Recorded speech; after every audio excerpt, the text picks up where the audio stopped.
All right, everybody. Shalom and welcome to the Yishai Fleischer Show. We are broadcasting live from Judea, Israel, as a lot of action. Today is a day full of action. I don't know if I remember any day like this. I just don't remember something that feels like this, that is so action-packed, such a special day, such a beautiful day, such a awful day, both happening at the same time. Beautiful and awful. And holy, because it is also a very special holiday in Israel. Trump is in town, hostages being released, terrorists being released, all happening at the same time, which is just unprecedented thing that is happening at one moment. We're going to cover the Trump speech live, hopefully, and we're doing really live TV right now, a live stream. So there's a lot going on at the same time, and we're going to try to get it done for you, and you are with it at this historical moment. Just let's get a sense of the Trump arrival. Let's just start with that, give you a sense of that, and here's it is. All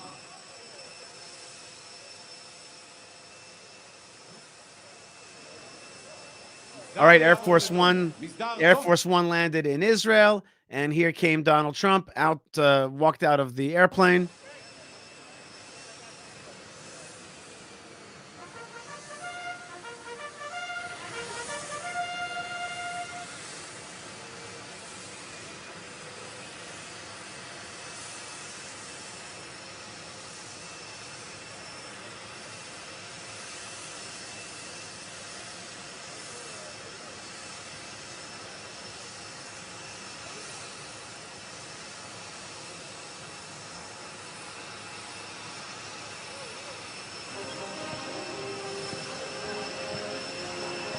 All right, that's President Trump meeting President Isaac Herzog, and I must say Trump looks a little tired from this journey.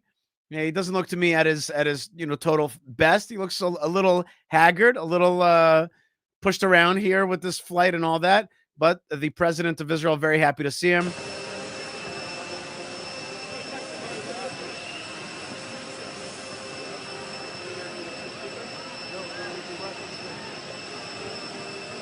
All right, and there he is. There's President Trump in Israel, now embracing the Prime Minister of Israel, Netanyahu, his wife, Sarah.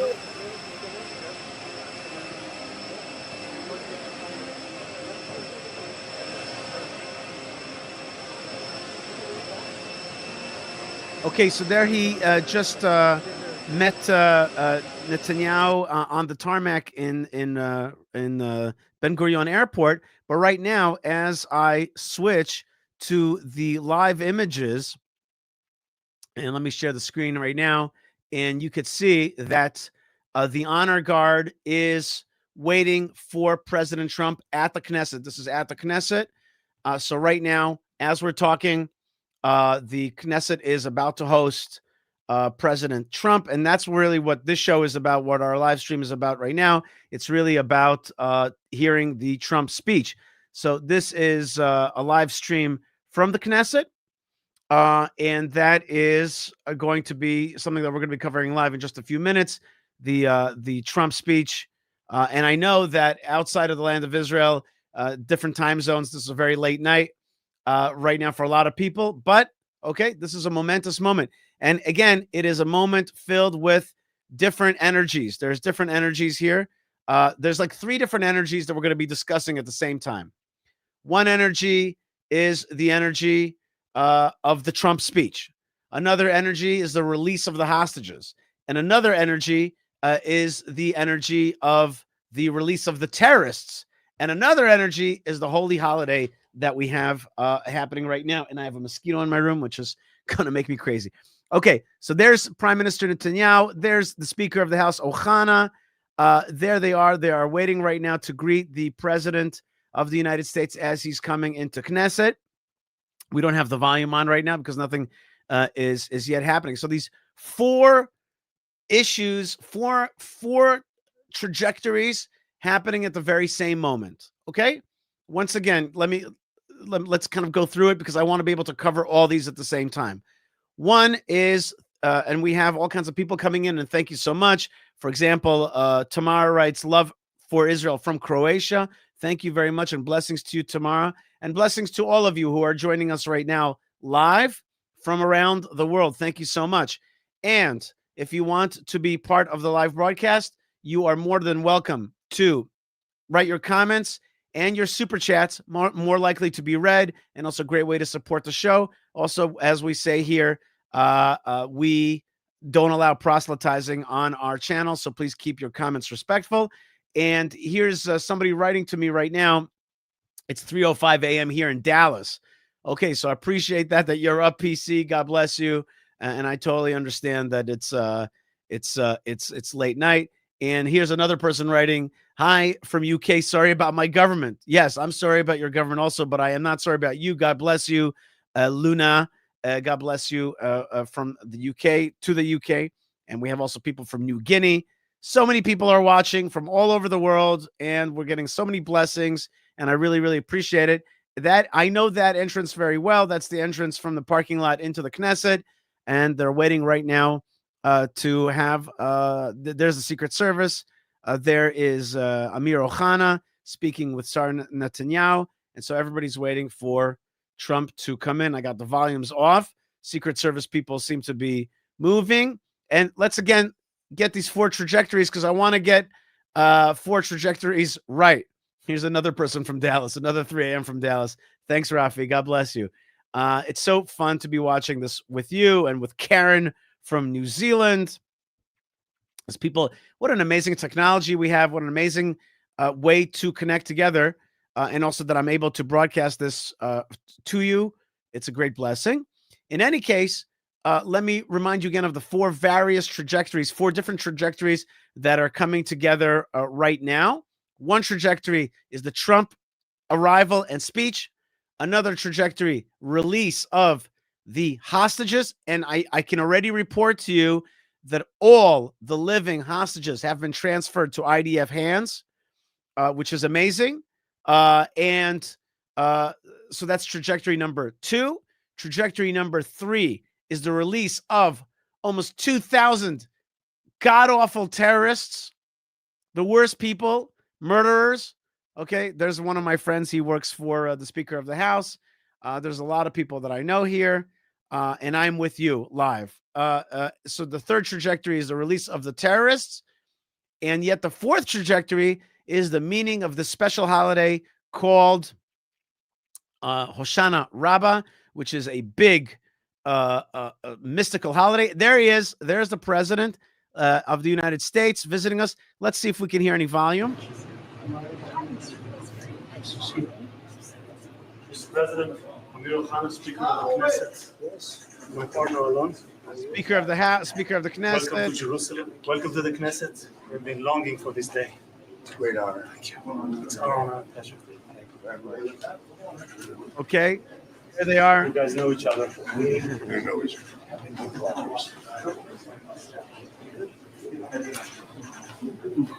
Good. Yes, please. This way, Mr. President.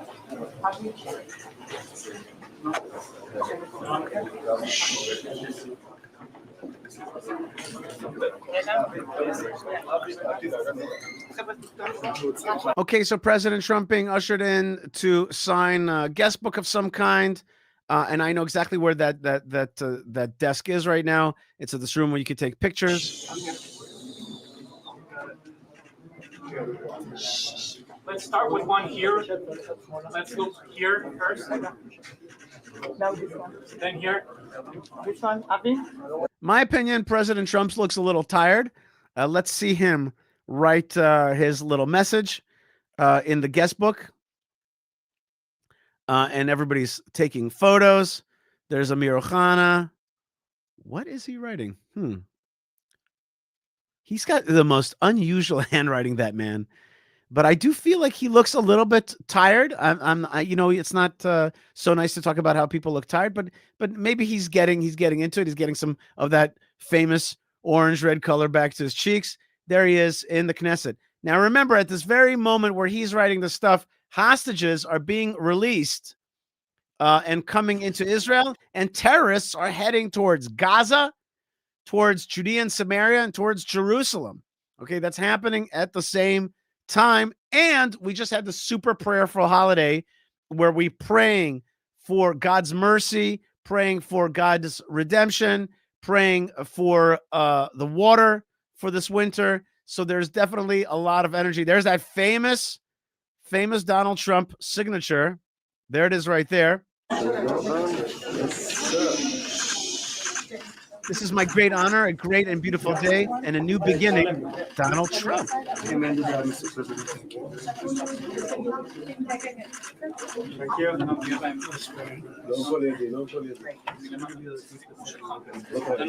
Okay, he didn't add what we add at the top of the page, which is BSD or Bet Samach Daled, which is with the help of God, a little sign that says with the help of God.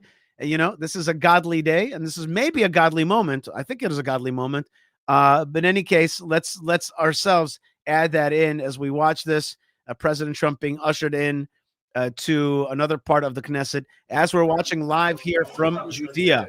You are with me from around the world, and I want to thank my producer, who is with us right now. And I'm reminding you that super comments are super chats are available, and that we have a lot to discuss. It's going to be a very, very exciting moment here. We have an exciting speech that's going to probably be a long speech. I think it's slated to be something like an hour-long speech. So that is happening. Let's see what else is happening that we could talk about at the same time. We have the prisoners being transferred out. בכלא גנות אפשר לראות את המחבלים מאסרי עולם שבעצם משתחררים בעוד כמה ימים עוברים לכלא אחר כדי This is a police officer showing the terrorists that are murderers that have life sentences being moved to a different prison. לממש את עסקת שחרור החטופים והמחבלים עם מאסרי עולם עם דם. These are terrorists with blood on their hands. These are murderers of Jews, and they are coming out. They're being, you could see that they're treated very harshly, kind of, hard. Let's put it that way, as prisoners ought to be murderers. And they're being moved to a different prison. בעוד כמה ימים במסגרת העסקה. אלה המחבלים עם דם על הידיים, מחבלים מאסרי עולם שמשוחררים במסגרת עסקאות. Every single one of those guys in the background has murdered Jews, is a murderer, is a terrorist. Okay, and they're being now shuffled along and moved into buses in order to be released. In the meantime, back to the live stream, we see of the Knesset, we see there's Ivanka Trump, there's Kushner, Jared Kushner, there's Rubio. I don't see Pete Hegseth, who I thought was going to be here, but he's probably going to be there. I don't see him yet. There's Ivanka. Okay. And she's wearing, white, and people, there's other people wearing white. This is a special moment, especially this is President Trump's first speech at the Knesset. Maybe it'll be his only speech. Who knows? So it's a kind of a moment that he feels that he himself created. And Chevalier writes, a truly historic moment, real leadership standing with Israel in times of war.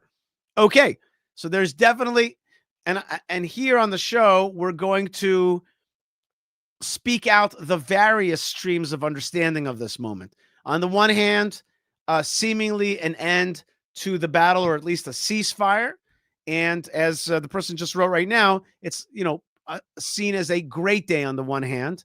But on the other hand, some people say, well, this is just pushing the can down the road. Hamas is going to be strong in Gaza still. They're not going to be out. Maybe they'll be out on the second stage. Right now, they're getting more terrorists. And maybe it's not such a great day. This whole thing is just a sham and a show. And in fact, there is a few Knesset members who are boycotting this event, saying, what are we talking about here? There's no great victory. Is this just a show? Is this just a sham? On the other hand, there are people who are like, listen, we've waited for the hostages to come home. It is a big deal. All right, let's get back to the live stream. Frank says, no one should have right to tell Israel not to own and rule Gaza, Judea, and Samaria. It is Israeli land. It is the land of Hashem. Okay, Frank, but on the other hand, one could say that President Trump has said, of course, kick out the bad guys and take it over, and yet Israel has not done that. All right, that's why today is a day of multiple streams of understanding. Our live stream has multiple streams of understanding today. We had David Keys yesterday, and he said, I'm a nuancer. I'm here to talk about nuance. Okay, we're here to talk about Israeli strength, and we're here to also understand that on a nuanced level, there are multiple levels of understanding the situation. In any case, President Trump is at the Knesset right now. He's being toured at the Knesset. I just showed you a video of some of these terrorists being released. Let's watch also another video of on the beach in Tel Aviv. They made a sign to welcome President Trump. Check this out. That is a real video, a real sign that they made on the beach in Tel Aviv. Thank you. And then they write Habaita, bring them home or home. And there's the kind of face of Trump, and you get to see this is the beach in Tel Aviv. So there's, thankful, but also at the same time recognition that it's home for the Jewish people, and that our hostages are coming home. Okay, so we got this video. Anita writes on a super chat, I'm happy for the hostages, but this is hard to watch prisoners be released like this. I'm praying for the safety of Israel. Shalom from Florida. Thank you very much, Anita, and I agree with you. And to not see the dichotomy here is a mistake. Okay, let's switch just for a second to one of the other channels here in Israel. This is channel 14. Let's watch what they're talking about from the Knesset, and I'll try to translate.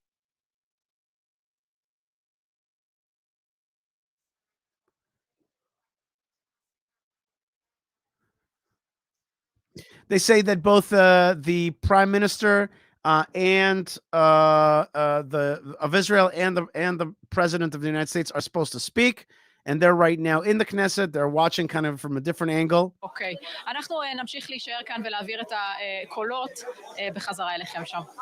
תודה רבה, ליטל ומוטי. בשלב הזה, אז טראמפ בכנסת. This is channel 14. These are people outside of the Knesset. You see a lot of Israeli flags. Is this no? Excuse me, a mistake. That's not outside the Knesset. That's in Tel Aviv at Hostages Square. So a lot of people gathered there as well. טוב, אז אנחנו לא באמת יודעים על מה הם מדברים שם, אבל קודם כל, כאמור, זה המשך של אותה פגישה שהם התחילו כבר בדרך לירושלים. So they said that this is a continuation of the talk that they already had in the car, because President Trump was invited Prime Minister Netanyahu to sit in his car, which is against protocol, supposedly.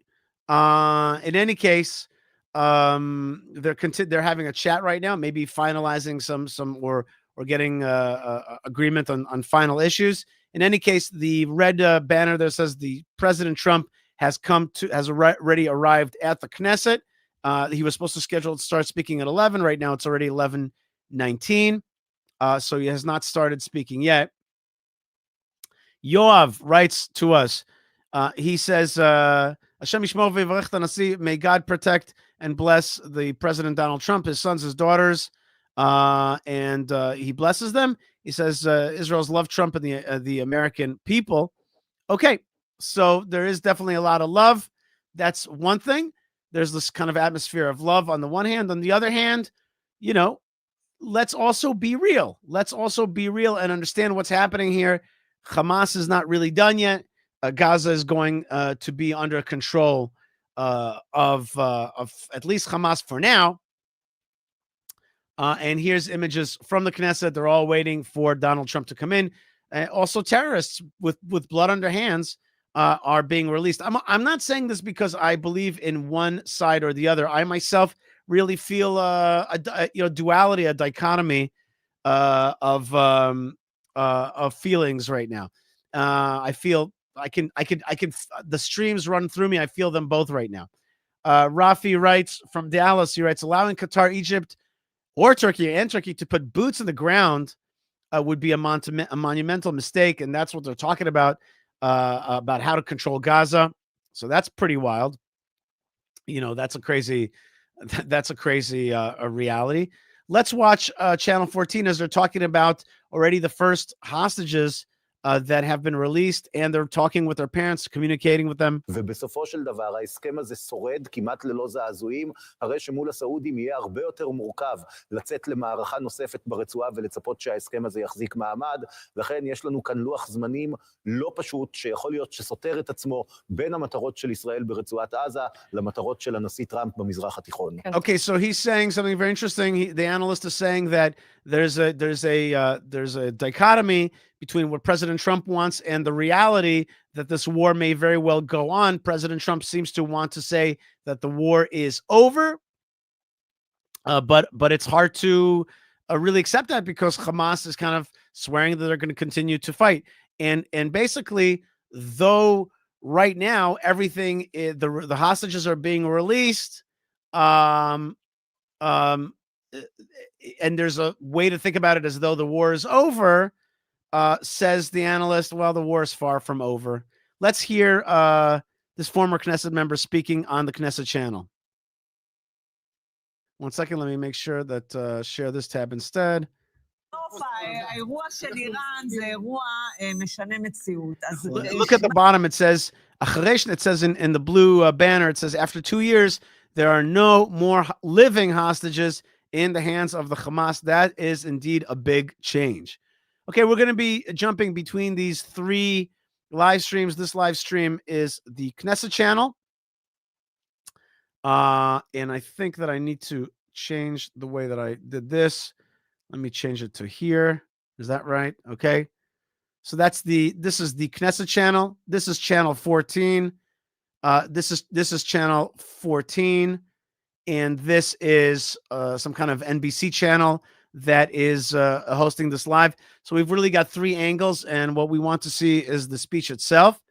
In the meantime, we have so many people joining us, and I want to thank you so much. There's my friend Greg Upham, who says, the Hamas interpretation of Sharia forbids them to make peace.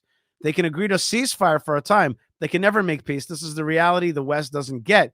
And Greg, you're absolutely right. That's called Hudna, right? That's called Hudna. And Hudna is a way to have an Islamic ceasefire without it being really a peace or anything like that. Somebody writes, we already read this one. Thank you. Somebody writes, sir, I don't speak Hebrew that well. Can you please tell me, are the hostages free? Sani, all the hostages are now free. Every single one of the hostages has been released. That is a fact. They are now in Israeli custody. The living hostages have been released. That issue of the hostages, and that's what I just read a minute ago. Let me read that to you again. Let me read it to you again. Oh, they don't have that banner right now. In any case, it is absolutely a fact that the hostages that were slated to be released today are indeed released today. So that is important for you to understand. And I'm gonna get you guys videos as soon as I can from that as well.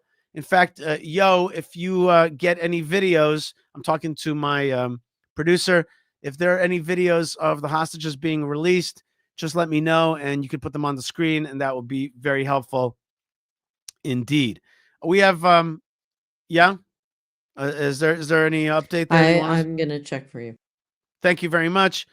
And there are a lot of people from all over the world that are joining us really on our live stream, because everybody understands this is a momentous moment. Let's listen to some of the other commentators from channel 14. 1 second.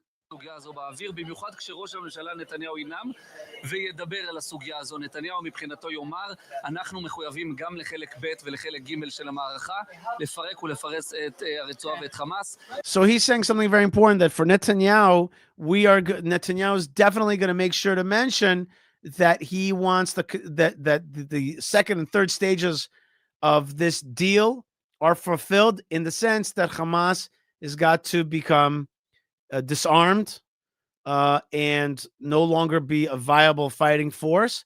And if not, this war is going to start again. And there's a tension between that consciousness and the consciousness that Did I pause that? I'm sorry if I אנחנו did. נביא לניצחון מוחלט. כן, ומי שנמצא בתוך המליאה ומחכה שם לנאומו של הנשיא טראמפ הוא יעקב ברדוגו שלנו. יעקב, אנחנו עוברים אליך. Okay, so Bardugo is a very famous Israeli commentator. Let's see what he has to אני say. שומע אתכם, כן. כן, שומעים אותך. שומעים אותך, יעקב, כן. אם שאלו שם, לא יודע מי, לא זוכר, אולי מרגי שאלה מה קורה עם זבוב בחדר שם נמצא, אז... They're all trying to figure out what's happening in the discussions between Netanyahu and Trump right now. In any case, we'll already see the speech, so I don't think we need to overly try to figure out exactly what everybody's saying. But let's get back to our live stream from the Knesset channel. Okay, and here's like everybody's gathering, waiting for the big man to walk in. All right, in the meantime, I want to tell you a little bit about one of the tracks that we haven't talked about, and that is the track of Hoshana Rabbah. And Hoshana Rabbah is a holy day today, and I was at a big prayer at Shirat David, which is a beautiful synagogue here in Judea. Let's just look in the meantime while we're waiting for everybody to tell us to hear from President Trump and the Knesset and all the hostages released and all that story. In the meantime, just quickly, the seventh day of Sukkot is called Hoshana Rabbah. It's considered the final day of divine judgment in which the fate of the new year is determined. It is the day when the verdict that was issued on Rosh Hashanah and Yom Kippur is finalized. Okay? And the Midrash tells us that God told Abraham, if atonement is not granted to your children on Rosh Hashanah, I will grant it on Yom Kippur. If they do not attain atonement on Yom Kippur, it will be granted on Hoshana Rabbah. So on this very holy day, this last day of finding atonement, on this very last day is the day where President Trump has arrived. Now look at this. I'm sharing this tab now. Look on the upper right hand of the screen. You'll see the minister that I've worked a lot with, which is Minister Ben-Gvir, and he's talking with Tali Gottlieb, and they seem to be in a happy mood. There's a Knesset member, Boaz Bismuth. There's Mai Golan. There's a lot of Knesset members there talking, chatting, and soon they're going to be receiving President Trump and Prime Minister Netanyahu. It looks like, I'm looking at Ben-Gvir's body language. I see that he's very loose. He's very relaxed. And that's interesting to me because I would have thought, since he was one of the people who voted against this deal, I would have thought that he would be more tense, but he seems to be quite in a good mood. Now he's shaking hands with the color guard, and everybody's being ushered to sit. There he is, Ben-Gvir. He's the Minister of National Security. The Knesset, like orderlies, I don't know what to call them, people who make order in the Knesset, they're asking him to sit down. He's having a serious conversation there with Tali Gottlieb. Let's see if we could even hear a little bit of that. No.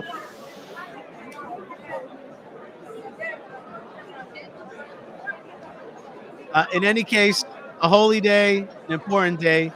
And thank you very much for your blessings, Susani. And I send you blessings right back here from Judea.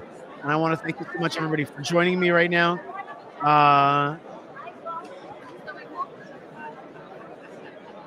As we wait for Prime Minister Netanyahu and President Trump to walk in to the hall, to the Knesset hall, and hear from them what they're really thinking. You know, there's Mai Golan. We have to have her. Yo, we got to have Mai Golan on the show. It's not going to be hard to have her on the show. She'll be happy. She speaks English well, and we can have her on the program as well. We got to remember that. There's a lot of Knesset members that are. There's Gottlieb. She's one of my favorites. She's loud, vociferous. There's some former Knesset members I see as well.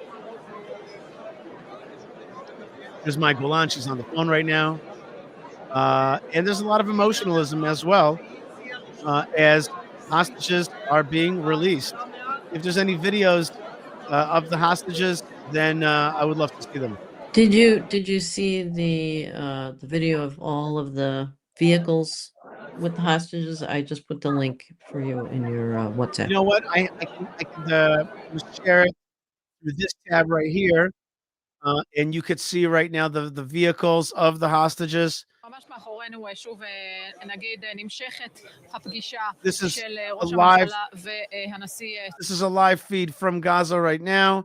These Red Cross vehicles. Do you see how many things are happening at the same time? It's crazy.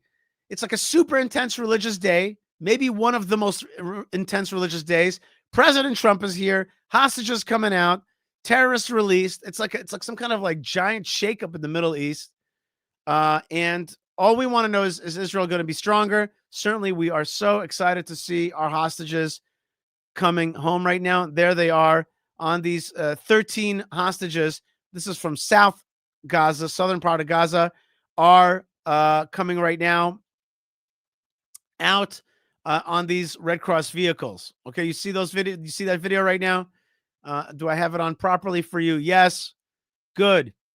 There they are coming home right now. 13. You see it says in that red banner, it says 13 hostages are on their way towards actually they're on the way to being received by the IDF.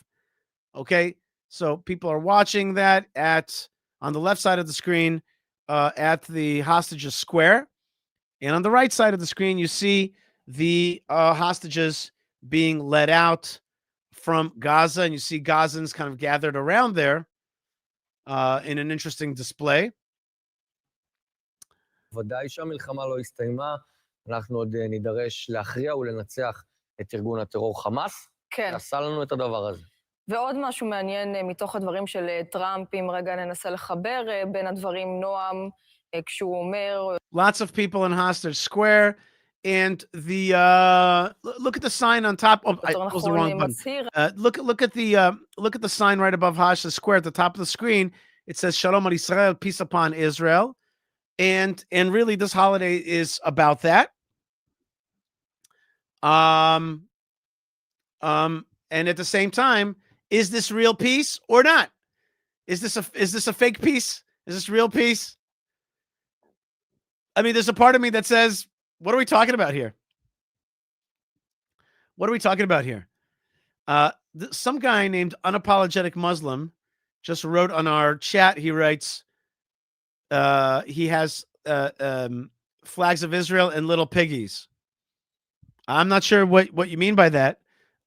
Those little piggies look healthy and happy, and the Jewish people are healthy and happy. We don't eat pig. That's true. We're not allowed to eat pig, but that doesn't mean that we don't respect God's creatures. So I'm not sure what that is about, but I'm guessing it's some kind of negative thing.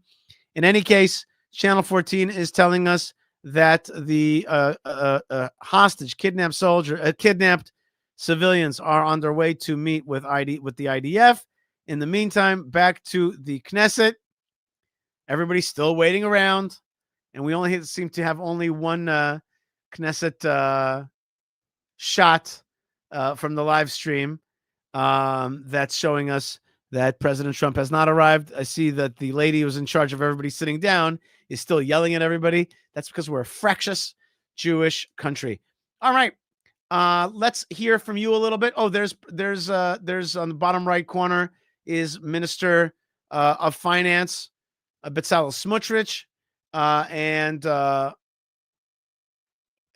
there's the foreign minister, and everybody's kind of dressed. Everybody's ready to go. There's Mickey Zohar, who's Minister of Sport and Culture, I think, and all kinds of important people in the Knesset are there right now. There's the Minister of Environment. There's all kinds of people, and they're all palling around, and they seem like they're in a good mood. I'm not sure that I would be in such a good mood, given that people who have killed Jews in very famous, horrific terror attacks are being released today. I would at least keep it somewhat more sullen. That's me. And there are indeed Knesset members who are boycotting this event. But I'm guessing that a lot of people are also happy to be at this event, feel that it's a merit to hear the President of the United States at the Knesset. So that's what's happening right now. In the meantime, friends, as we're still waiting for the speech, and we've already been live for 34 minutes, let's hear a little bit from you as well. You are welcome. Let me hear your thoughts. Don't forget that the best way to get your thoughts heard is through Super Chats. It's a great way to bless our show and help us keep pushing out. And Natalie writes, I think correctly, this is History Live. I think I agree with you, Natalie. This is History Live. And Artif writes, his plan is higher than our plans. Indeed. At the same time, don't forget, Artif, that while his plans are higher than our plans, we still have to be smart and he tells us, he commands us to be smart and to listen to his dictates of being smart.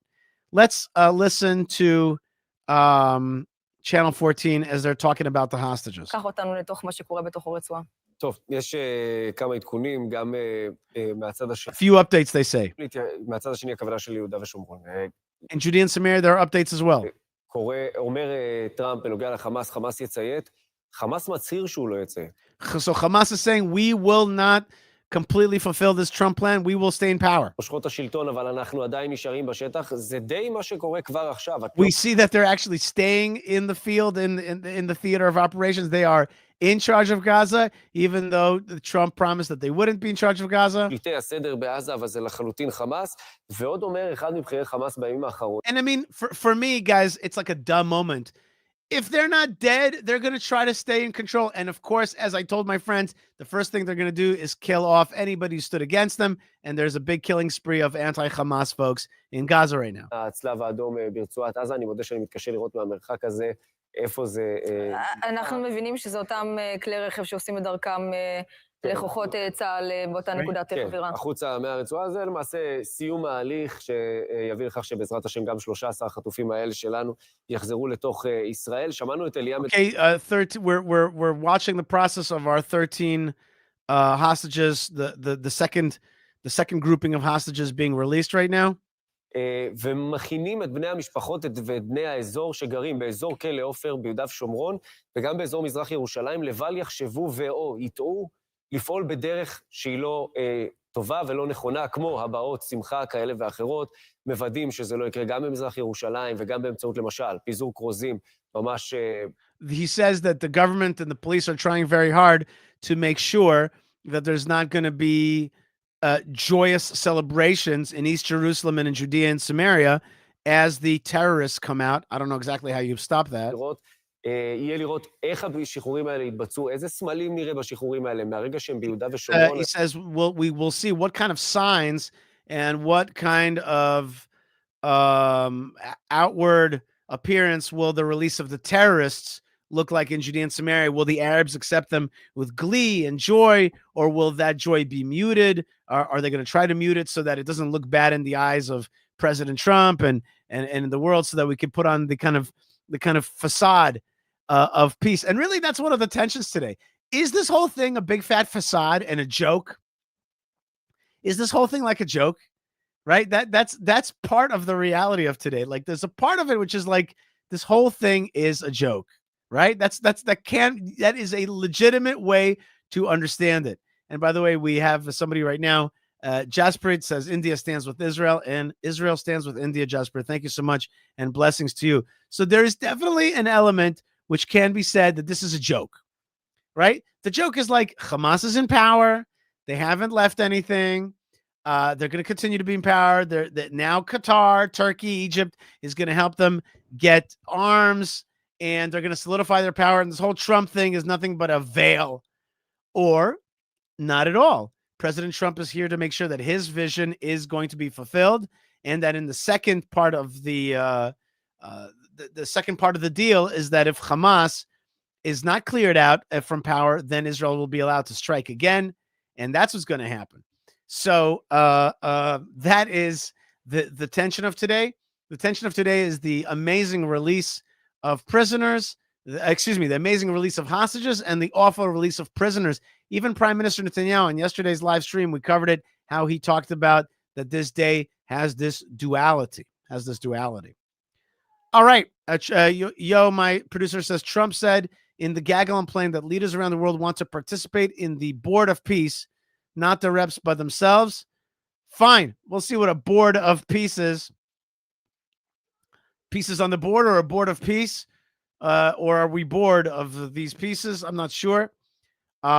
This and says there's great stuff happening in the chat right now. So I do recommend that you join our chat. And in the meantime, as we're getting ready, and I see that the Knesset is still not ready, there must be some behind the scenes conversations. Let's in the meantime remind people that there's great ways to support what we do. And basically, we stand for Zionism and not cynicism. Cynicism is dark force that we're not into. And you are watching Yishai Fleischer TV, where you can like, comment, subscribe, and check out our web store and really be part of the holiness and the light that's coming out of Israel. And you can support through buymeacoffee.com/Yishai is a great way to support the show and everything we do and our whole team. And another way to support is through fightforisrael.org, fightforisrael.org, where you can support our projects, including tractors for the Holy Land and many other projects that strengthen and light up our land with the light of God. Ta'ir eretz mikvodecha. The land will be lit up from your light. All right. So we have a lot of that, and you are watching Yishai Fleischer TV. We are going live right now as we are waiting for the big speech. And here's what it looks like in the Knesset right now.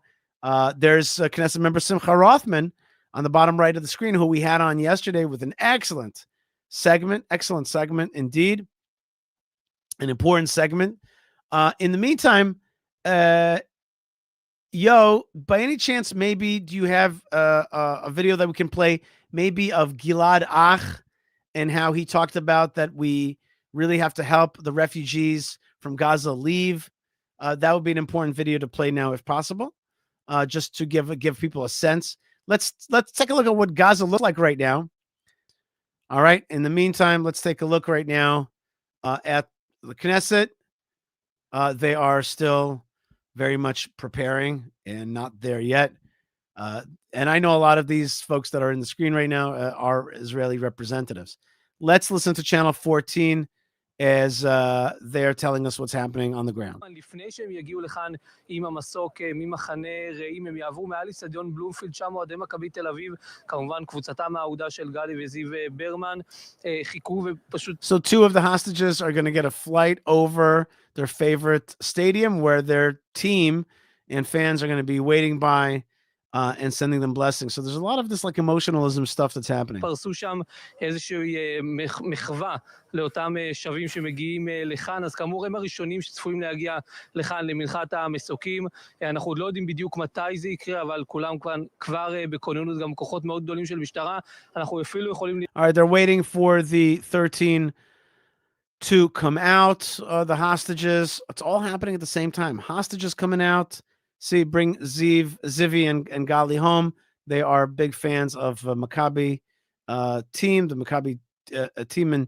And so the Maccabi team is really excited to honor their beloved fans. הגיע לבקר את אותם שבים, בבית החולים כבר נערכים לכך, עדיין לא ברור אם אכן זה יקרה, בהתחלה הייתה התנגדות מאוד עזה, אבל זה מתרכך ככל שעובר הזמן, ויכול להיות שזה יקרה.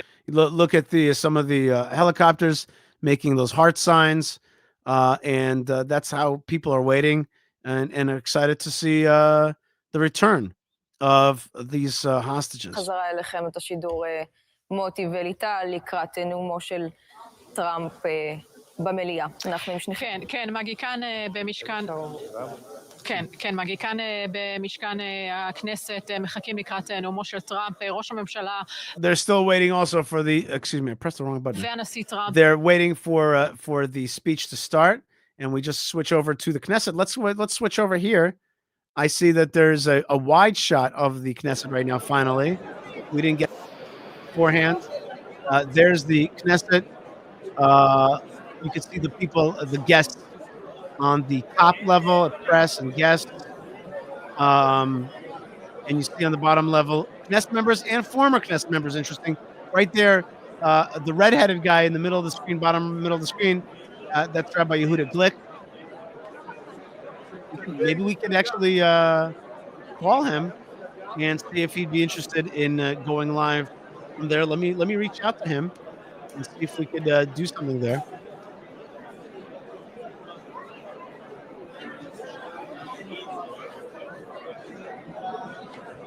send him something here.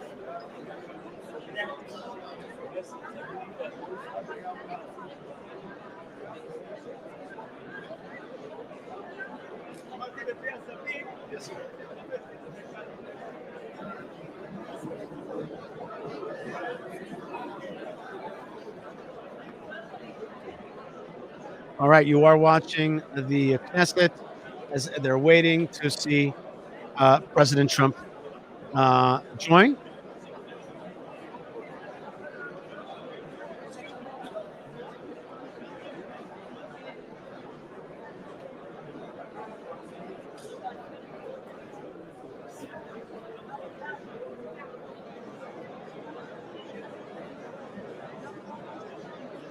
And I'm waiting as well with you as we're watching the Knesset. Bernadette writes, God bless President Trump. Welcome to Israel. And then Veronica writes, rapture is about to take place.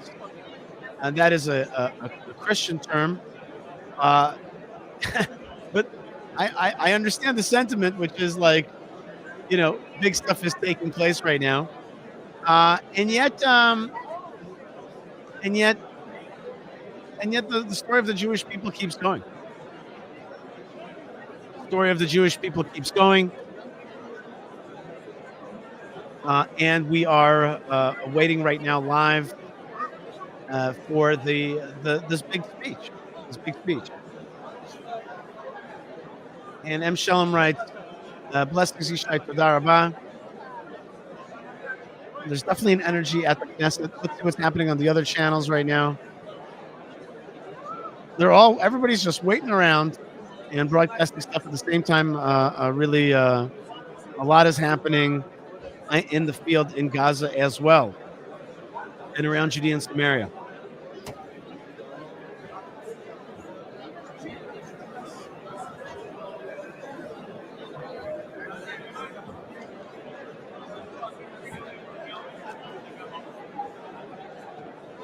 You see the Minister of Transportation at the bottom of the screen there. And all kinds of folks that we know. Arab Knesset members as well are there.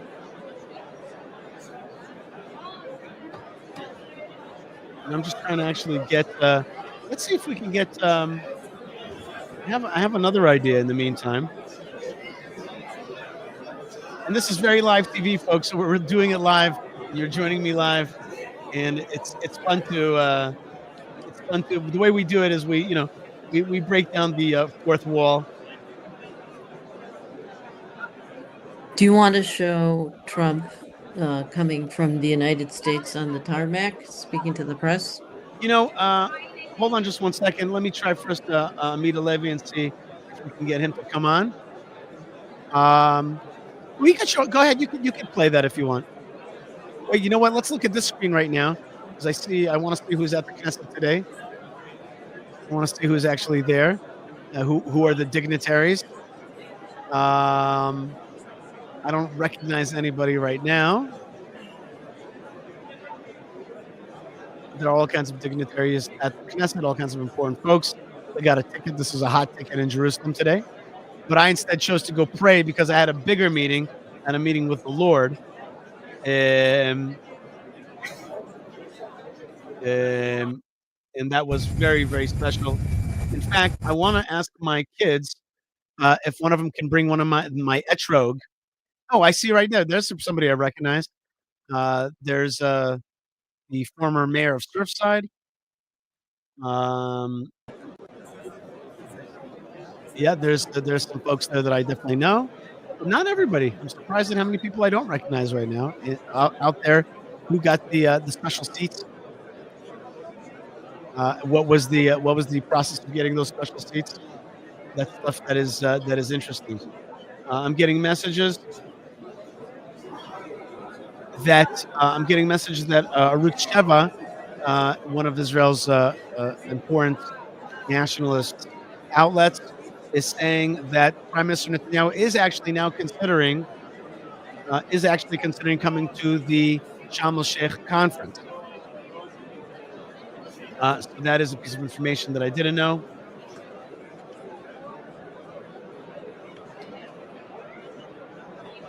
Oh, hold on one second. What do you mean? Mhm.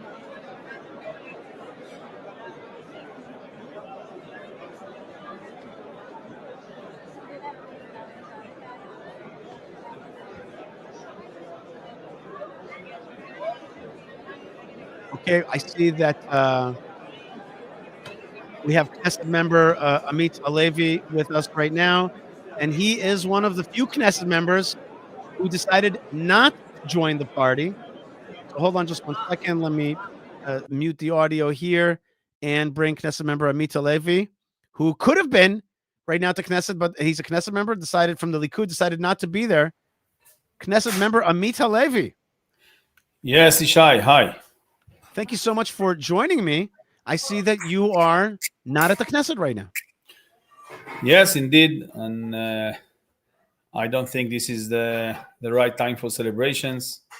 Unfortunately, this is not the way that war should, this war that started with a horrible massacre it shouldn't be ended that way. I'm sure you agree with me after this 1,200s of people that have been massacred and more than almost 1,200 of soldiers that have been killed during these battles all over the front. So I think that you can sometimes in your life and in a life of nation you can lose, but it's ridiculous to celebrate if you lose. And I think everyone needs to know that in Gaza Strip right now, Hamas is in the highest powers he had any time. I mean, he still has almost 40,000 soldiers, fighters, Hamas and Jihad Islamic fighters. He has thousands of his workers in the genocidal machine named Hamas, and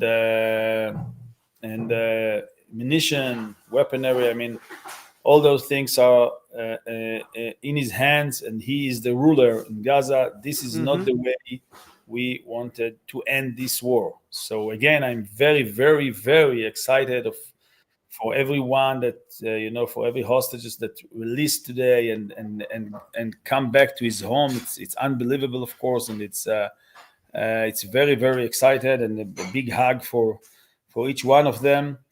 But it shouldn't hide the facts, because if we will not look very, very clearly on the reality, we will get it back very soon. I mean, this enemy has the same charter, the same targets, and he prepared from day one. I mean, he never actually stopped to prepare to the next October 7th. So I think that we need proportion, and the fact that we have all this, all the media that is under the great excitement, which I'm part of it, for the individuals that come home. We are not really giving our thoughts to the meaning of this agreement. I want to tell you one more thing, Ishai. It's the first time after many years that we are actually internationalize the conflict. I mean, more than 30 years, the Prime Minister insisted not, only bilateral negotiation, two sides, and never, he never agreed to bring others into what we call in Hebrew many years, לא לבנאם את הסכסוך, not to internationalize the conflict. And now we have in this agreement international force that will take over Gaza. Even if Hamas will not continue with this agreement, he will take over all the lands that are under Israeli control right now. And more than that, this international force includes Egypt, Turkey, and Qatar. Who is Turkey today? one of the worst enemies of the state of Israel and of the Jewish people. I mean, who is Erdogan today? One of the radical Islamic leaders in the Middle East and in the world in general. He wants to renew his Islamic empire. He himself sponsored Hamas in different ways and Hezbollah over the last year. So who we're talking about? I mean, so that's one thing, and the other thing is that Hamas is still in power with a lot of power. So the President Trump, our respectable president of the United States, he can say that the war is over, but the question is not what this man or another man say. The question is what the reality says, and the reality is totally different. And I must say the things, because if we don't understand it, we will not prepare well for the next time, and we need a real victory, not what happens today. Knesset member Amit HaLevy from the Likud, are you like the kid who says the emperor is naked? Everybody is dressed up. I saw various ministers from your party and other parties. Everybody's smiling. Everybody's dressed up. It's a fun day at the Knesset. There you are, not at the Knesset. You seem that you are being the party pooper. You're saying it's the emperor has no clothes. This thing isn't real. Hamas is in control of Gaza. Now they're going to get more of their terrorists. Qatar, Turkey, Egypt is going to be internationalizing our Gaza Strip. And you're like a party pooper right now. How does that feel to be in that kind of position? And let me just add one more point. Do you think that there's a brainwashing going on that somehow you're not a part of right now? Or you're trying to at least pop that balloon? Yes. Well, I think this balloon cost us a lot of blood of our children, of our soldiers. So I suggest to all my friends that, as you said, with smiles and ties right now, to look to understand what is the meaning of this agreement. And again, I'm not talking to you, day after the war started. We are 2 years after the war began.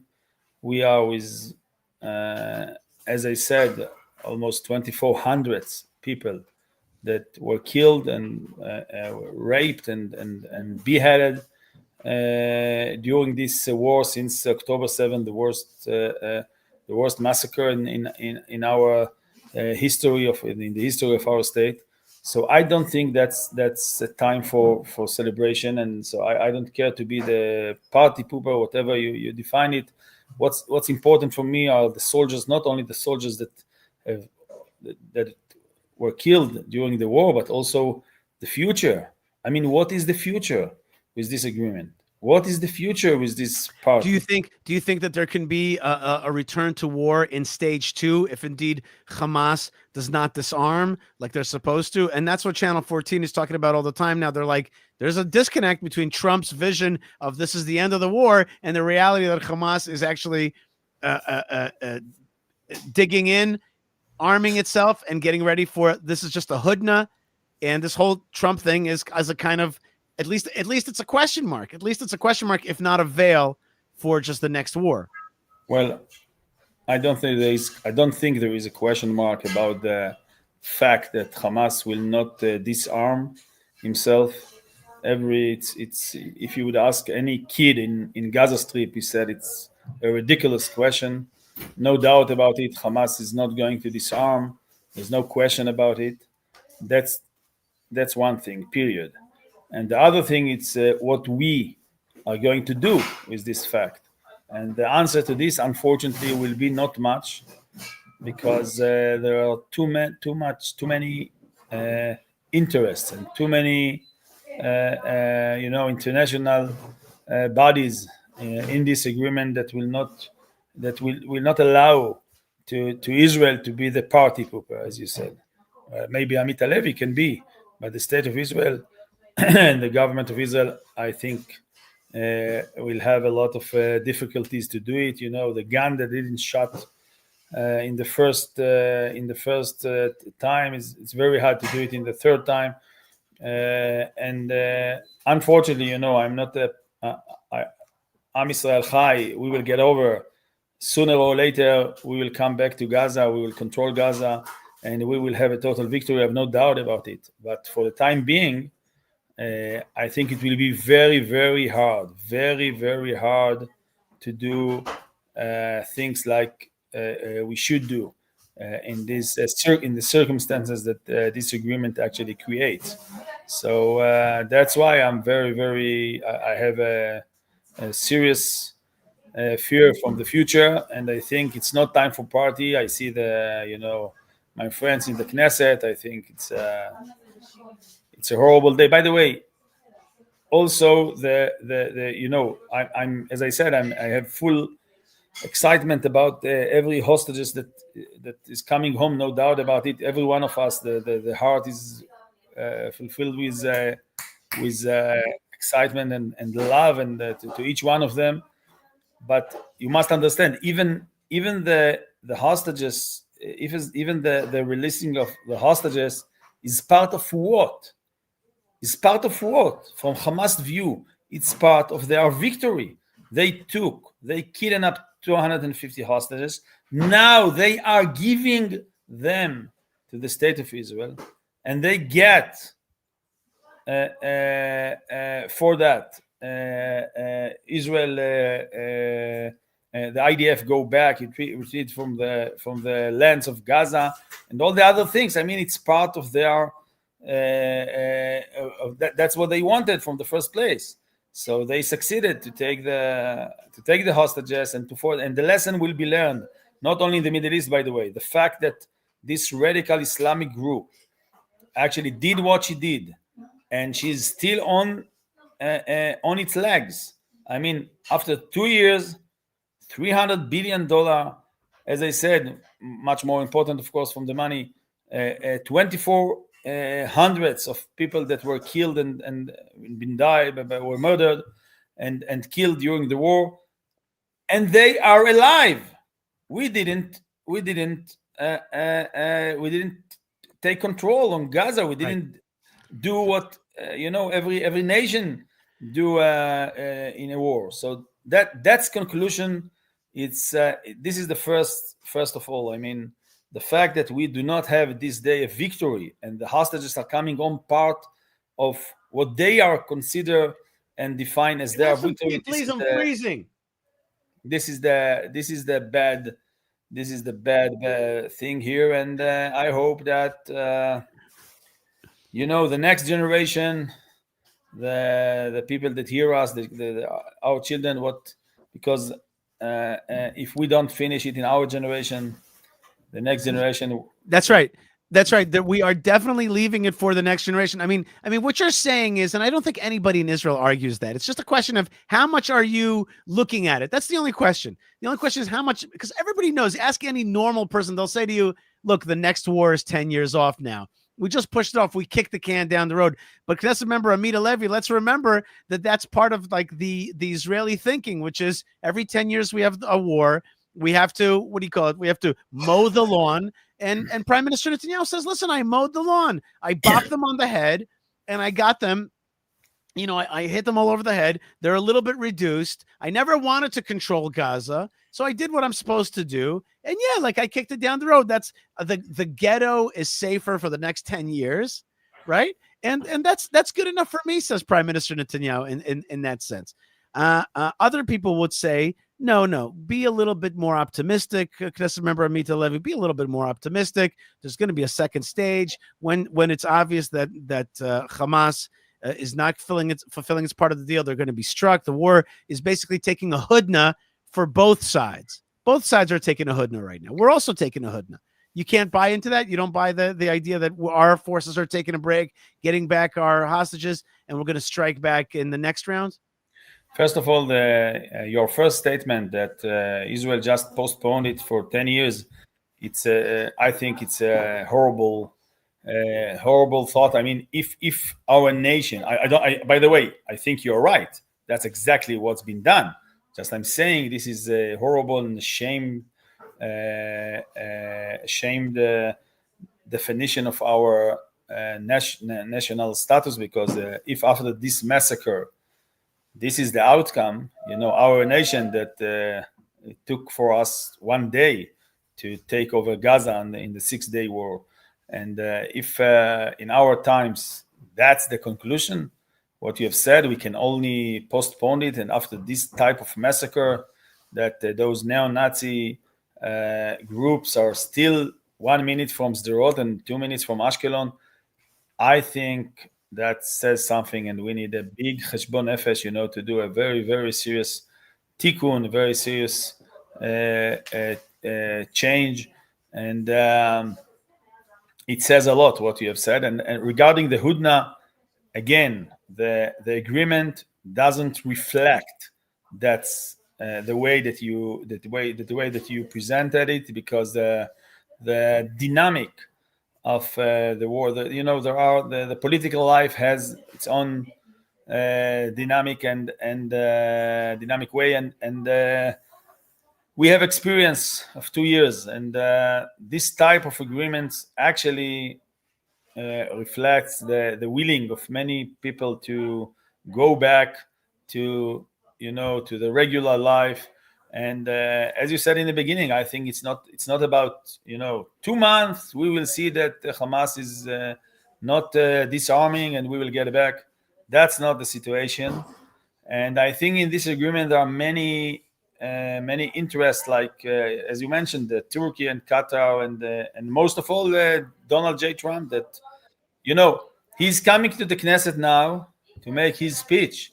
But this is about the Israeli speech, but the real business is in Egypt, right, in 2 hours, and right. I suggest you to cover it, because the business is became also in this agreement part very, very has a very important central part in this agreement, and the business is business. As you know, Israel was not invited to Egypt.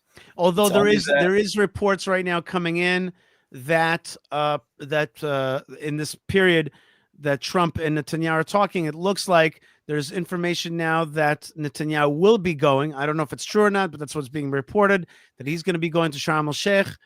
But in any case, okay, whatever he goes or doesn't go, it's clear that what you have said at least makes a lot of sense to me, which is that we have now internationalized Gaza instead of holding on to it. We've allowed the terrorists to continue to hold on. That's the more realpolitik way of looking at it. Some people right here, you have to have trust in God. And I think God says to us back, don't do silly things. Do things that make sense. Hold on. Listen to God. If you want to listen to God, hold on to your land. Kick out the jihadis. That's part of what the Bible says to do. And that's what makes sense in the Middle East as well. Knesset member Amit HaLevy, we're going to cut just in a few minutes to the Knesset itself. You are a Knesset member. You have a seat at the Knesset, but I see that you're at home today on this holiday of Hoshana Rabbah, and that's because you are protesting. You are protesting, and you are saying it is not a day of celebration. Let's look at this thing honestly. Let's look at this deal honestly. It is a deal that has allowed our enemies to continue to have a foothold. It has not just the Hamas enemy, but now the Qatari, the Turkish, and other enemies are more empowered, and there is a veil here that has to be lifted, and we're just kicking the can down the road. Not even a long road. It's a short road. It might be just a few years down the line, and it's right here. And Hamas is clearly saying that they are not going to accept the deal. On the other hand, there's people who say, listen, let's wait for the second stage. Let's see what happens. And the second stage, Israel may strike again. They'll see that indeed Hamas has not accepted the peace. And so people say, you're being a little too dark, Amit HaLevy. But what's your answer back to them? Again, the answer it's not my answer. It's a reality answer.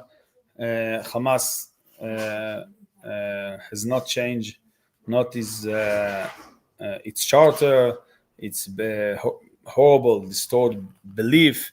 And I think everything is on the table, and I think this agreement only make the issues much more difficult for the state of Israel in order to complete what we defined all over the war, total victory. This is not the way that total victory looks like. Right. That's for sure.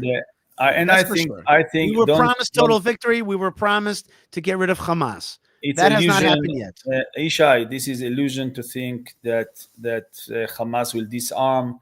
It's nonsense. It will not happen. And what we did in this agreement is just to create many new obstacles in order to achieve this goal. And I think it goes to a total different direction. General peace business. But the Middle East and the life are not only about business and money. Right. And I think this is the most important conclusion from October 7, because one of our big sin was that we thought that Hamas will not risk his money, his interest, his social and his power. Nonsense. Hamas ideology is that the economy should serve the ideology. Exactly the opposite. And this mistake is coming again with this. I heard President Trump say, we will make a peace with Syria. Who is Syria? Who is Turkey? Come on, Ishai. With whom we are, what we're talking about. I mean, and I think that so look. So I just want you to see these comments. So David Adam Michael Chen writes, Knesset member Amit HaLevy saying the truth. I agree and thank him for his honesty. And then look at this. DJ Goralski writes, cannot believe what I'm hearing. Hamas is done. And Trump U.S. will be taking over Gaza until security in place. Never forget these words, says G. See, very different perspectives here. Okay, well, Hamas is not done. Hamas has more power than he had on October 6th. These are the facts. And I don't think there will be one American soldiers that will be boots on the ground that will make the work. And it's illusion to say that, to think that somebody else will save our security, will guarantee our safety, our security. It didn't work in our history, never. It will not work now. And again, we can cover what this agreement is doing, is making a cover. We had a lot of this in October 6th, UNRWA, many covers to the empower, to the growing of Hamas neo-Nazi monster. And unfortunately, we repeat the same mistake.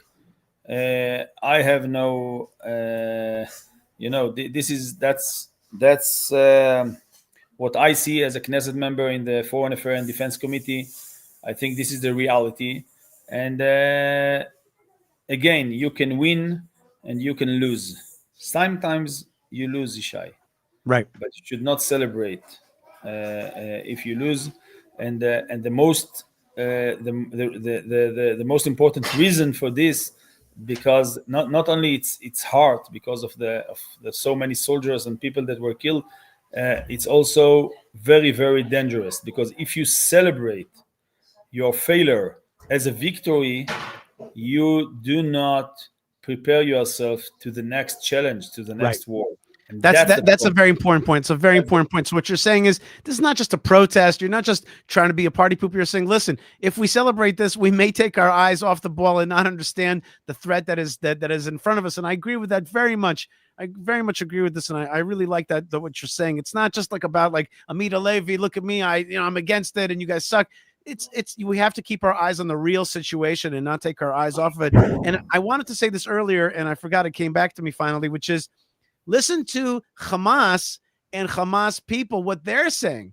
They're saying this is a hudna. They're saying this is a great success. Just like you said earlier, they said, look, we have been able to push the big Zionist army around for 2 years. They couldn't defeat us. We held their people. They couldn't defeat us.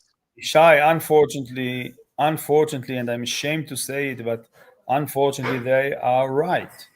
They are right, because although we have heroes in our army, because of the general plans, the operational plans that the chief of the IDF, the former one and the current one, actually prepared, none of these programs none of these military plans were capitalizing Gaza, taking over Gaza, like in every military academic, taking over, controlling.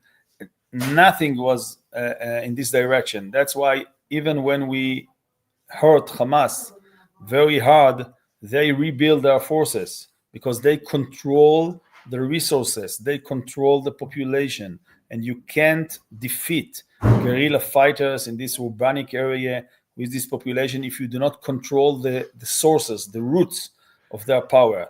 And there's one more issue which you haven't mentioned, which I think is one of the most central issues of them all, and that is the question of refugees. 2 years there have been no ability to really allow refugees to stream out of Gaza and to empty Gaza from non-combatants so that the war could be really fought, or people who want a different life somewhere else so we could reboot and restart Gaza. I hope that at least one of the good things that could come out of this agreement is some kind of flow out of Gaza for these people. Some of them are innocent bystanders. Some of them are hateful jihadis. I don't care. I want them out. Shai, I don't want to disappoint you, but it's important for me that you and your viewers will not live in illusions. Besides, few groups that Hamas also, radical religious groups love to be homogen group. They don't love homogeneous. They don't love to be heterogeneous. They love homogeneous. That's why maybe 10,000, 20,000 people that are from Hamas perspective only make problems to them. They will release them, go away. But the majority of the population will be under Hamas. They belong to Hamas. They went through this indoctrination for 18 years. They support Hamas. They are Hamas.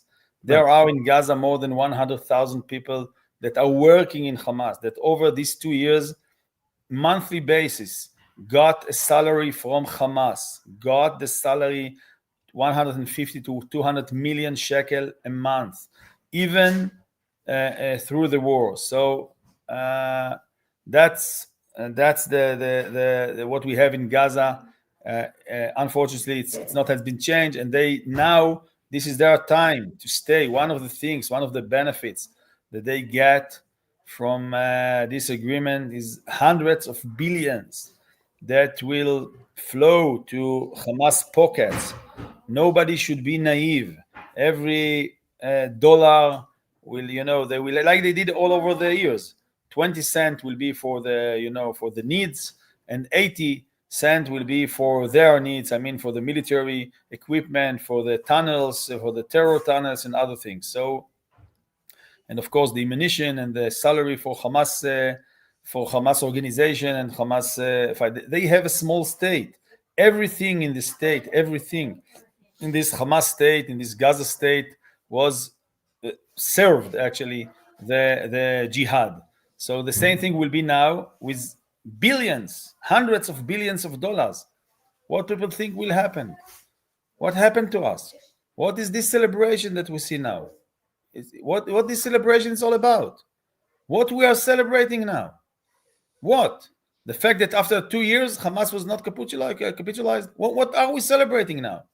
The fact that they agreed to give us 20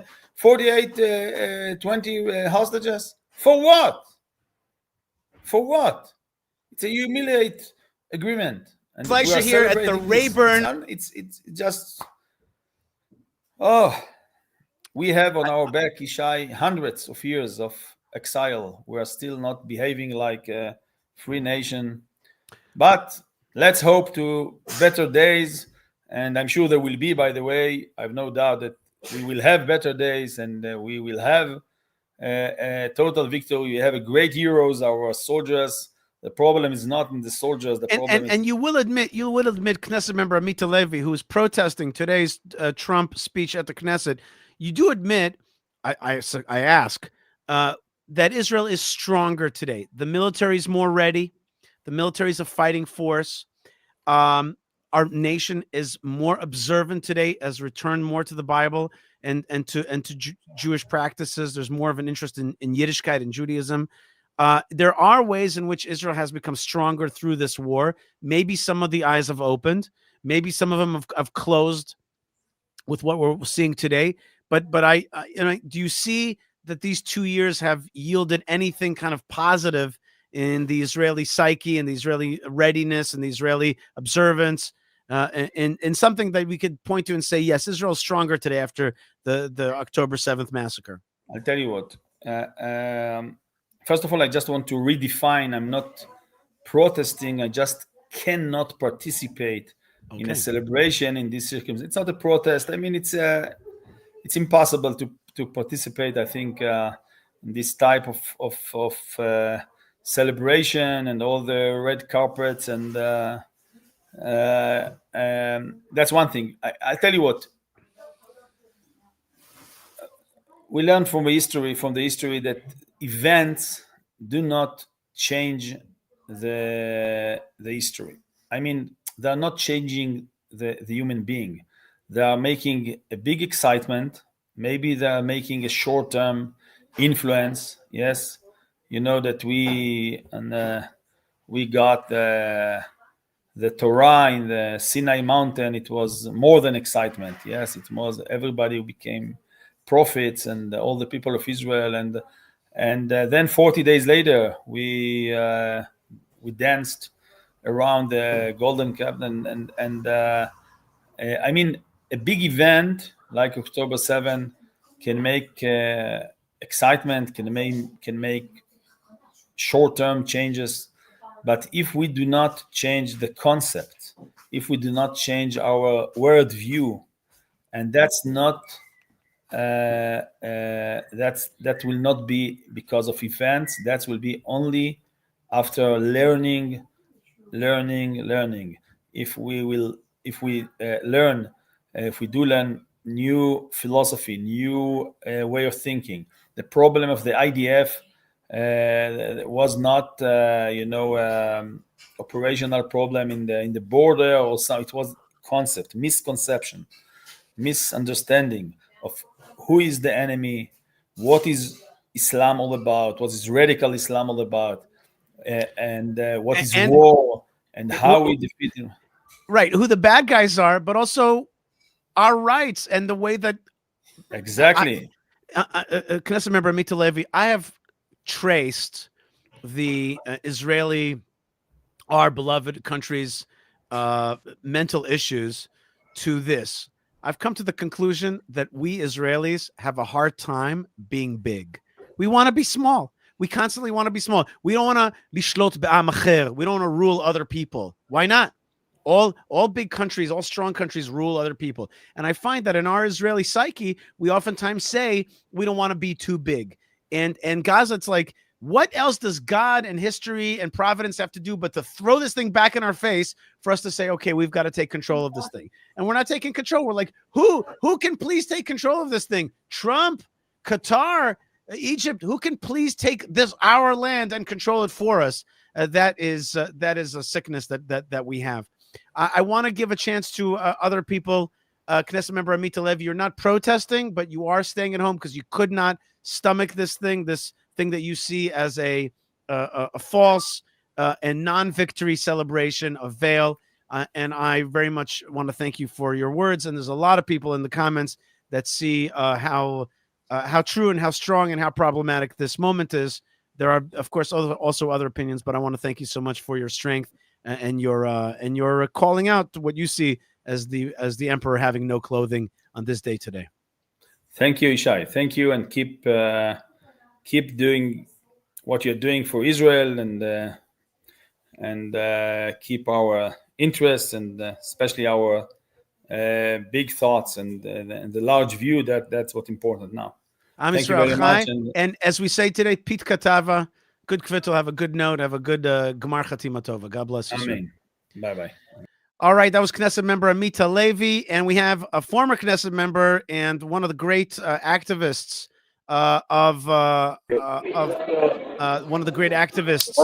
of the Temple Mount, Rabbi Yehuda Glick, former Knesset member. Rabbi Glick, thank you so much for joining us. Yes, we hear you. Do you have the Knesset Wi-Fi on? It would be good if you put the Knesset Wi-Fi on, and we'll be able to hear you even better. Shay, can you hear me? Yes, we hear you. Yes, we hear you. Shay, can you hear me? Yes, we hear you. Can you hear us? We hear you. Yes. I can't hear you. I don't know why I can't hear you. One second, let me just see what's going on here. We can hear you if you could put on the Knesset Hello, Wi-Fi. can you hear me, Shay? Yes, we can hear you. Great. Shomim otcha. Yes. Shay, can you hear me? Yes, I hear you. Go ahead. You can hear me? Okay, wonderful. I can't hear you though. I don't know why I can't hear you.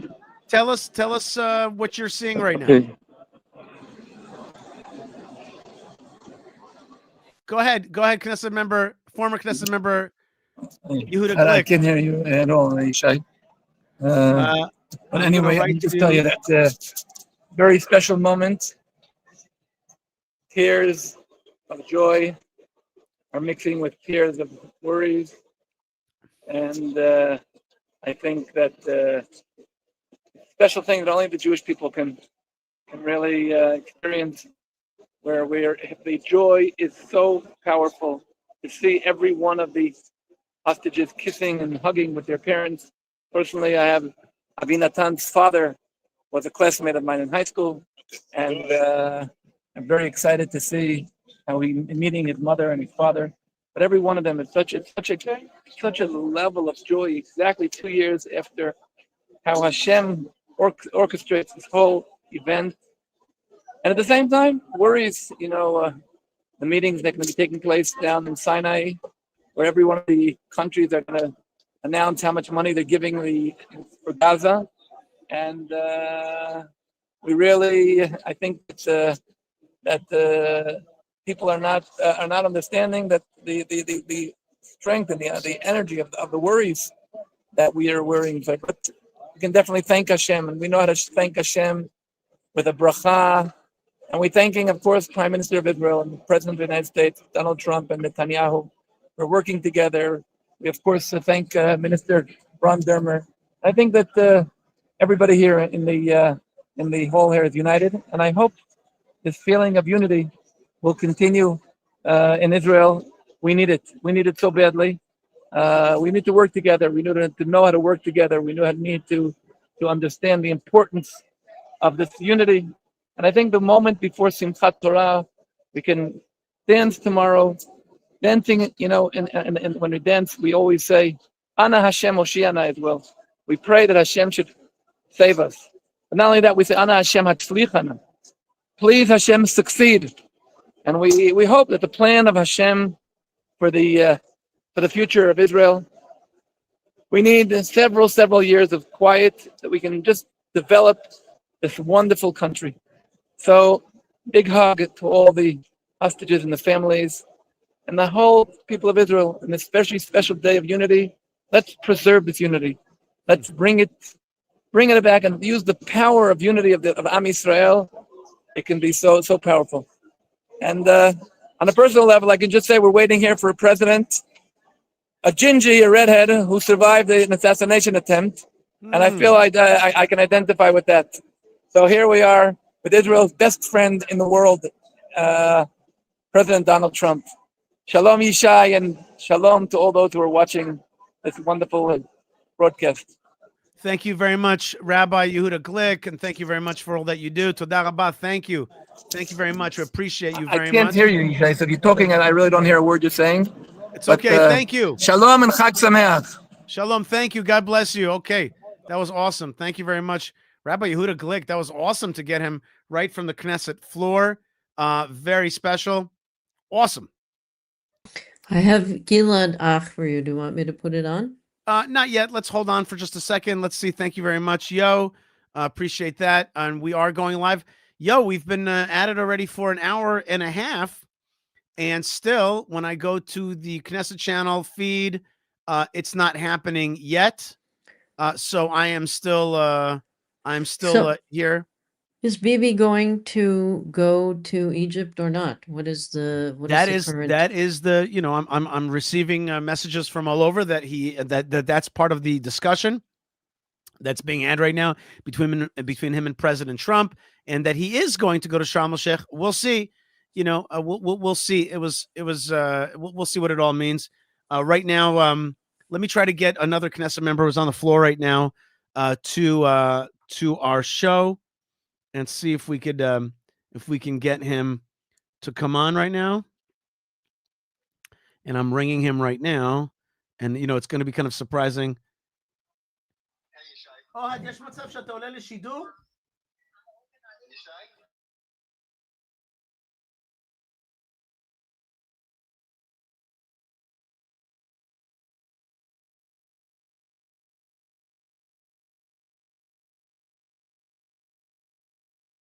Me working with Knesset member Ohad Tal to see if we can get him to come on the show. I wanna remind people, folks, that we do not allow Christian missionizing work here. So if you feel the great need to missionize, you know, find another channel or go to your local place. We don't allow it here because that's not what this channel is about. This is about Israel. This is about the Jewish people. This is about the Torah. This is our faith. And we certainly don't need missionizing here. And I understand that it could come from a good place or not such a good place. Whatever it is, it's not what I want to see on this channel. Here is Knesset member Ohad Tal. Knesset member Ohad Tal, thank you so much for joining us. Okay. Of course, thank you so much for having me. This is an unbelievable historical days, historical moments. I don't even know what terms to use anymore. We had on a Knesset Can you hear member. me? Yeah, we hear you good. We hear you good. We had on Okay. a Knesset member. Perfect. Thank you. Do you hear us? I can hear you. I can hear you. I can hear you. We had on Knesset member Amit HaLevy. He's like, this whole thing is bogus. It's not true. Hamas is still in power. This is a bad deal. Hostages are good, but at the same time, we're still going to be in danger. And terrorists are being released. So that's how he feels. How do you feel about this moment? So everything he said is accurate. I think we are in a very critical situation, and there are many challenges and dangers ahead. But at this moment, at this specific moment, when we are seeing the hostages coming back, I must say, honestly, I didn't believe that we're actually going to see that. I thought Hamas will try to play with us until the last minute. And thank God. And we have to admit, and we have to thank Prime Minister Netanyahu for that, and we have to thank President Trump for that. And for so many people, Minister Dermer, who's here also, for really making this happen, accomplishing that, bringing back all the hostages, all those who are alive already here, and hopefully also those who are deceased also, we will see them coming back as soon as possible. And we are very happy about that. And that's an unbelievable miracle. Just think about it. I mean, only God can create such a thing that exactly 2 years on the same day, the eve of Simchat Torah, we are seeing them coming back home. This is unbelievable. Just like it says on Yosef, that exactly 2 years after he was in captivity, he was released and brought back to life. So we are seeing the same miracle here.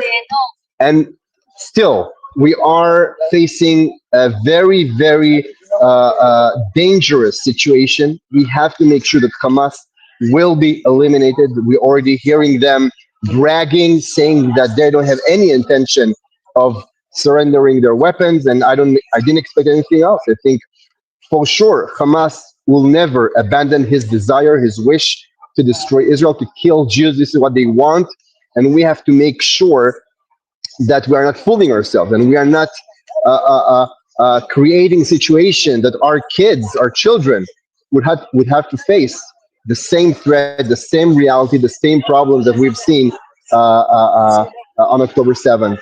That's our responsibility. We have to make sure, and it doesn't take away the happiness and the gratitude that we have to feel towards God, towards our leaders who brought us to these moments.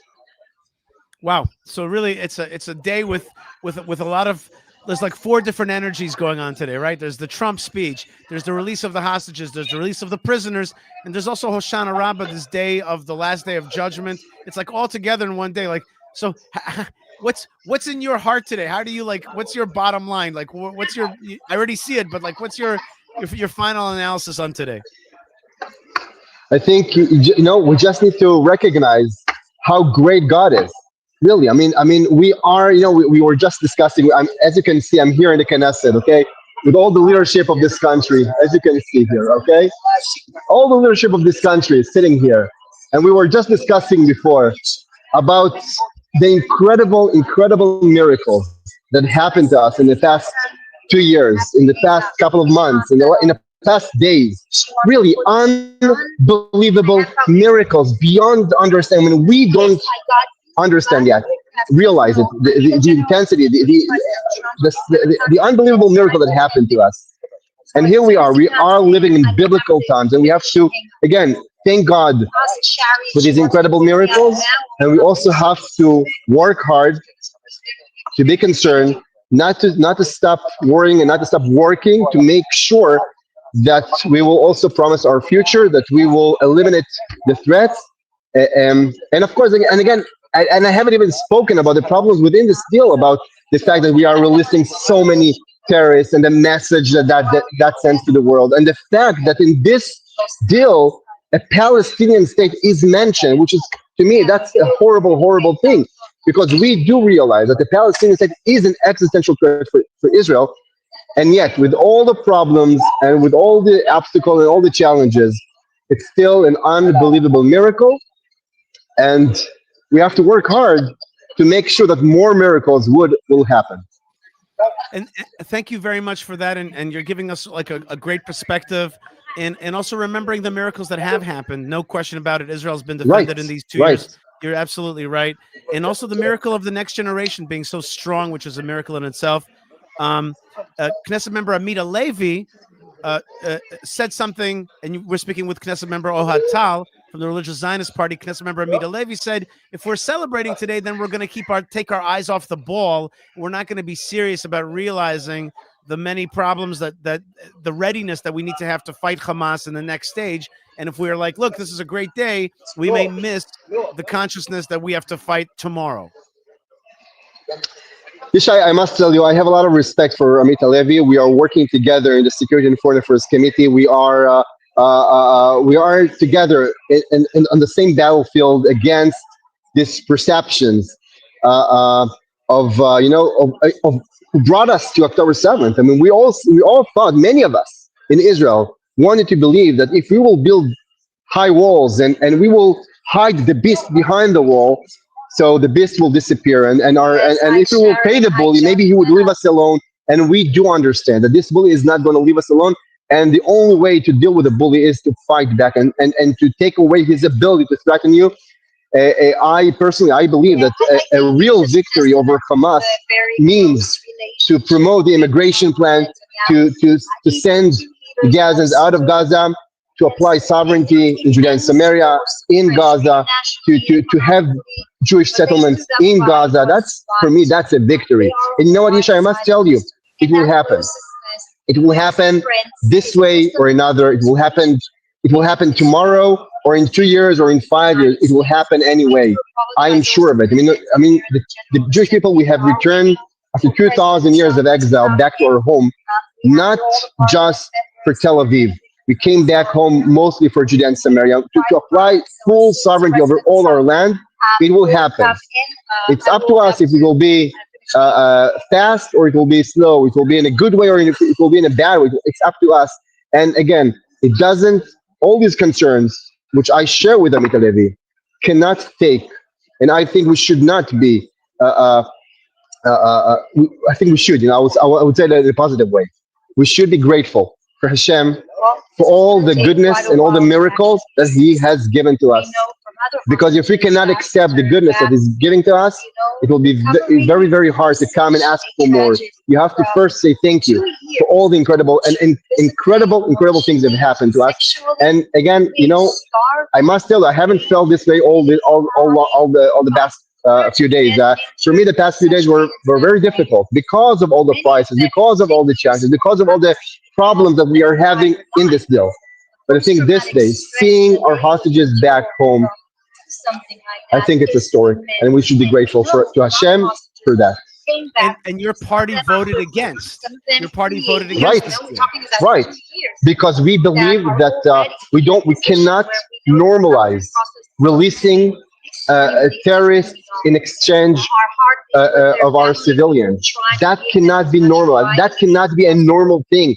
We have to say, no, that's not something we support. This is not something we think should happen, because you know what? It's not just about the practical issues about releasing so many terrorists and that will create chaos in Judea and Samaria and Gaza, will only incentivize terrorists. It's also it sends a horrible message that the life of Israelis and the life of jihadist terrorists are maybe even equal, and that's a horrible message. And I think we should stand strongly against this perception. And hopefully, I hope that in the next couple of weeks, I have a bill to legislate the conclusions of the Shamgar committee, who assembled after the previous hostage deal with years ago, and they came out with a whole list of proposals of how to prevent these situations from ever happening. I think we should legislate that. I think the time has come for that, to legislate what they came up with, and to prevent future Jews being kidnapped by terrorist organizations, because it's worth it. Knesset member Ohad Tal, you're in the Knesset right now. You gave us a great shot beforehand. Can you give us another one of those shots? Can you give us, Of course. the leadership Awesome. So as you can see, this is right here. Okay, this is where the president of Israel, the president of America, and the speaker of the Knesset, Amir Ohana. This is where they'll enter here, as you can see. Then they're gonna sit there, right there. The president is going to speak from the podium right there. That's the government. This is where the government sit, right here. So you can see here. That's Minister Bezalel Smotrich right here, if you can see him. And right behind him, that's the chair of Prime Minister Netanyahu. These are all members of Knesset. And Secretary Rubio is just came. And then Pete Hegseth, I can see Pete Hegseth right here, the Secretary of Defense, of War, or how do you call it today? I don't remember. Secretary of Defense. No, they've just changed the name, I think. Isha. Okay. I don't know. Go ahead. The Chief of Staff, the American Chief of Staff, is here also. Ambassadors from all over the world. David Friedman is here also, as you can see. I don't know if you can see it right here behind me. The head of the Shin Bet is here. The Israeli Chief of Staff is here. And I see everybody's coming, so it means probably that the president is on his way to join us. Knesset member Ohad Tal, Religious Zionist Party, thank you so much. That was great. Thank you for showing us the leadership of Israel. My pleasure, my honor. Thank you, Isha, for everything you are doing. God bless you. And for lifting the spirit of the people of Israel, because that's also important. We have to lift the spirit of the people. That's also important. That's right. And we want to wish you blessings on this day of final judgment. A pit katava, as we say, a good note from God for judgment. Indeed so. All right, Ohad Tal, awesome. Thank you so much for joining us. That was awesome. Are we having fun or what here? We are really so lucky to be joined by such great leadership in the land of Israel. Ohad Tal, great job there. Thank you so much and showing us. And in the meantime, right now, looks like there's Rubio, there's Hegseth, there's Huckabee, and then there's generals that I don't know their names. Okay, and they are here at the Knesset right now. That means that President Trump is going to be speaking soon. Let's see if we could get any audio from that. Let's see if we get any audio.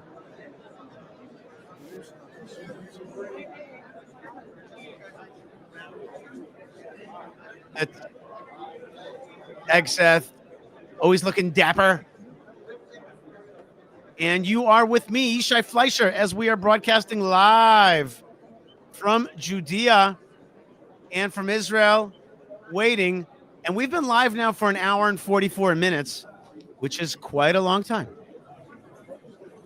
You might want to talk about how we agree to agree. Okay, that's right. Thank you very much. And let me remind folks that in our wonderful live stream here, we are very much believers that that everybody has a voice. We want to welcome real discussion. We're happy to bring Jews, Christians, Hindus, Muslims together, but we do not appreciate and we will not accept any proselytizing. If before we start here, I'm just saying that if you feel a great need to talk about a God that is important to you, I understand. But if it starts with a letter J, it's okay. Just keep it to yourself. It's not here. We don't do that here. Okay. Jay is my Uncle Jay. I get it, but we don't do that here. This is an Orthodox Jewish from Israel channel. And if you really feel the need to proselytize, you got to find some other outlet. Here, we don't do that. And we will kick people off for doing proselytizing. On the other hand, if you love God and you love Israel and you want to talk, this is the place to do that. But without proselytizing, that is the way we do it here. So I ask you to keep in the spirit of let's agree to agree. And we are live here from the land of Israel. And I remind you to like, subscribe, comment. Come on, people. Help me with the old algorithm. Come on, let's do that. And also don't forget to help us in other ways as well, including supporting us and supporting Yishai Fleischer TV. And you could do that through buymeacoffee.com/Yishai. Or you could support our projects at fightforisrael.org. We've had 3 Knesset members on. There's Ivanka Trump. She's arrived head and shoulders taller than everybody else as usual. And probably wearing high heels as well. Very tall person, God bless her, and Jewish. And so she's here in the Holy Land, and that's very special. There is Rubio, there's Hegseth, there's Huckabee, there's my good friend David, and he's managing the affairs there while we are going live from Judea. There's David Friedman and other people that I don't recognize. They're all there at the Knesset. Finally, we're going to actually hear from President Trump in just a minute or two. There's Mayor of Benjamin region, Israel Gantz. There's the mayor of Samaria, Yossi Dagan. I should have had him on as well. But now we are getting clamping. Let's go to the live stream and turn on the sound.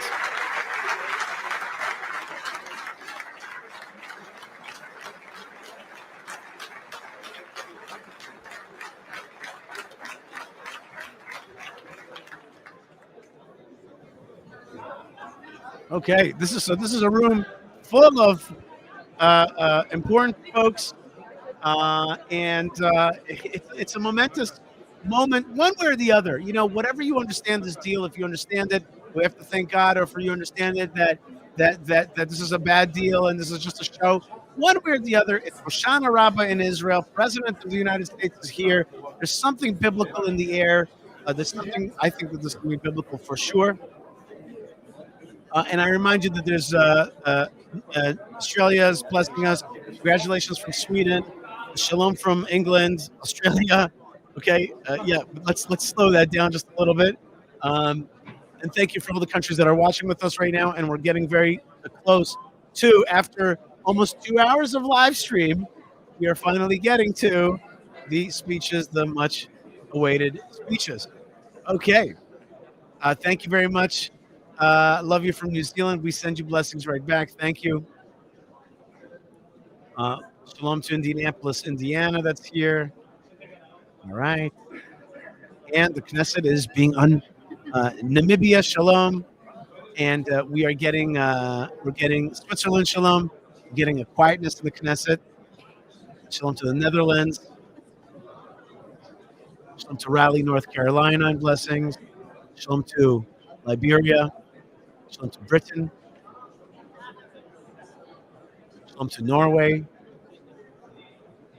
Shalom to Washington State.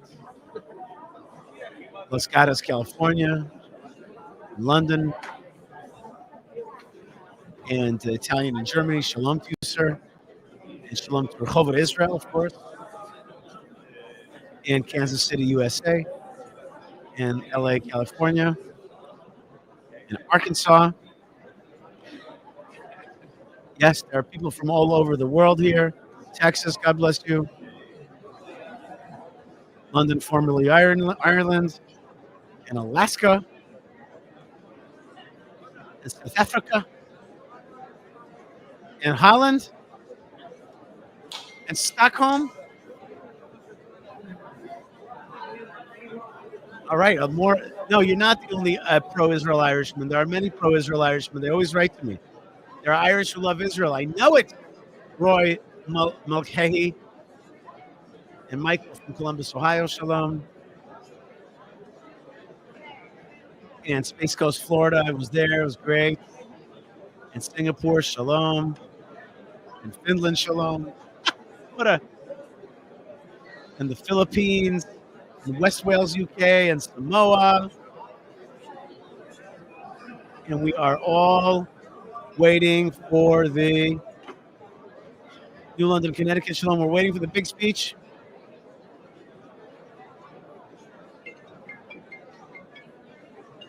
Croatia, God bless you. And from the Solomon Islands.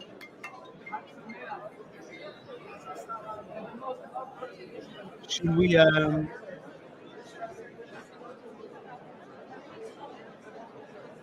okay, we have here some very we're still waiting for that speech to start. This is Davish. I was an honor hosting at Boston College on my Ion Zion tour back in 2010. Hope you're well. You can recover that footage sometime. That would be nice.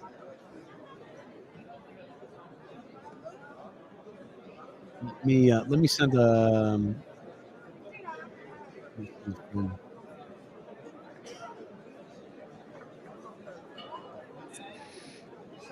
Do you want to hear Yeah. Gilad Ach? No, I don't think it's time for a whole new idea, and this might start at any point. So let's. I'm just sending another friend of mine who's right now there. I'm sending him also a link, maybe that he can come on as well for just a few minutes. And there are people from all over the world. Let me just send my friend, see if he's ready to come on for even 1 minute.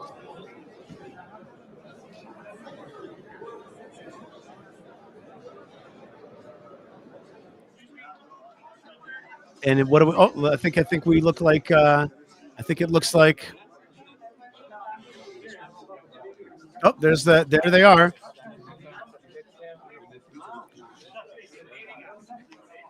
There is the Knesset channel, and we see the Speaker of the House and the President of Israel and the Prime Minister of Israel. And right behind them is President Trump, looking pretty serious.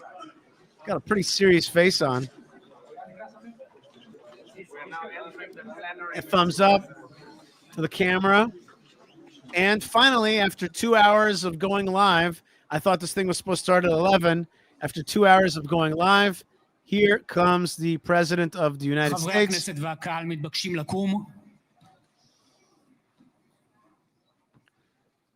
כבוד הנשיאים, כבוד ראש הממשלה וכבוד יושב ראש הכנסת. Okay, so they're being announced and they're asked to rise right now.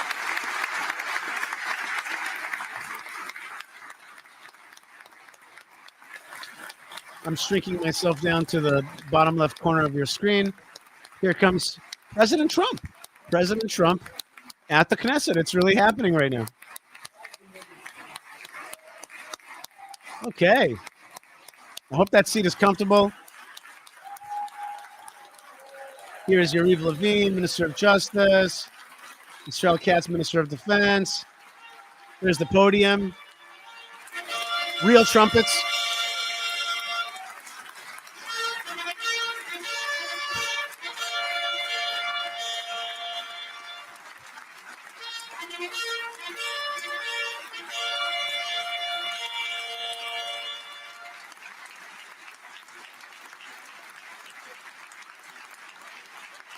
Okay. Trumpets have blared.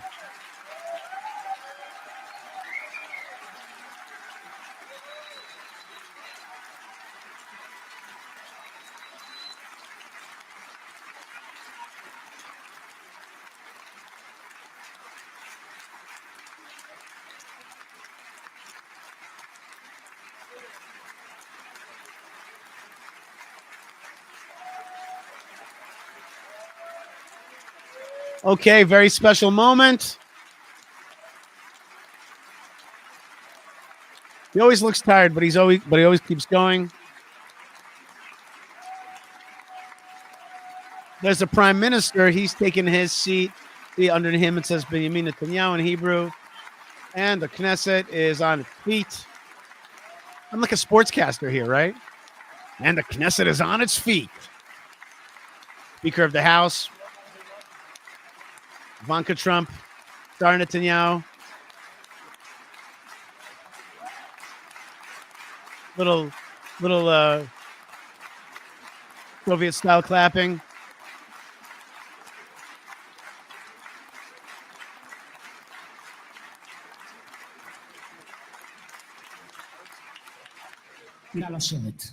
And they're asked to sit.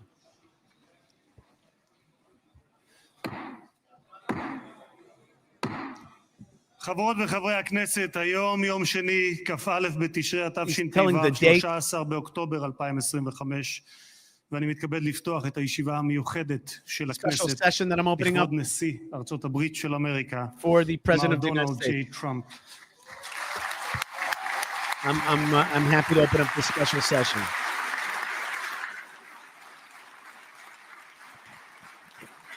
חברות וחברי הכנסת, בטרם נתחיל אני מזכיר שישיבה זו היא ישיבה מיוחדת, ולכן לא יהיו בה הפרעות. מי שיפריע יוצא מאולם המליאה ולא יורשה לשוב אליה עד תום הישיבה. לא תהיינה אזהרות. בנוסף, ניתן יהיה למחוא כפיים בישיבה זו כפי שכבר ראיתם. You are allowed to clap in this כבוד session. נשיא המדינה יצחק הרצוג ורעייתו מיכל. Now he's welcoming the president of Israel, who's sitting right next to him, and his wife. כבוד ראש הממשלה בנימין נתניהו ורעייתו שרה. Prime Minister Netanyahu, and even part of the crowd is giving him a standing ovation from the government side. The opposition side is not giving him a standing O, but the government side is giving him a standing ovation, and President Trump giving him a standing ovation. The opposition not standing for him. Gosh, Israel, contentious country, eh? Wow, there's the government standing on its feet. I mean the coalition.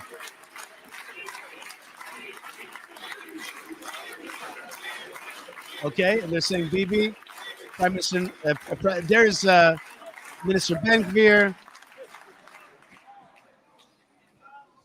ראש האופוזיציה יאיר לפיד ורעייתו. And now he's calling out Yair Lapid, who's the head of the opposition. שרים וחברי הכנסת. There's Amichai Shikli, our friend. Special recognition to Minister Ron Dermer, okay, who led.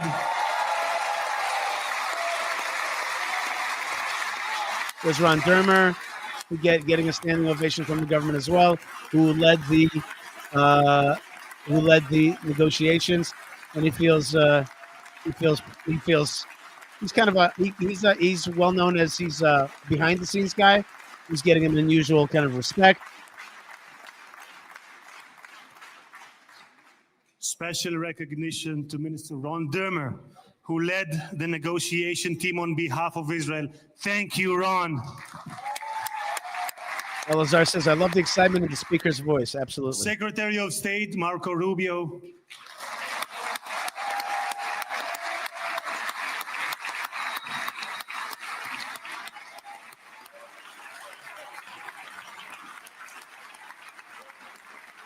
Folks in the stands.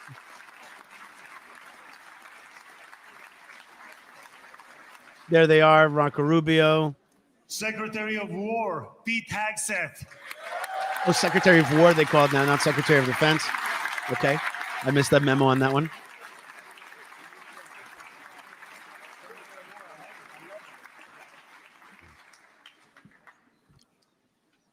Chairman of the Joint Chiefs of Staff, General Dan Kane.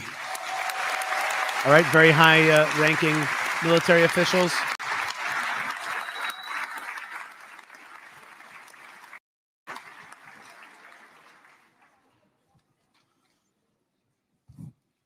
Two key players. President Trump's special envoy, Steve Witkoff, who is here with his partner, Lauren.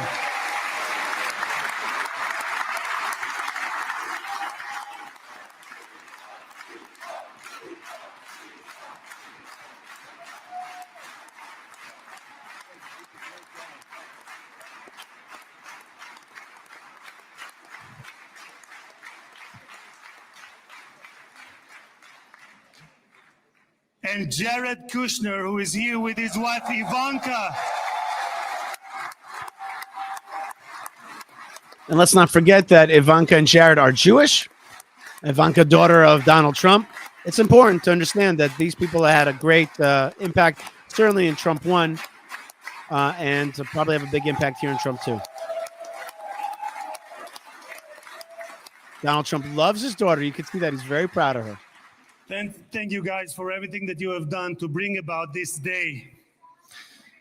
Ambassador of the United States to Israel, my dear friend and my absolute favorite rock star, Mike Huckabee. Okay, Mike Huckabee is very loved here in Israel, very beloved. And of course, he's a great musician as well. They play a lot together.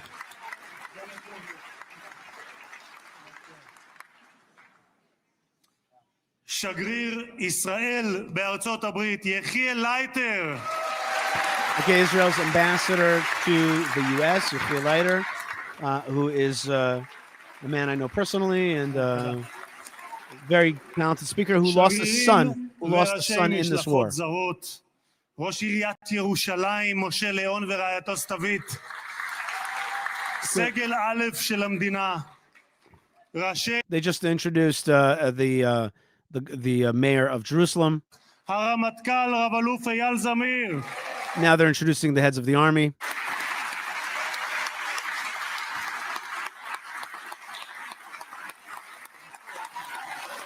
Standing out for the heads of the IDF and the heads of the security establishment. המפכ"ל רב ניצב דניאל לוי. The head of the police. נציב שירות בתי הסוהר רב גונדר קובי יעקבי. The heads of the בשטח, הוא prison. מאלה שנמצאים בשטח. נציב הכבאות וההצלה רב תפסר אייל כספי. The heads of the firefighting. ראש המוסד דוד ברנע. The head of the Mossad, David Barnea. The Mossad, Israel's secret operations intelligence organization.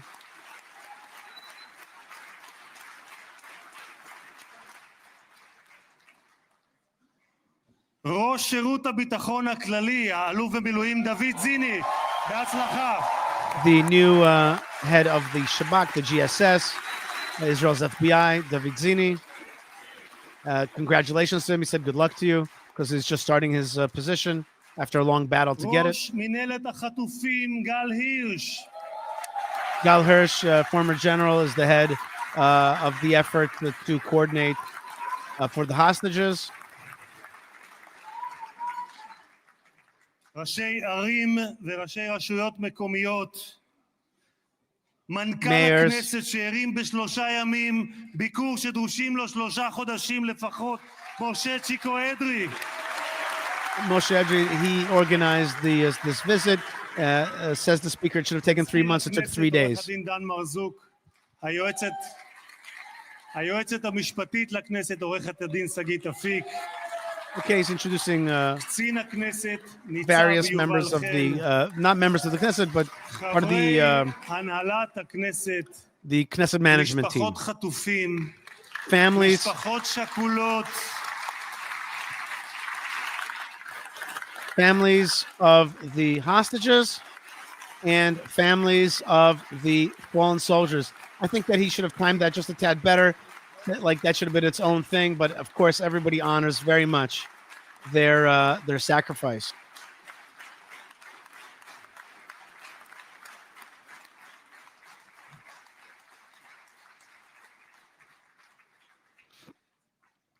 סגל א' של המדינה, מכובדים מהארץ ומהעולם, ואני פותר בזאת את הדוברים הבאים מאזכור כל המכובדים. קהל יקר, אזרחי ישראל, יש לי הכבוד המיוחד. I have the special privilege לברך יחד איתכם. to bless together with את you החבר הטוב ביותר שהיה אי פעם למדינת ישראל the בבית best friend that הלבן. Israel ברוך has הבא ever had in לישראל, the White House. ברוך הבא לירושלים, Welcome to ברוך Jerusalem. הבא לכנסת, Welcome to הנשיא Jerusalem. Welcome to דונלד Israel. ג'יי טראמפ. Welcome to Israel. Welcome to Jerusalem. Welcome to the Knesset. Donald J. Trump, the best friend that Israel's ever had in the White House. And once again, standing ovation, not by everybody. There are some, I think that's an Arab Knesset member over there that is not a big fan.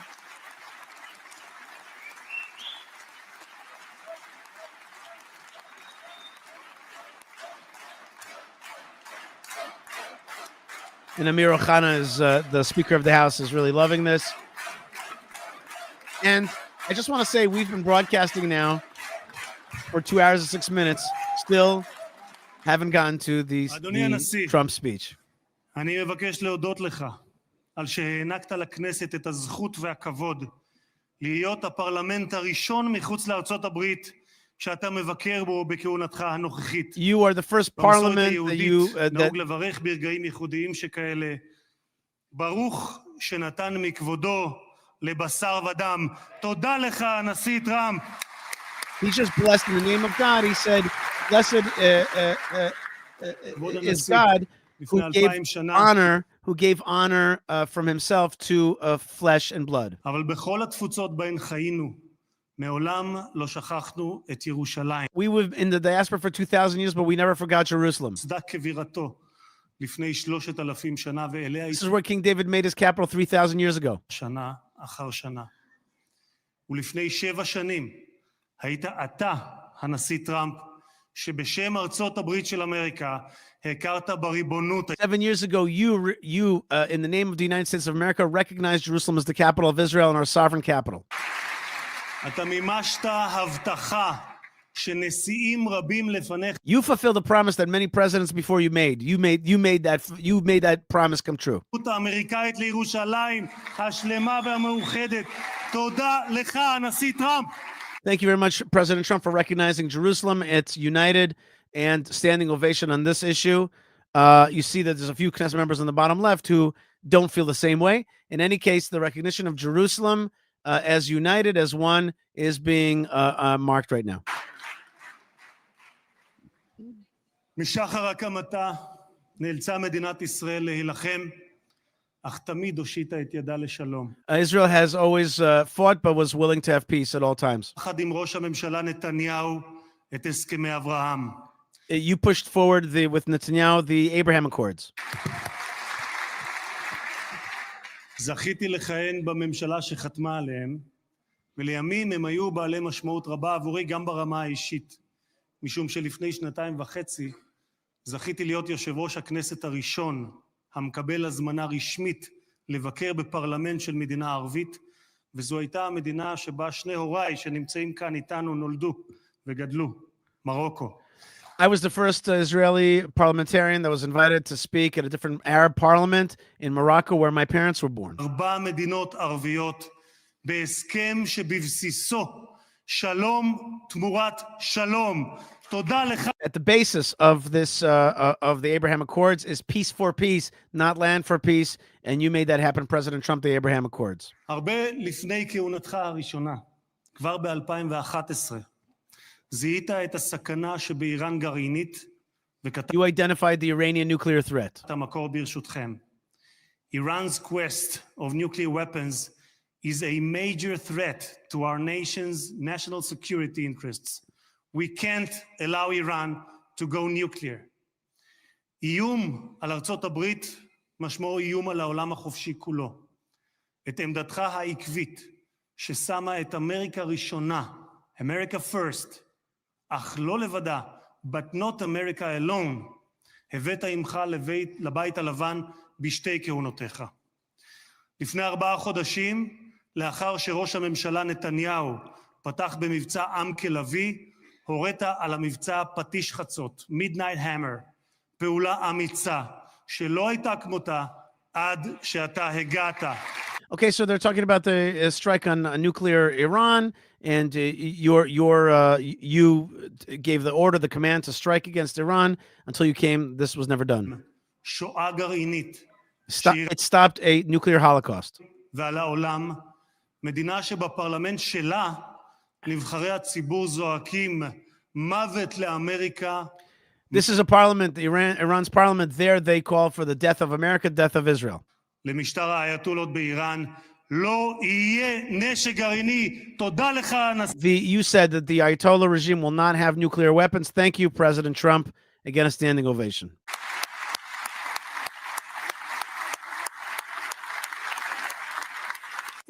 Officials cry death to America and death to Israel. And today we can say I see to now. the Ayatollahs rule in Iran will not have nuclear power. Thank you, President Trump. I don't know where that just came from. Looks like that they just added a audio feed. Where is this from? That's weird. Mr. President, today Hold on, friends. We're gonna calm this down, and we're gonna open up a different one. Okay.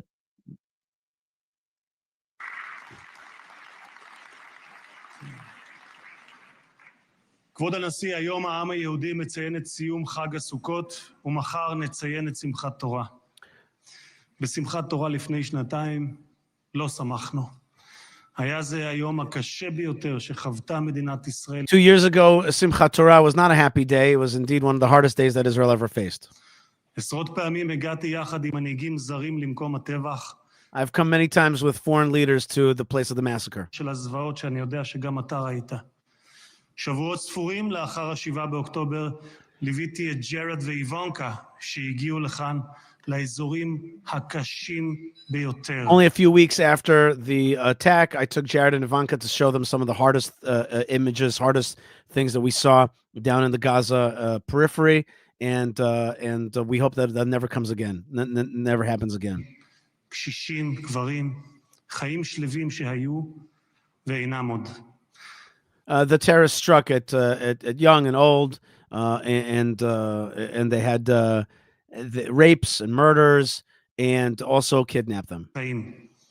מאז בני ישראל נלחמו את המלחמה הקשה, הארוכה וגם הצודקת. We have fought now the longest, hardest, and most just war we've ever fought. חטופים בשבי נותר פתוח ושותת דם מאז ה-7 באוקטובר, כאשר כל עם ישראל כאב את כאב החטופים ובני משפחותיהם. All of Israel felt the pain of the hostages and their families.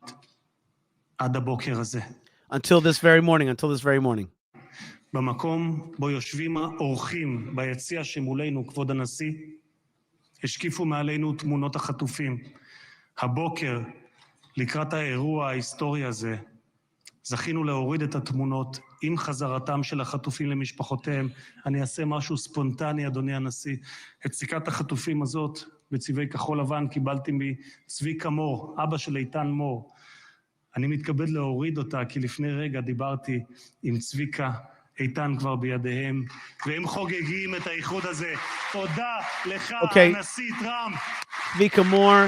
Tzvika More's son, Eitan Moore, has returned to him.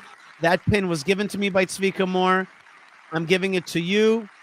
By the way, Eitan Moore and Tzvika, they are from Kiryat Arba. I know them well, and it's an amazing moment that they were just mentioned. And Eitan Moore is indeed home. That's also the hostage that my wife and children specifically prayed for. American president, but as a giant of Jewish history, one for whom we must look back 2.5 millennia into the mists of time to find a parallel, Cyrus the Great. You, President Donald J. Trump, are a colossus who will be enshrined in the pantheon of history. Thousands of years from now, Mr. President, the Jewish people will remember you. We are a nation that remembers. Far from being a local struggle, what we are witnessing is a global struggle, a global battle between the forces of extremism, radicalism, and fundamentalism, and those of freedom, liberty, and democracy.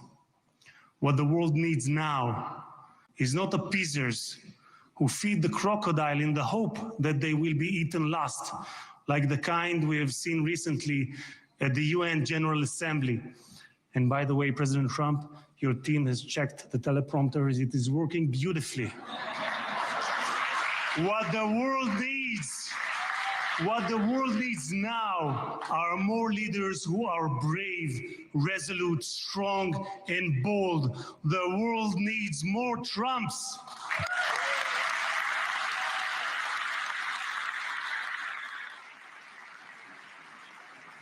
Mr. President, with your permission, I would like to take this moment to address Prime Minister Netanyahu.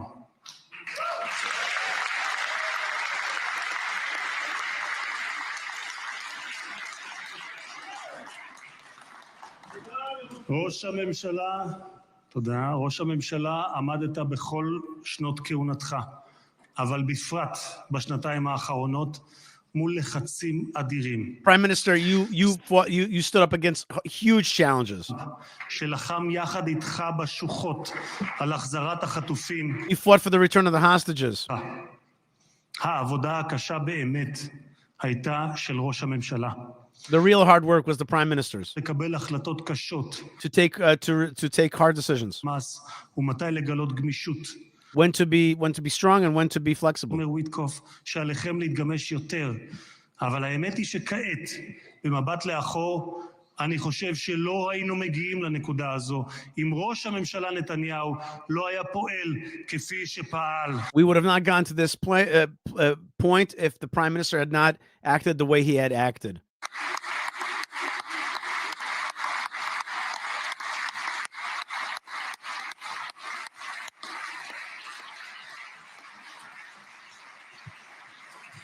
גם הנשיא שלי, ממשיך וויטקוף, גם הנשיא שלי, אתה אדוני, הנשיא טראמפ, מאמין בכך.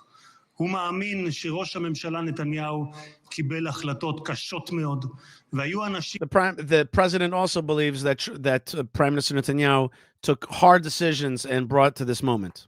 לא הייתה ברירה. כך אומר וויטקוף, הם נאלצו להגיע להסכם הזה. הלחץ היה עצום ולכם יש צבא גדול. התקדמתם משמעותית בשטח וזה מה שהוביל להסכם הזה. The armies pushing forward is what brought to this deal today. כך אומר השליח וויטקוף. That's what Witkoff has said. אדוני ראש הממשלה, אתמול בדרכו לישראל אמר הנשיא טראמפ שאתה הוא האיש הנכון בזמן הנכון. President Trump said that you're the right person at the right time. ואני גאה לומר כאן. And I'm proud to say here. לעיני העולם שבזכותך הגענו להישגים הרבים שאליהם הגענו. תודה לך ראש הממשלה. It's only because of you that we got to the great achievements that we have achieved through this deal. Thank you, Prime Minister. Oh, I pressed the wrong button. Okay.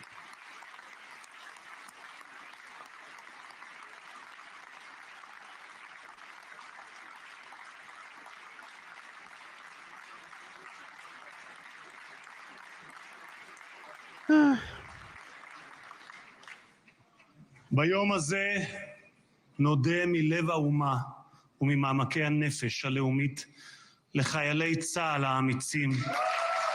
Today we're gonna from a deep part of our heart, from the depths of our heart, we have to honor the brave Israeli soldiers.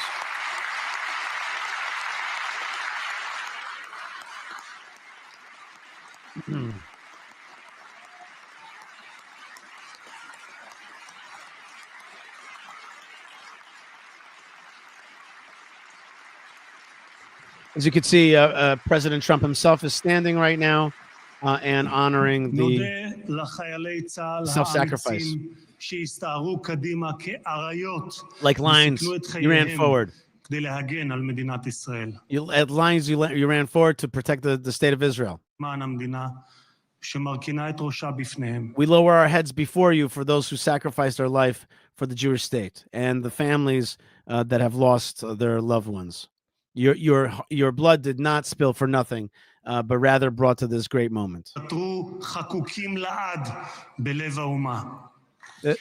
Their names are imprinted forever in the heart of the nation. President Trump, you are the president of peace. There was not a single person on this planet who did more than you to advance peace.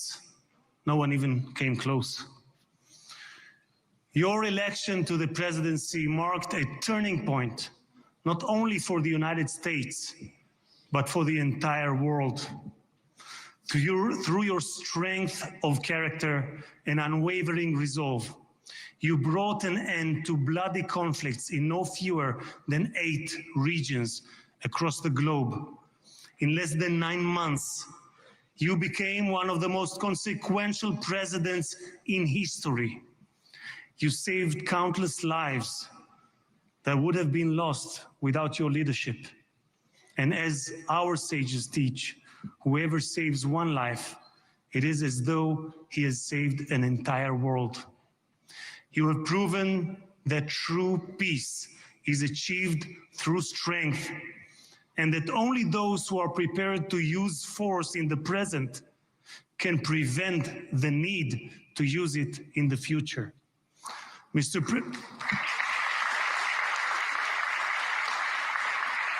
President, you, more than any other individual, are deserving of the highest recognition for your efforts in promoting peace.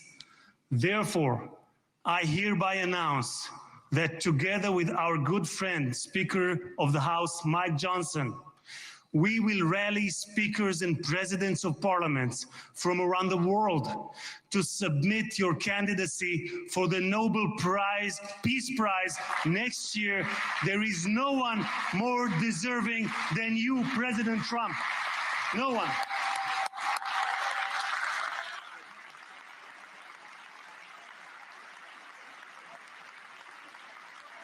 Okay, so the Nobel issue has risen up. I have recommended we come up with our own Peace Prize. Why do we always need this stupid Nobel Prize? Like, let's just do our own prize.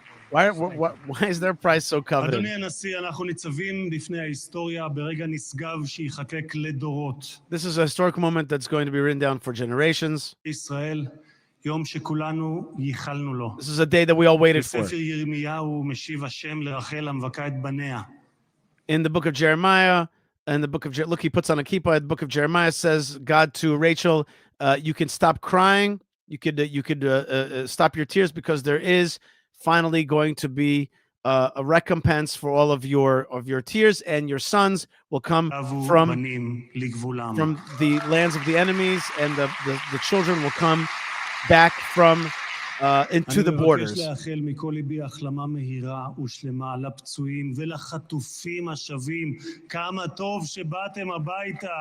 good it is that you have returned home. I want to wish health and recuperation to all of you hostages who have come home. There's one of the hostages with a flag next to the chopper. May God bring peace on us and on you. You, President Trump, may God bless the United States of America, and may God bless the state of Israel. Toda rabba v'chag sameach. Okay, and we're getting a live feed right now of one of the hostages with the flag of Israel on a tarmac on top of a hospital, alive and well, and waving the flag of Israel, the flag of victory. Beautiful, emotional speech, hitting all points by Amir Ohana, Speaker of the House. And now let's see what happens. And we are live here from Israel. I am now going to invite the head of the government, Knesset member, the Prime Minister, the Prime Minister and Knesset member, Benjamin Netanyahu, to address the Knesset.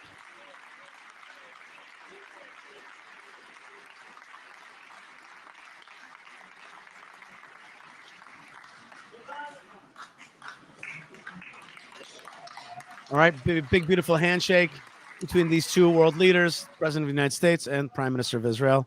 Here is Netanyahu.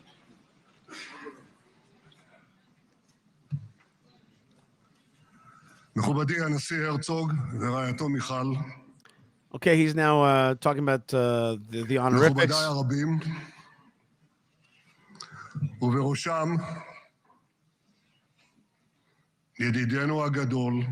Our great friend, the President of the United States, Donald Trump, People's hands are going to hurt after this for all the clapping. This is one of those big clapping, ending O events. You get tired. Welcome to Jerusalem, our eternal capital. Welcome to Israel. In this special emotional day, which is going to be written in the annals of our people. And you, President Trump, you too will be written in the annals of our people. And you've already been written in the annals of humanity. As has been said, we remember our friends. We know your important role in the action of returning our hostages on this very day.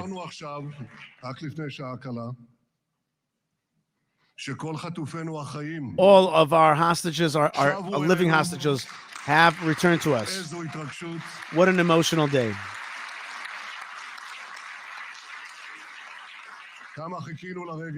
How much have we waited for this day? And we have to return all of them. It means also the bodies. I want to thank you personally and in the name of the nation. Thank you, President Trump. Thank you.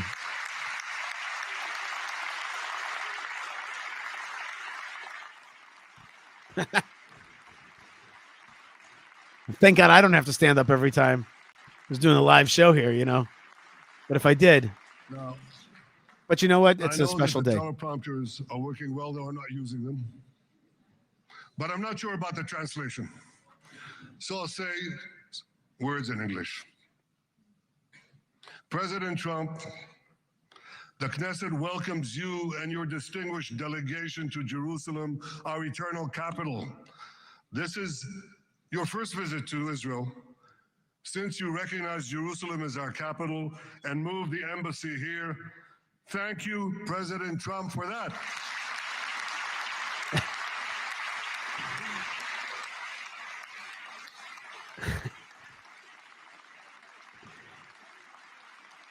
Okay, once again, and I think it deserves another standing ovation, and that is the recognition of Trump's recognition of Jerusalem. That's huge.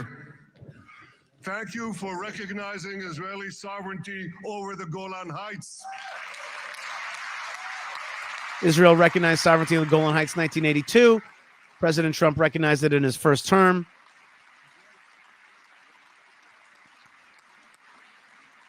Thank you for standing up to the lies against Israel in the United Nations.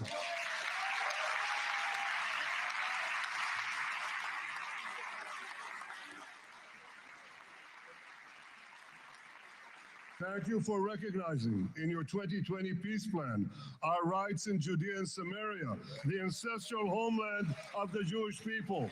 This is huge. This is a huge moment.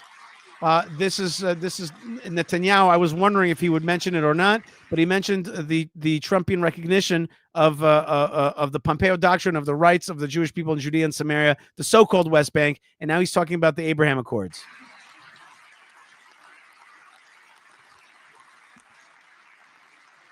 Thank you for withdrawing from the disastrous Iran nuclear deal.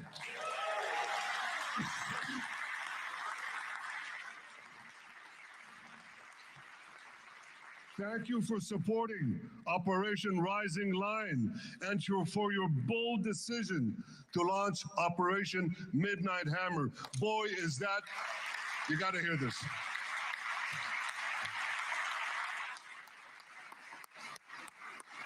This is the most fitting name ever named for a military operation, because a little after midnight, you really hammered them. Oh, yeah.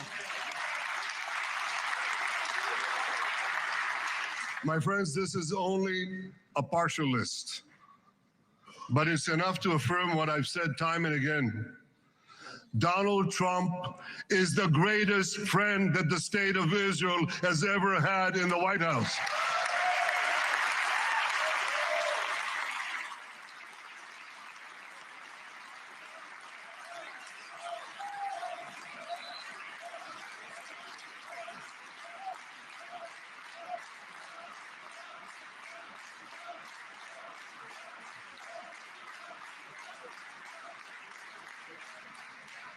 Who's he pointing at? Who is he pointing at there? No American president has ever done more for Israel. And as I said in Washington, it ain't even close. It's really not a match. Mr. President, today we welcome you here to thank you for your pivotal leadership in putting forward a proposal that got the backing of almost the entire world. A proposal that brings all our hostages home.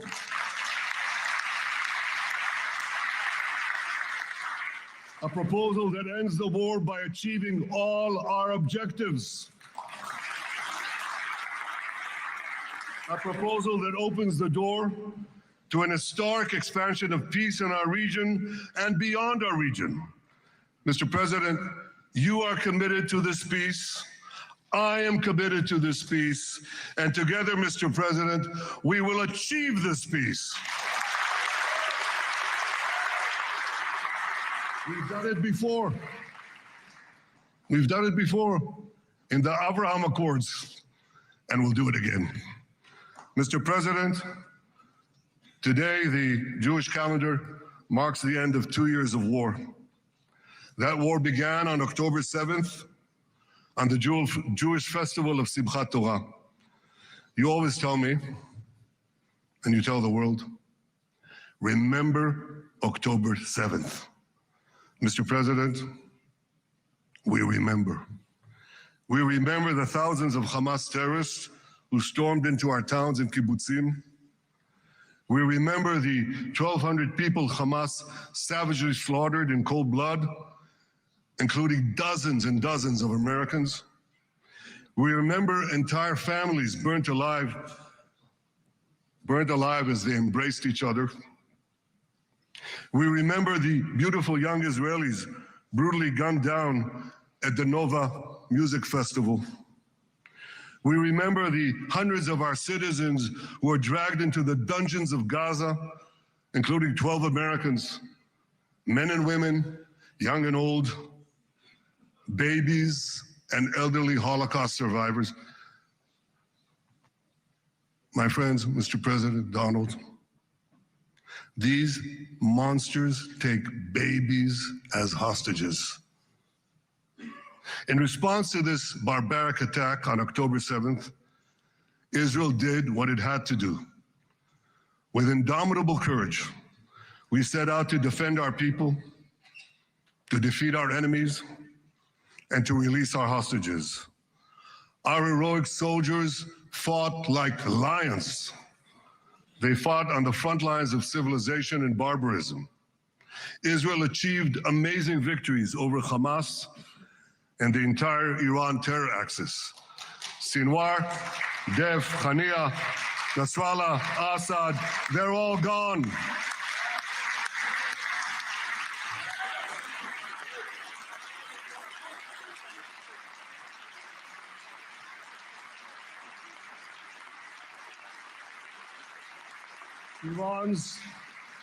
Iran's nuclear weapons and ballistic missile program, with your enormous help, Mr. President, rolled back. Half the Houthi leadership wiped out. But the price of this victory, the price of these victories, has been heavy. Nearly 2,000 of Israel's finest were lost, nearly half in battle. They left behind parents, spouses, siblings, and children. Their love and laughter, their promise and potential were lost forever. To the families of our fallen fighters, many of them are here, I say, I know the depth of your pain. I know the inconsolable grief that will accompany you for the rest of your lives. The state of Israel bows its head in eternal gratitude to our fallen heroes. Because of these heroes, our nation will survive. Because of these heroes, our nations will thrive. And because of these heroes, our nation will have peace. Mr. President, thousands of our brave soldiers were also wounded, suffering terrible blows to body and soul. Brave soldiers like Ari Spitz. Ari is an American. Ari is an American Israeli who was injured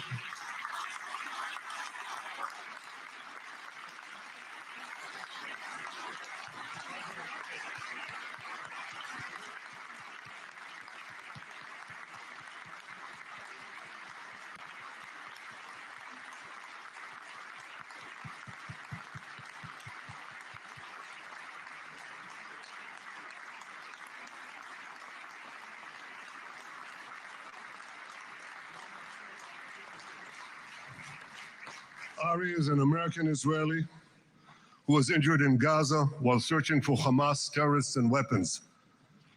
2 of Ari's comrades were killed in this action and 10 were injured. Ari was presumed dead, but made a miraculous recovery despite losing 3 limbs. Wow. Ari, stand up for a minute alone. Stand up. There you go. There. Ari, you are the spirit of Joshua. You are the spirit of David. You are the spirit of the Maccabees. You are the spirit of Israel. I salute you. We all salute you.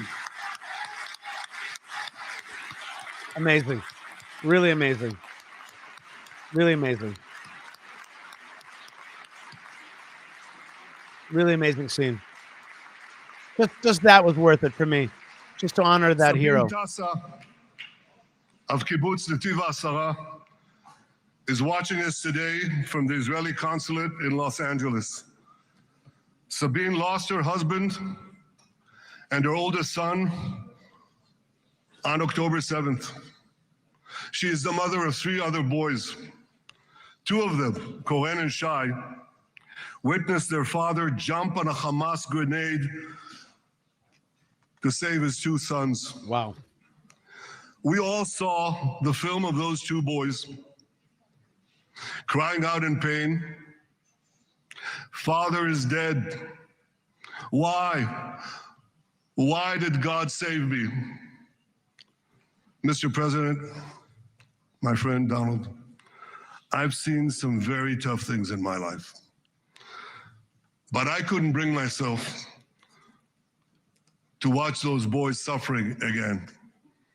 So I didn't see this film except once.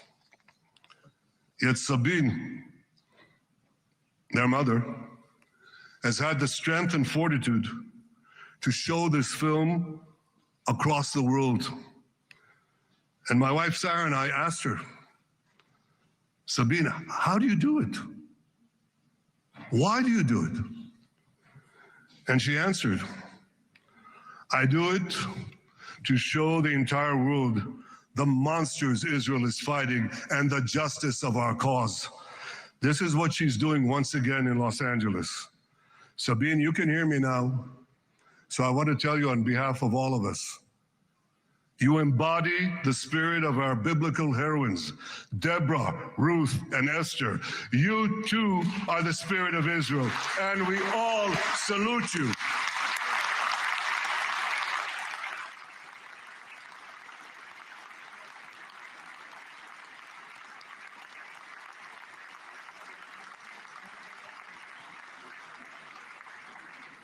Mr. President, you asked me on our many conversations during the 12-day war with Iran, you asked me, how are the people holding up? And I said to you, our people are strong. Israelis are a nation of lions with unlimited resolve to defend our country and secure our future. The people give strength to our soldiers, and the people give strength to me and to my colleagues. The Jewish people have risen from the ashes time and again, but when we formed the State of Israel and the Army of Israel, we pledged never again would be defenseless against our enemies. And that resolute strength not only assures our survival, it assures our future, it assures peace. We have paid a high price for this war, but our enemies now understand just how powerful and just how determined Israel is. They understand that attacking Israel on October 7th was a catastrophic mistake. They understand that Israel is strong and that Israel is here to stay. And this, Mr. President, is the indispensable foundation of peace. Peace through strength. Ladies and gentlemen, this is a momentous day, a day of great joy as the remaining hostages come home. My wife Sarah and I have met with the hostage families many times. There were no words to describe their agony, only tears of bottomless sorrow and unimaginable pain. At the beginning of the war, I promised to bring all the hostages home. Today, with the indispensable help, the determined and focused help, the unremitting help of President Trump and his team, and with the incredible sacrifice and courage of the soldiers of Israel, we are fulfilling that promise.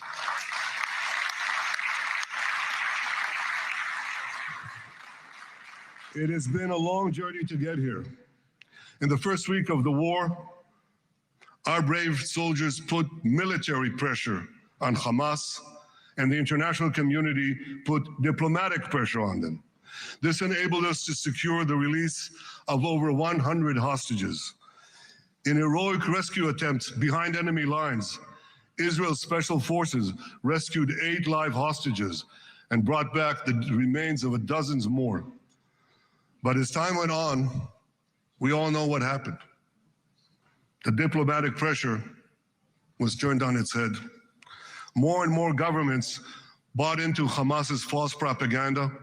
More and more governments succumbed to anti-Semitic mobs in their own countries. They just turned on Israel. They called for us to surrender to Hamas demands, just leave Gaza immediately, they said, end the war without committing to disarm Hamas, without committing to demilitarize Gaza. Had Israel succumbed to those demands, not only would Sinwar, Nasrallah, Assad, and Iran's missile and nuclear program remain intact. Not only that, because in no time, the Hamas killers would be back on the border fence, ready to repeat the horrors of October 7th again and again, as they vowed to do. But just at that point of maximum pressure on Israel, a man named Donald J. Trump was elected President of the United States.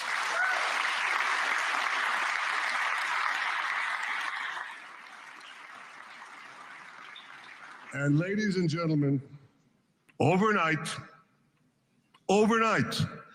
everything changed. Everything. Mr. President, thanks to your unequivocal backing of Israel, we secured a second hostage deal within weeks of your election. And in the months that followed, we worked closely together to forge a path to bring the remaining hostages home and end the war. End the war in a way that ensures the disarming of Hamas, the demilitarization of Gaza, and that Gaza would never again pose a threat to Israel. 2 months ago, you fully backed my decision to send the IDF into the last Hamas stronghold in Gaza City. You shared my view that this military pressure would help free the hostages. And despite all the criticism, all the naysayers, we were right. Hamas caved in. And 2 weeks ago, you succeeded in doing something miraculous. I just want to say it wasn't about Hamas caving in. It was about destroying Hamas, right? That no one believed was possible. You brought most of the Arab world. You brought most of the world behind your proposal to free the hostages and end the war. I want to thank Steve Witkoff Jared Kushner, and Ron Dermer for their great contribution to this effort.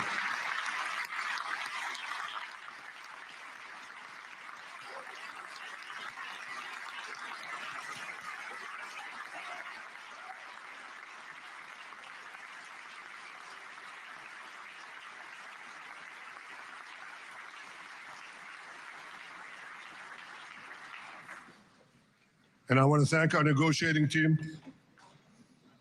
I believe that the close cooperation between the two of us, between our two nations, combining Israel's military pressure and President Trump's unmatched global leadership. I have to tell you, I've seen a lot of American presidents.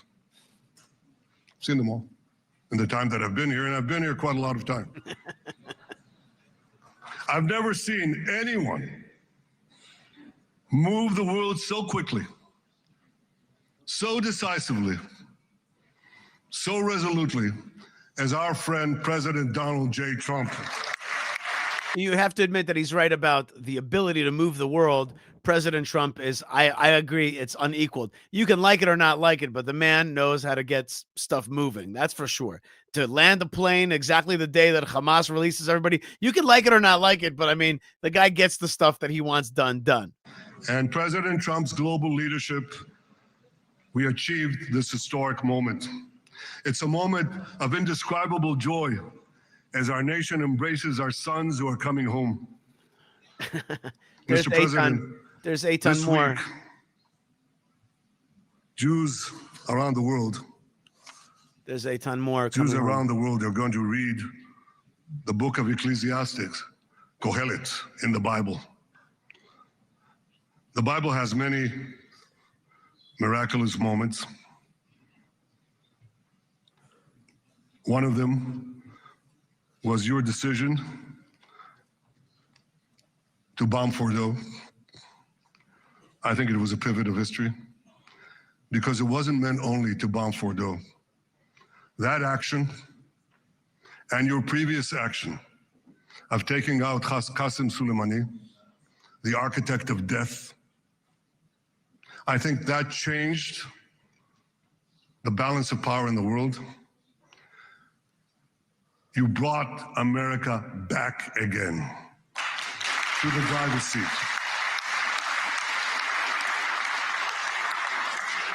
Now, I said that we're going to read this week the book of Ecclesiastes. It's not a book of action. It's a book of meditations, of thought, a perspective on life and on death. And in this book, we read the immortal words of King Solomon. To everything there is a season, and a time for every matter under heaven. Et milchama ve'et shalom. A time for peace and a time for war. The last 2 years have been a time of war. The coming years will hopefully be a time for peace. Or yes or no, right? We may just have to continue this. And he better also promise that if needed, he will continue to fight. Inside Israel and peace outside Israel. It just seems a little premature to talk peace when we know that we're actually in a time of war with unremitting jihad.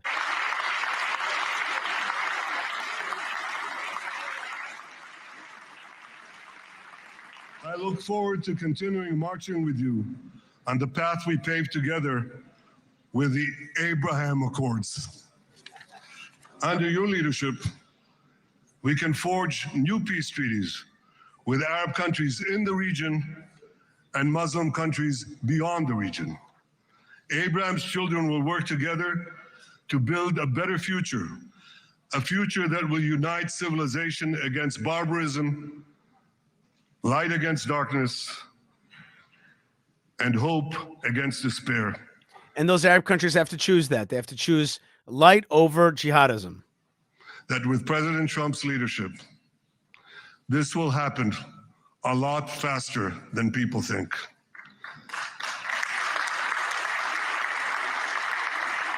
As Prime Minister of Israel, I extend my hand to hold those who seek peace with us. No one wants peace more than the people of Israel. I wouldn't use that terminology too much because I think it actually sounds like weakened. It sounds like we're weak that way. I say if they want peace with us, that's fine. We're welcoming of it. Hope is our national anthem. Hope is our creed. Hope is our strength. It is time, my friends, to realize that hope and expand the circle of peace. Mr. President, thank you for all you have done for us. I have submitted your nomination to be the first non-Israeli recipient of the Israel Prize, Israel's highest award. As to that other prize, just a question of time, you'll get it. But I want you to get the Israel Prize, our highest award. I like that a lot better than that whole Nobel Prize business. Good, you have an award of a country, you know, issue it. Forget the Nobel Peace Prize. Who cares about those guys? In general, we should work to undermine things that undermine us. You know what I mean? When others were weak, you were strong. When others were fearful, you were bold. When others abandoned us, you stood by our side. On behalf of the government and people of Israel, I thank you for your extraordinary friendship. Thank you for helping bring our hostages home. Thank you for supporting Israel's march to victory. Thank you for paving a path to peace. מכובדי נשיא ארצות הברית, ידידי דונלד, ברוך הבא לישראל. Welcome to Jerusalem ברוך הבא and Israel. לירושלים. ברוך הבא ביום המרגש הזה. Welcome to this. שהחיינו וקיימנו והגיענו לזמן הזה. Okay, that's a blessing that you have made us live. God has made us live and has brought us to this point. And it's a blessing on the special religious day as well. Hoshana Rabbah. Special stuff. Let's just hope it all pans out. And there's actually God bless you. peace. Well, why and not? your family, Mr. President. May God bless America. May God bless Israel. And may God bless the covenant between our two promised lands. Thank you, Mr. President. Okay. Long, emotional speech by Prime Minister Netanyahu. Talking about all the various points of what President Trump has done and embraced between two world leaders. כן, אלה הם הדברים של ראש הממשלה לטראמפ, אתה תחקק בתולדות... Okay, this is Channel 14 commentary there. In the meantime, I'll mute them. And we are watching live together the arrival of President Trump in the Knesset, and he's about to take the podium himself. And I've been live with you for 3 hours waiting for this speech that's finally about to start. So let's, without further ado, let's hear from President Trump. Prime Minister Netanyahu is sitting down, shaking hands to everybody, his ministers. There's his trusted ally, Ron Dermer. Yeah, okay.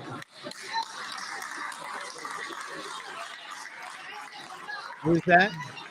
Oh, he's shaking hands with Yair Lapid, the head of the opposition. Oh, guess what? I thought we were going to get the Trump speech, but we are now getting the Lapid speech. I pray to God for personal reasons that this is short. Not that the leader of the opposition deserves short shrift. It's just that it has been a long time. Okay, let's hear from the leader of the opposition. And I wonder if anybody uses the bathroom at this thing. Members of Knesset, In English, Ministers, President Herzog, Yair Lapid, Prime Minister Netanyahu, head of the distinguished opposition. guests, Your Excellency, President Trump. For 2 years, we waited for this moment. 2 years of sleepless nights, 2 years without air in our lungs. Our eyes are filled with tears today. Our hearts are filled with gratitude. Our children are coming home.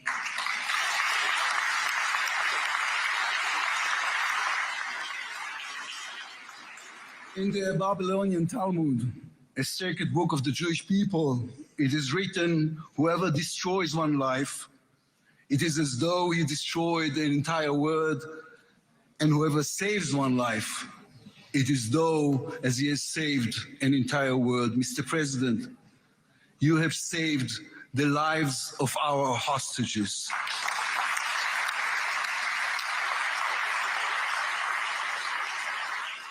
But you saved so much more. You have saved the souls of the bereaved whose loved ones now will be brought home for burial. You have saved thousands of soldiers who will now not fall in battle. And you have saved millions from the horrors of war. You have saved more than one life, and each life is an entire world. This is a historic moment, and a reminder that history is shaped by people.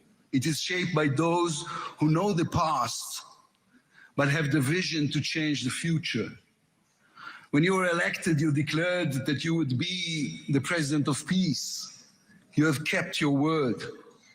The fact that you were not awarded the Nobel Peace Prize is a grave mistake by the committee. But they will have no choice, Mr. President. They will have to award it to you next year.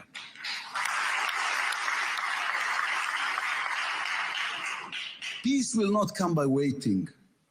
It will come by building, by reaching out, and by daring once again to believe. You, Mr. President, have done the unimaginable. We will be eternally grateful. But we also need to take responsibility. The destiny of Israel will always be written by the people of Israel. We must now prove ourselves worthy of what has been achieved. From its founding, Israel has said to the world that our strength, our power, rest upon our values. Israel is the strongest country in the Middle East because we are the only democracy in the Middle East. Our values. Israel is the strongest country in the Middle East because we are the only democracy in the Middle East. Because we believe in the principles laid in our Declaration of Independence, which says Israel will ensure complete equality of social and so you can see he's talking a more left-leaning stuff. He's talking about Israel being strong because it's a democracy. I hate speeches that they say Israel's the strongest country in the region. Don't talk about that. And now he's talking about equality for everybody. He's not talking about a Jewish state. So this is why he's in opposition, at least certainly opposition to the way I look at the world. That is who we are as people, as a country. Our neighbors must understand one more thing about us. We are not going anywhere. Well, at least with that I can agree, right? The Middle East is our home. We are here to stay. Our story did not end in the Bible. It began there. It continues in our laboratories and universities, in our innovation hubs. Hamas, Hezbollah, Iran, and the Houthis, they all read the wrong intelligence reports. The real intelligence report on Israel's intentions is found in the book of Genesis. And I will give you and your descendants after you the land of Canaan for an everlasting possession. Yeah, your Lapid is reading from the Bible. We call upon the nations of the Islamic world, on all our neighbors, Saudi Arabia, Syria, others. We are here to stay. We can do great things together. Come and talk to us. Mr. President, you are the one who can make it happen as you did with the historic Abraham Accords. Then too, no one believed it was possible. Then too, you imposed your vision on everyone. While others spoke of difficulties, you created opportunity. You can be the one to bring the next wave of peace. The people of Israel support this. They want this. We are ready. Why do we talk about peace? Why can't we just talk about strength? Peace will come through us being strong. Just do that. Don't talk too much about peace, and you'll see they'll come to you. Don't like the Arab governments. They don't talk about peace. They talk about strength, and people respect that. That brings to peace. You don't have to talk about peace. Nobody's like, oh, Israel wants peace. That's beautiful. Forget it. Talk about strength, and people will buy into it just fine. The peoples of this region should look around and ask themselves, whose situation is better? Those who chose the path of peace or those who chose the path of war? Those who invested in their people, in the education of their children, in science and education and technology, or those who invested in hate and in violence? From here I say to all those who demonstrated against Israel these past 2 years, on the streets of London and Rome, in Paris and in Columbia University. I do not represent the government, as you know. I am the leader of the opposition. And I tell you, then, you were deceived. You were deceived. Propaganda experts, funded by terror money, manipulated you. Now that the war has stopped, you have time and a chance to go and learn the facts. The truth is, there was no genocide, no intentional starvation.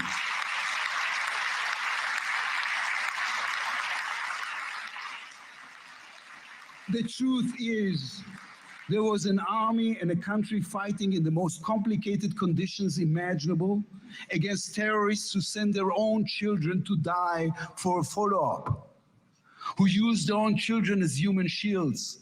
The truth is that a democratic state was attacked by a fanatical terrorist organization. 1,200 people were killed in one day, women were raped, babies were burned alive. And all that, on all the while, they played with your minds, selling you the absurd idea that supporting Islamic terror is somehow a liberal value. There is good and evil in this world.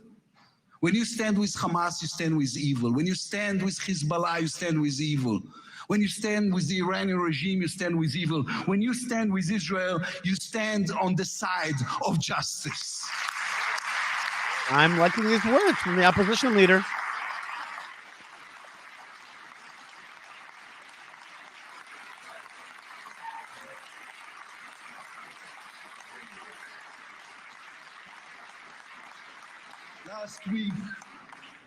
Last week, I attended the 7th October memorial ceremony. An inspirational woman called Galit Dan spoke on stage. Galit had a daughter, Noya, a 13-year-old girl who was autistic like my daughter. And Noya was full of light. She loved Harry Potter. On that dark day, Noya was sleeping at her grandmother's, Carmela's house in Kibbutz Nir Oz. Carmela was 80 years old. Their bodies, grandmother and granddaughter, were found embraced. They were murdered together. On stage at the ceremony, Galit said a sentence that moved us all. We don't want revenge, she said. We want redemption. Today, the redemption begins. Israel has endured 2 terrible years on the battlefield and in the international arena.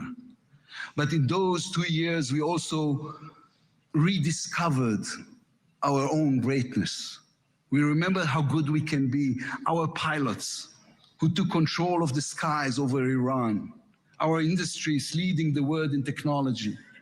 Our civil society, which reached out to help every victim of the war. We will move forward toward a different future. Our heroic soldiers who saved us all will fold away their uniforms and rise as teachers and engineers, scientists and innovators, investors and small business owners. We will never be able to repay the debt to those who sacrificed everything these past years, to those who, as President Lincoln said, gave the last full measure of devotion. We can only be worthy of them, worthy of their sacrifice. Mr. President, allow me to speak also to the businessman in you, the deal maker who understands value. If there were one stock in the world I would invest in today, it is the state of Israel. If there were one nation that deserves unrestricted access to GPU chips, to AI and SMR technologies, to American markets, it is the state of Israel. Israel's future is intertwined with our eternal alliance, our strategic and moral covenant with our greatest friends, the United States of America. This war is over. We will always need to stay vigilant, to guard against those who seek our destruction. The war is over? You know that for sure, bro? Invent itself. The challenges ahead demand not only strength, but a new vision. It's time to take a new path. To be a nation that is advanced and thriving and peace-seeking. We have waited for this moment, for the end of the war, for the return of the hostages, for the chance to rechannel our grief and loss into the energy needed to rebuild our nation. Thanks to you, Mr. President. Thanks to our soldiers, our lions. Thanks to the millions of great Israeli patriots who filled the streets and the square and never, not for one moment, gave up on the hostages. Thanks to all of them, the strength within us can now rise, succeed, and build for our future and for our children. Thank you very much. God bless the United States of America. Am Israel Chai. Okay, so that was the speaker of the head of the opposition speaking at the Knesset, and a nice speech. And he, it was definitely not too fractious. He definitely didn't strike at Netanyahu and stuff like that. He didn't thank Netanyahu either. But definitely it was a nice speech. It was nice. He mentioned Israel's biblical rights. He mentioned that Israel's successful, that he would invest. Let's see what happens now. I think, unless I'm wrong, here is the turn of Donald Trump to speak, or is there somebody else?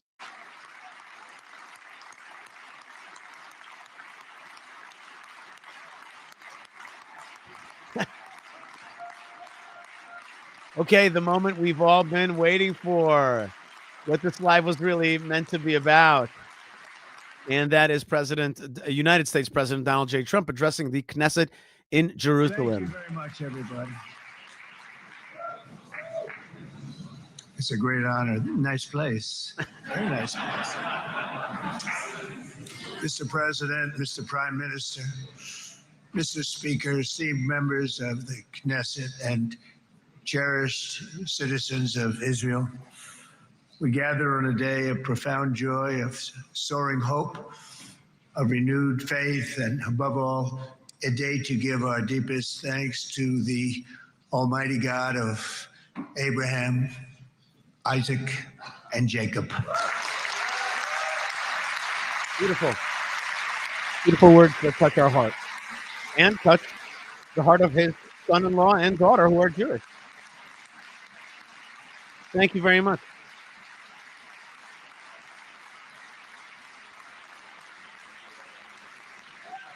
After 2 harrowing years in darkness and captivity, 20 courageous hostages are returning to the glorious embrace of their families, and it is glorious. 28 more precious loved ones are coming home at last to rest in this sacred soil for all of time. And after so many years of unceasing war and endless danger, today the skies are calm, the guns are silent, the sirens are still, and the sun rises on a holy land that is finally at peace, a land and a region that will live, God willing, in peace for all eternity.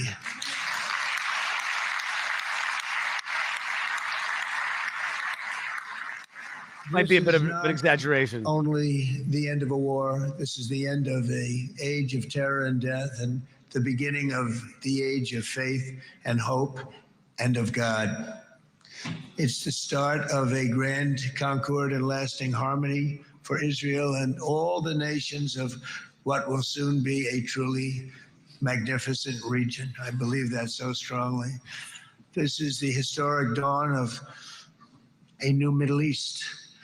I want to express my gratitude to a man of exceptional courage and patriotism whose partnership did so much to make this momentous day possible.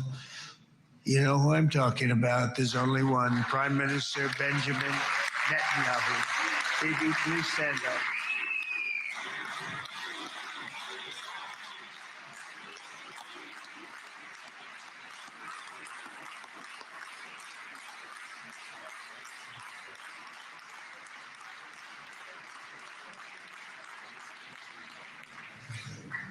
And he is not easy, I want to tell you. He's not the easiest guy to deal with, but that's what makes him great. That's what makes him great.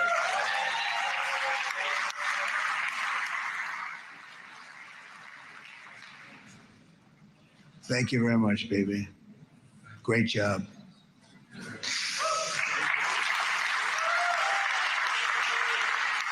And let me also convey my tremendous appreciation for all of the nations of the Arab and Muslim world that came together to press Hamas to set the hostages free and to send them home. We had a lot of help. We had a lot of help from a lot of people that you wouldn't suspect.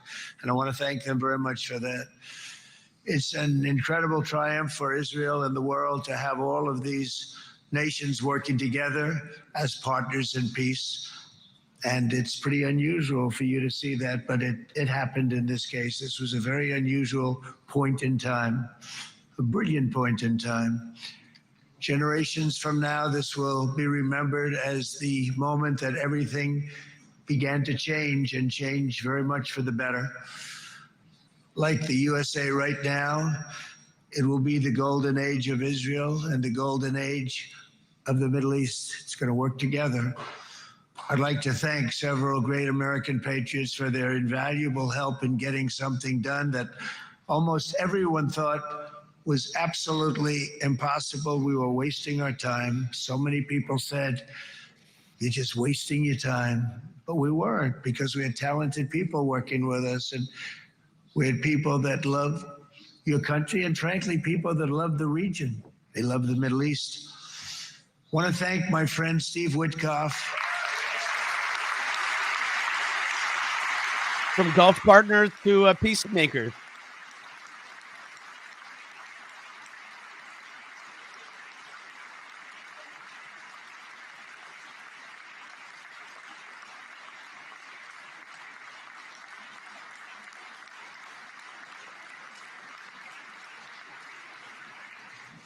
You know, Steve was chosen by me. He never did this before, but I knew him as a few things. He was a great businessman, but I know a lot of great businessmen, to be honest with you. He had tremendous negotiating skills, but I know a lot of people that negotiate pretty well, although it is an art. But there are people that can negotiate pretty well. But most importantly with Steve, he's just a great guy. Everybody loved him. Everybody. I mean, I know some negotiators that are so good, but you wouldn't have had peace in the Middle East. It would be in World War III right now with some of these guys. Everybody loves Steve, and they respect him, and they somehow can relate to him. I've known him for many years, and I've seen it over and over again.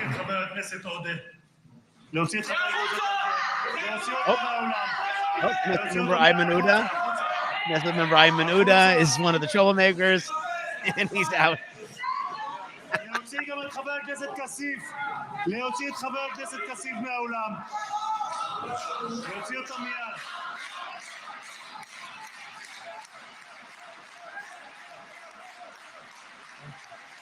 A little drama. We do that in Israel. Two Knesset members who are hard left, anti-Israel, one Arab, one Jewish, actually, were just removed from the plenum. Not a big deal. Don't freak out about it. Sorry for that, Mr. President. Thank you. Please.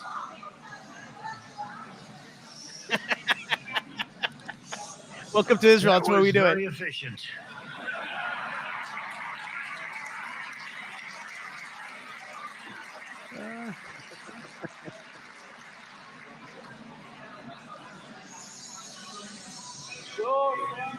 So back to Steve.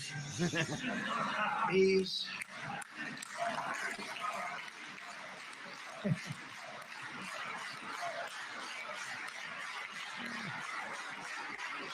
But I tell one story because he was so involved, and then we called in Jared. We need that brain on occasion. We got to get Jared in here. We got to get a certain group of people. But Steve started this all by himself. I call him Henry Kissinger, who doesn't leak.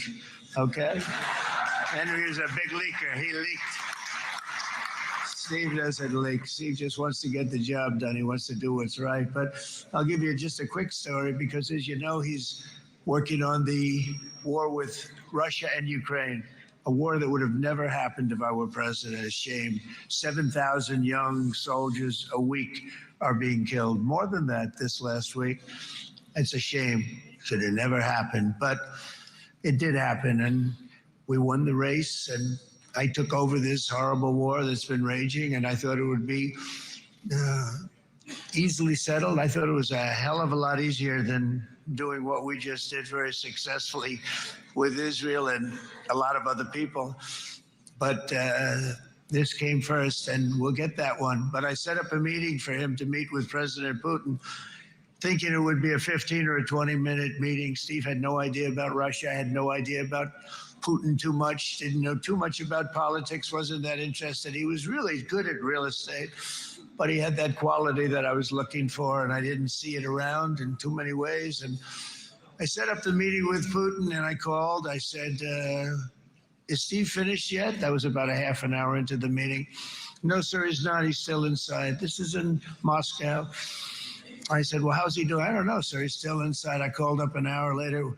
Let me speak to Steve. Sir, he's still with Putin. He's with President Putin. I said, wow, that's a long meeting, 1 hour. I called up an hour later, he was still with Putin. 3 hours later, he was still with Putin. 4 hours later, he started to get the word that he was going to be coming out soon. And in 5 hours, he came out. I said, what the hell were you talking about for 5 hours? And he says, just a lot of interesting things. We're talking about a lot of interesting things, including what he went in there for, but you can't talk about it for 5. You can talk about it for a certain period of time and you know what you're getting. But that's a talent. That's a talent where you can do that. Most people I'd send in, number one, they wouldn't be accepted. Number two, if they were. That is a lot of talking about Steve Witkoff. Okay, I get it. But, you know, we've been on this live stream for like 4 hours. So, yeah, I get it. Steve Witkoff, great guy. Cool guy, knows how to talk to Putin. I get it. But all right, let's go on and talk about the issues that matter, like, you know, our soldiers and the jihad and the things that Israel faces. So, okay, Steve Witkoff. In the meantime, we also know that he's very related, has done a lot of business with Qatar. And so, okay, I get it. Respect. But let's go on and see how we solve the problems that you came here for. Also give a very special thanks to someone who truly loves Israel. In fact, loves it so much that my daughter converted. My daughter converted. I didn't know this was going to happen. And Ivanka's here.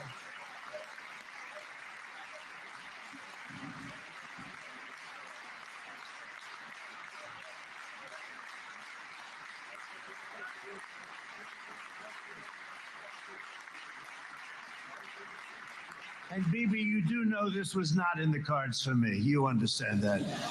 And she is so happy, and they are so happy. At least I think they're happy. If they're not, we have a big story, right? No, they have a great marriage, and they get along great. They're best friends. They have a very special relationship. But Jared has been so helpful. He really did something very special. He established the Abraham Accords with a group of very wonderful people. I like calling it the Avraham Accords because people that. Right? He's being funny. Abraham. It's so cool. It's so much sort of nicer, you know, the Abraham versus the Avraham. Oh my gosh. Oh my gosh. This thing, it's amazing how these things turn into big jokes. I just don't want to sound too sanctimonious when I do it. So, you know, I sort of split it up. This way we keep everybody happy. But we have some very great talent, and they have no excuses for anything that's taken place because we had some unbelievably good people working on this. And then you're going to add a man named Marco Rubio, who is also here. I think Marco Rubio is a key person. He is a really pro-Israel dude, strong dude, lots of respect for him. There he's sitting. Come on, stand up.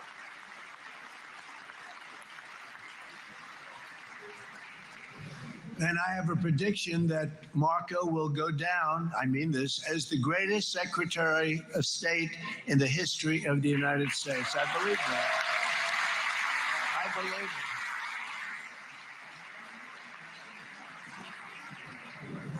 it. And he and I, you know, we really fought it out. You remember, he was tough. He was nasty. Who the hell thought this was going to happen, Marco, right? And now I'm saying he's going to go down as the greatest. He will.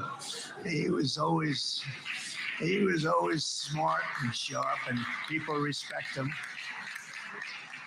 And then we have somebody who's young, but an unbelievable leader. I saw it a long time ago, and he's turned out to be even better than we thought. Right, Susie? I think even better. And that's Pete Hegseth, who is our Secretary of War, formerly Secretary of Defense.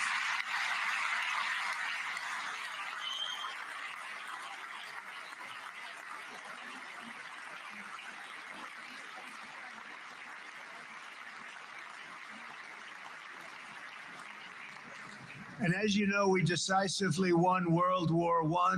We decisively won World War II decisively. And everything in between and everything before it, we won everything. And then they had the brilliant idea of changing the name from war, you know, it was war, to defense. And with that went a certain thinking. And we fought in a very politically correct way after that. We always had the strongest military, and now we have a stronger military than we've ever had before. Because of my first term, I've totally rebuilt the military, every aspect of it. But we have, if you think, we settled 8 wars in 8 months. I'm now including this one, by the way, if that's okay. They may say, well, that was quick, because yesterday I was saying 7, but now I can say 8. The hostages are back. The hostages are back.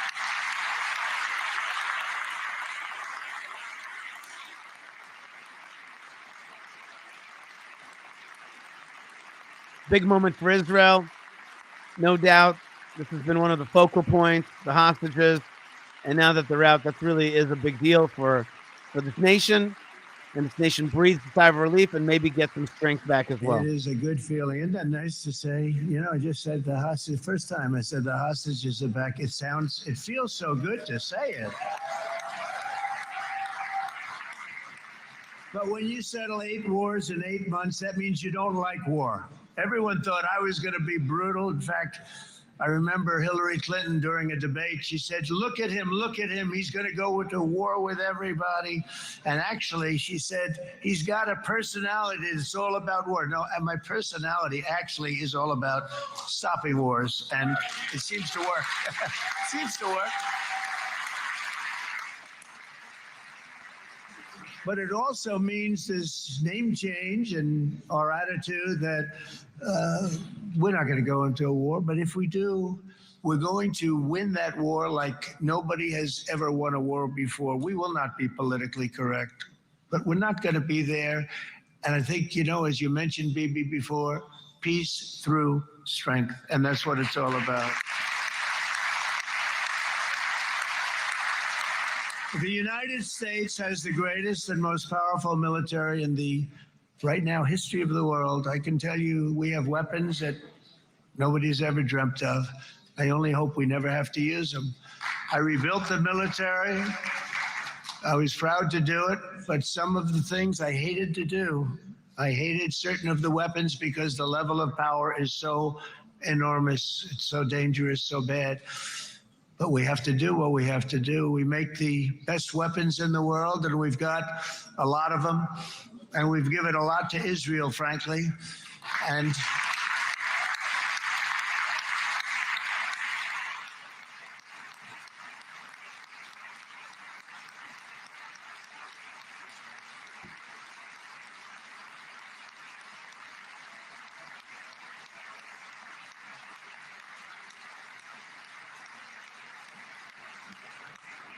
I mean, Bibi would call me so many times, can you get me this weapon, that weapon? Some of them I never heard of, Bibi, and I made them. But we'd get them here, wouldn't we? And they are the best. They are the best. But you used them well. It also takes people that know how to use them. And you obviously used them very well. But so many that Israel became strong and powerful, which ultimately led to peace. That's what led to peace. So as we celebrate today, let us remember how this nightmare of depravity and death all began. 2 years ago, on the eve of the Simchat Torah holiday, thousands of innocent Israeli civilians were attacked by terrorists, and one of the most evil and heinous desecrations of innocent life the world has ever seen, the worst slaughter of Jews since the Holocaust. The cruelty of October 7th struck to the core of humanity itself. Nobody could believe what they were witnessing. The United States of America grieved alongside you, and we mourned for our own citizens who were so viciously taken that day. And to all the families whose lives were forever changed by the atrocities of that day, and all of the people of Israel, please know that America joins you in those two everlasting vows: never forget and never again.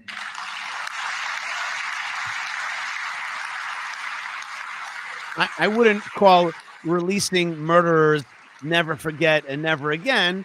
I would not put that in the category. I don't think we should ever be releasing murderers that want to do it again. That's not never again. That's forgetting, and that's letting them do it again. From October 7th until this week, Israel has been a nation at war, enduring burdens that only a proud and faithful people could withstand. It was a very tough period of time.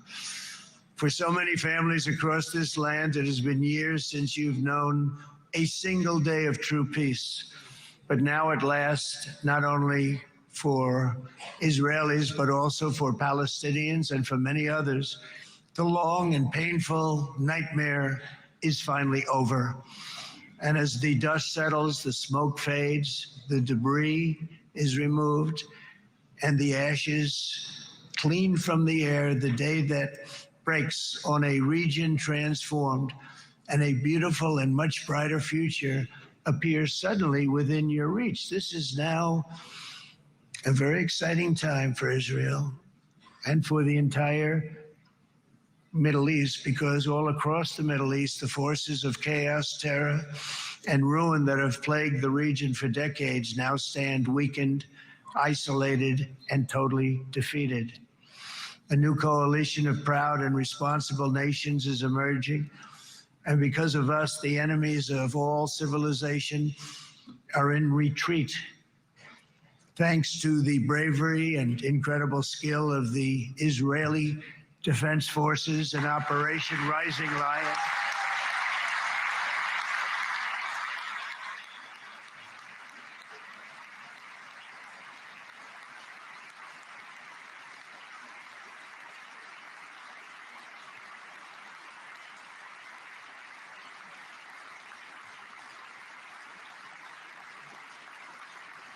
Yeah, guy's central casting. Let's put him in a movie. Look at him.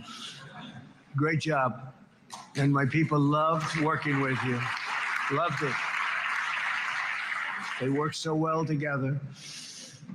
But many of Iran's top terrorists, including nuclear scientists and commanders, have been extinguished from this earth.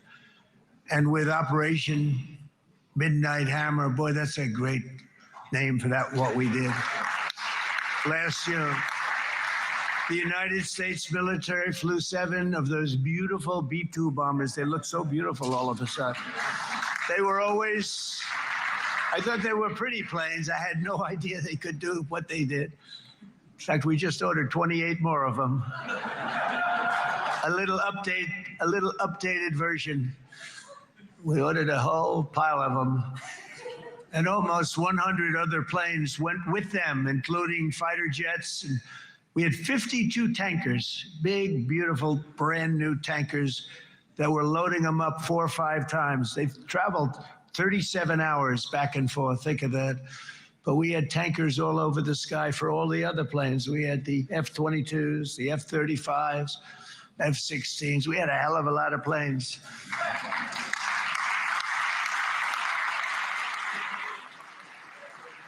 So we had 52 gas stations in the sky. That's what they call them. I'll tell you, I wouldn't want to be flying one of them. We have our great General Raisin Cain right here. General, stand up. This guy, what a general. Thank you.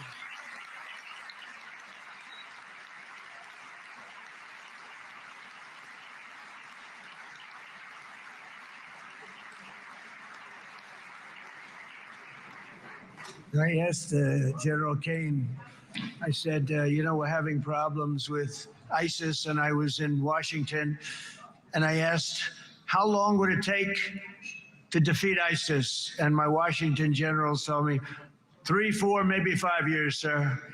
I said, I don't get it. We got the best equipment in the world. Why? So I flew to Iraq, and I met with a man named Cain. He said, what's your first name? He said, they call me Raisin, sir. I said, wait a minute, your name is Raisin Cain? I've been looking for you for a long time. You gotta be kidding. So they told me 3, 4, 5 years to defeat ISIS. And I sit down with him and I say, why is it? I flew there in the dark of night. I landed, I'll never forget it. It was quite a trip. I'm glad I made it because I met him. I said, could I ask you, General? I come down. He said he was another general and a sergeant. Everybody was like central casting. They could go into a movie right now. Between him and you guys over here, we could get rich making movies, okay? And they got along so great. That's the beautiful thing, that your military and our military, Bibi, got along so great. But I was told by the television generals in Washington, we have the best equipment in the world. Why is it taking so long? And they said, 4 years. I said, so let me ask you, Raisin, how long would it take you to defeat ISIS? Sir, we can do it in 3 weeks, but you'll probably have some time left over. I said, you gotta be kidding. What the hell are you talking about? They said 4 years. I said, well, sir, look, it's not my place to say, but you're asking me the question. What you have to do is you hit them from the west, you hit them from the north, you hit them from the south, you hit them above, you hit them below. I said, so why didn't they do it? And he didn't want to speak badly of his superiors, which is hard to believe they were his superiors. Should have been the other way around a long time ago, because he's the one that did Operation Hammer. It was flawless. It was flawless. It was absolutely flawless. And I said, so you really think you can do it in 4 weeks? Yes, sir, 100%. You have to do it differently than they were doing it. They were using one base and it was hundreds of miles away. And he says, we have all these portable bases all over the Middle East. And they didn't want to use them because they didn't want to offend the country where the portable, they wouldn't have even known what the hell the planes were going up, right? They wouldn't have known, but he said, no, they didn't want to defend anybody, offend anybody. And but we can do it in 4 weeks. I said, you sure about that? I'm going to call you back. I'll call you back on Monday. I'm going back to Washington. But you think 4 weeks? Yes, sir. I think we can do it in 4 weeks. We'll have time left over. So I call him on Monday. I said, you think you can do it? 4 weeks. I said, go ahead and do it. He did it. I'll tell you, he did it in 4 weeks, less than 4 weeks. So, General, stand up, please. Again, this is a real general. This is not a television general. He doesn't want to go on television.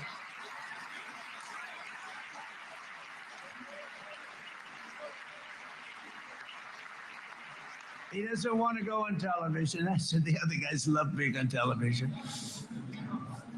So we dropped 14 bombs on Iran's key nuclear facilities, totally, as I said originally, obliterating them.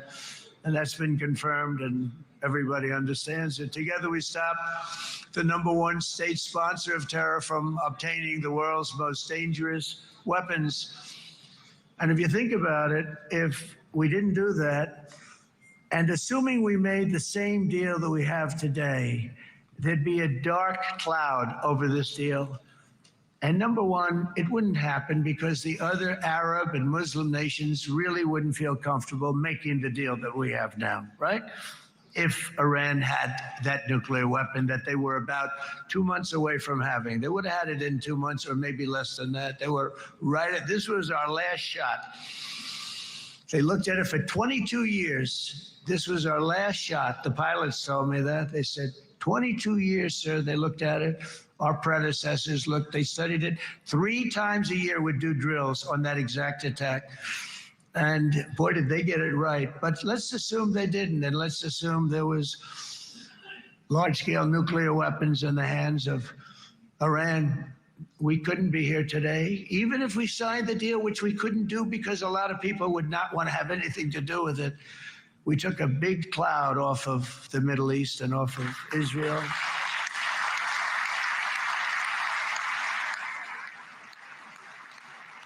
You have to remember, this was Netanyahu's real, internal fear the whole time. He's been on this issue for 25 years. He's been concerned with Iranian nukes. So this was really a big deal. You can see when he's standing. And it This was his personal issue. To help.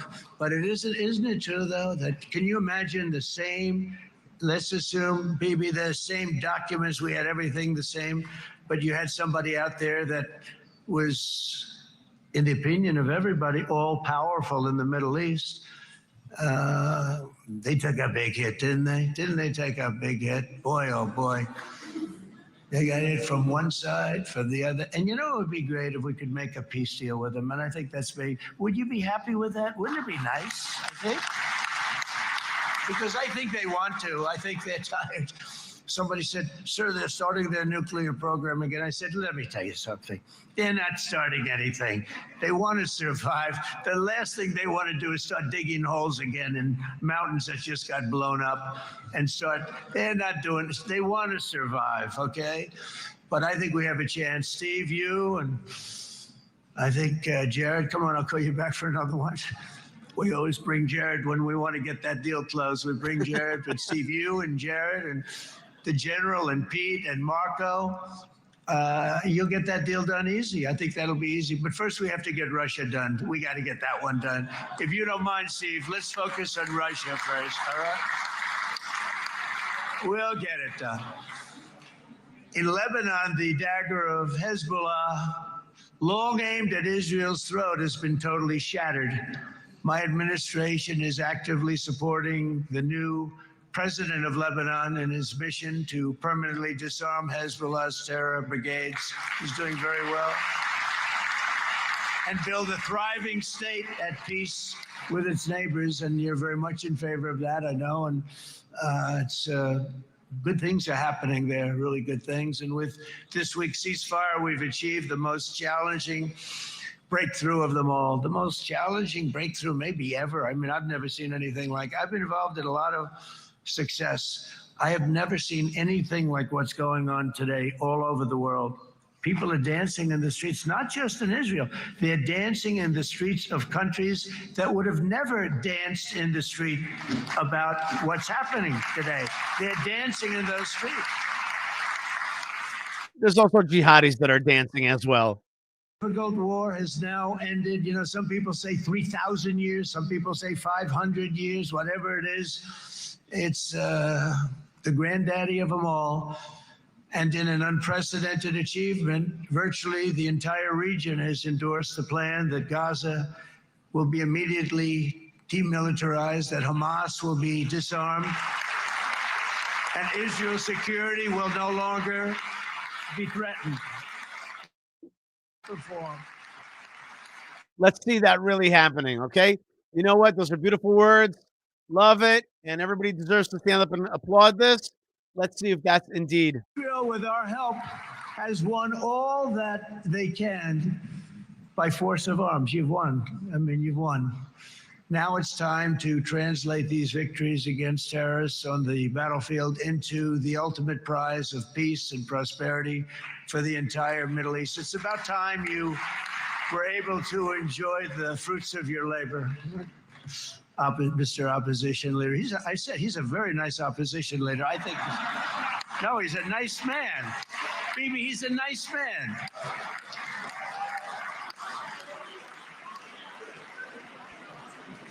He knows what he's doing, right? Nah, very nice guy. Well, see, now you can be a little bit nicer, Bibi, because you're not at war anymore, Bibi.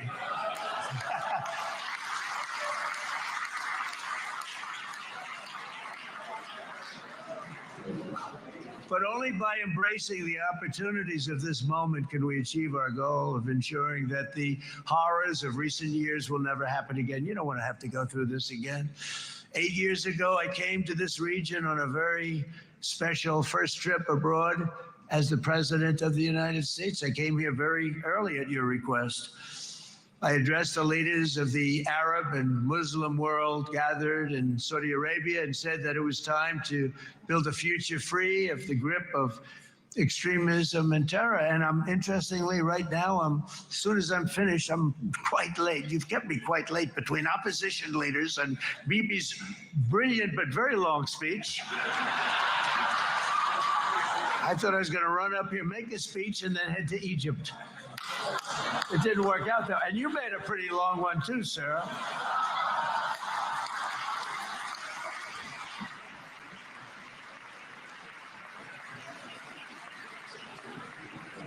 But I liked what you all said. It could be worse. Supposing on top of it, I didn't like what you said. That would be no good, Ron, would it?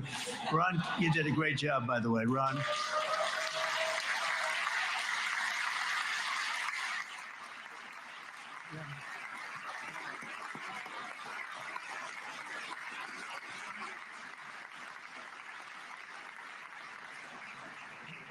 So I'm going to be meeting, actually, in a little while, I'm going to be meeting with the most powerful, the richest nations really in the world, although now with the tariffs, the United States is by far the richest nation in the world, as you probably have been reading. But the richest nations, most powerful nations, tremendous, headed by some tremendous people in many cases. Some cases I wouldn't say necessarily I would endorse. But I will tell you, some incredible people that really helped us make this all possible. So I'll be going there. I'll be quite late. They might not be there by the time I get there. But we're going to give it a shot. But the journey we started back then led to the crushing defeat of the ISIS caliphate, to the monumental Abraham Accords, and ultimately to the historic ceasefire this week, in which many of those same nations really played a very pivotal role, I have to tell you. Steve will tell you that. Jared will tell you that. Together, we've shown that peace is not just a hope that we can dream about. It's a reality we can build upon day by day, person by person, and nation by nation. And because of that, the Middle East is finally ready to embrace its extraordinary potential. You have extraordinary potential in this region. It should now be clear to everyone throughout the region that decades of fomenting terrorism and extremism, jihadism and anti-Semitism have not worked. They haven't worked. They've been a disaster. They've just killed. They've killed.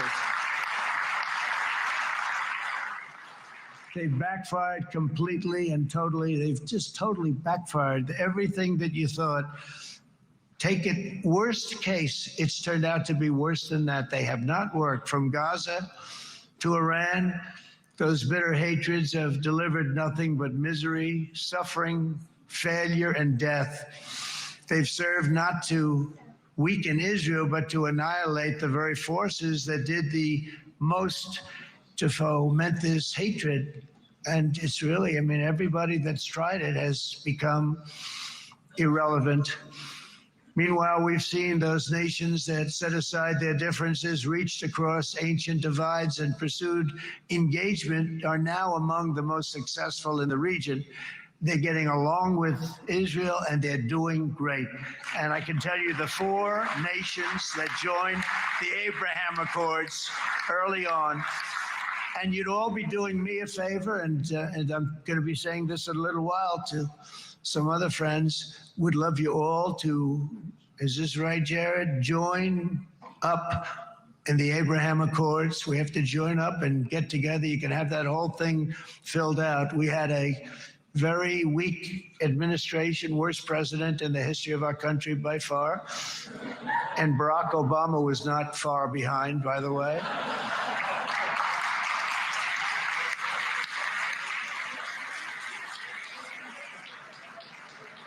And they did nothing with this incredible document, the Abraham Accords, but now you can fill them up. Now you have peace, you have people that really like Israel. Well, I'll tell you what, and they like Israel a lot more today than they did even 5 weeks ago. Like, you've made a lot of, you've come back. You've come back strong, because it was getting to be a little nasty out there in the world, and ultimately the world wins. You can't beat the world. Oh, I would say to Bibi, it's now time. And he understood it better than anybody, because ultimately, you know, the world's a very big place. And I've said a lot. I said, this piece of land is very small. It's unbelievable what you've done with that tiny, you look at a map even of just not the world, the Middle East, and you have this little dot. And think of what you've done. It's incredible. It's incredible. And I think it's a good time to also say Baruch Hashem, right? It's God's vision, it's God's plan, it's God's strength. He gives us strength to do what we've done in this land. It's His vision, it's His promise to His beloved forefathers and mothers. But the world is loving Israel again. And I said to Bibi, you know, the world is big and it's strong. And Ron, ultimately, the world wins. And we don't have to worry about that now. But there was getting to be a period of time over the last few months, you know, the world wanted peace and Israel wanted peace. Everybody did. Everybody did. And what a victory it's been, right? What a victory it's been. If you would have gone on for 3-4 more years, keep fighting, it was getting bad. It was getting heated. The timing of this is brilliant. And I said, Bibi, you're going to be remembered for this far more than if you kept this thing going, kill. It would be it would not be the same. And I just want to congratulate you for having the courage to say, that's it, we've won. And now let's enjoy our lives and let's rebuild Israel and make it stronger and bigger and better than it's ever been before. We're going to do that. Took a lot of guts. And the choice for Palestinians could not be more clear. This is their chance to turn forever from the path of terror and violence. It's been extreme, to exile the wicked forces of hate that are in their midst. And I think that's going to happen. I've met some people over the last couple of months that want to see it happen very much. And after tremendous pain and death and hardship, now is the time to concentrate on building their people up instead of trying to tear Israel down. We don't want that to happen again. There's nothing in building Palestinianism And the up. total focus of Gazans must be on restoring the fundamentals of stability, safety, dignity, and economic development so they can finally have the better life that their children really do deserve after all these decades of horror.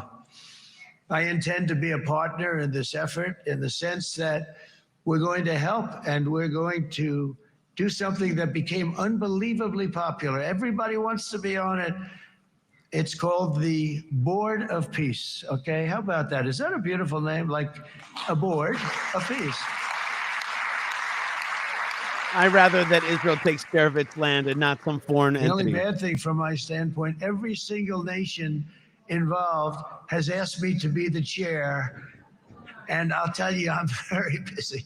I didn't count on that. But you know what? If we do it, we'll do it right. And we have unbelievable power and wealth, because you're going to need wealth. You're going to need wealth to rebuild things.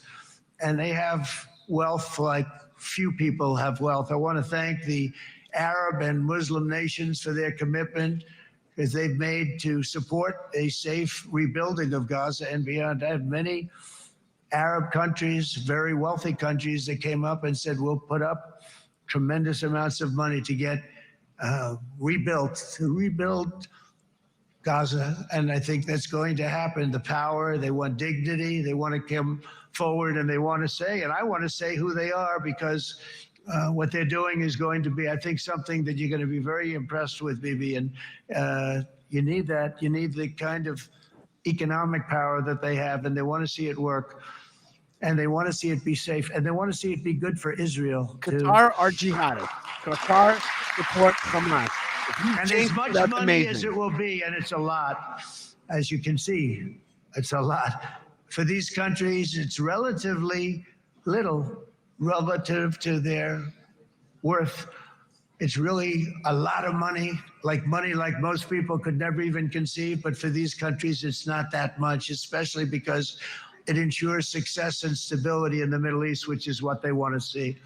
So many of them will be with us in Egypt in a little while, I think. I'm not sure. They may be gone.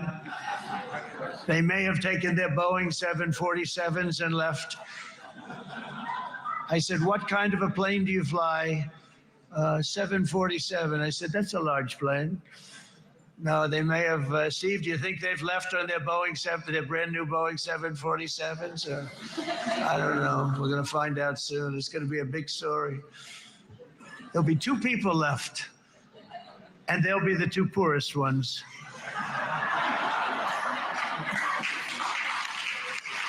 But it will be the wealthiest and most powerful group of nations. So the group that we have assembled, that's waiting for us, is the wealthiest and most powerful group ever assembled at one time. There has never been a group like this. And they're only looking for good. They want good. They're going to do good. Turkey and Qatar and want those good. Commitments are made. Question I'm mark. going to let the world know who's doing it, because they really deserve to get the credit. And some of them probably won't want the credit, but they deserve it. It's more obvious than ever that the productive and responsible nations of this region should not be enemies or adversaries. You should be partners and eventually even friends. And that's what's going to happen. I know it.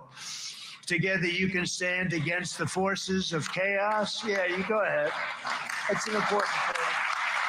You know what? If this is a messianic day, then this is a messianic vision that the children of Abraham will stand will against get the together. forces of chaos that threatened all of your interests, and it's always a big threat, and unleash incredible prosperity and opportunity for all the people of these lands. And that's what's going to happen. You're going to unleash numbers and success, the likes of which Israel has never been able to think of, because you're so firm, and you should be, and you've done the right thing in defending yourself. You're not going to have to worry so much about it. You've won, and now you can build, and you can do things that you never even thought possible. When you put that genius into doing something else, it's going to be something it's going to be a miracle. The miracle in the desert, it's going to be amazing. And it already is in a true sense. But it'll be wonderful when you can spend time thinking about other than war and defense and offense also. To that end, it's my firm hope and dream, frankly, that together the Abraham Accords will turn out to be everything that we thought they would. Those 4 countries were very, very brave in doing it. They did it at a very early point, and every single one of them benefits unbelievably financially. And if you notice, even in this bad period that we just went through, they all remained a member of the Abraham Accords. They've done unbelievably well. And you know who you are, and I want to thank you.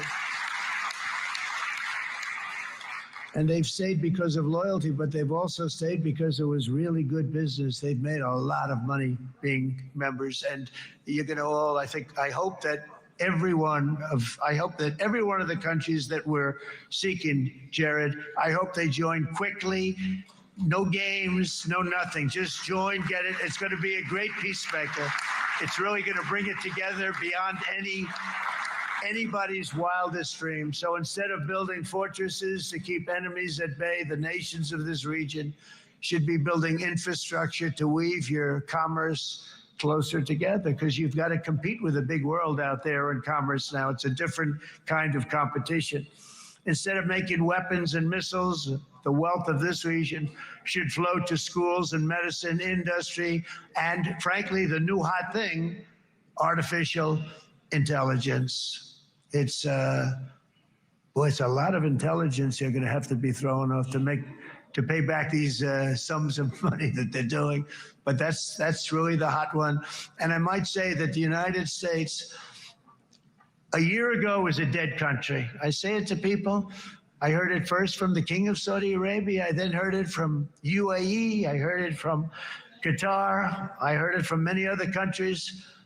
A year ago, the United States of America was a dead country. Now it's the hottest country anywhere in the world. It is the hottest. There's no question about it.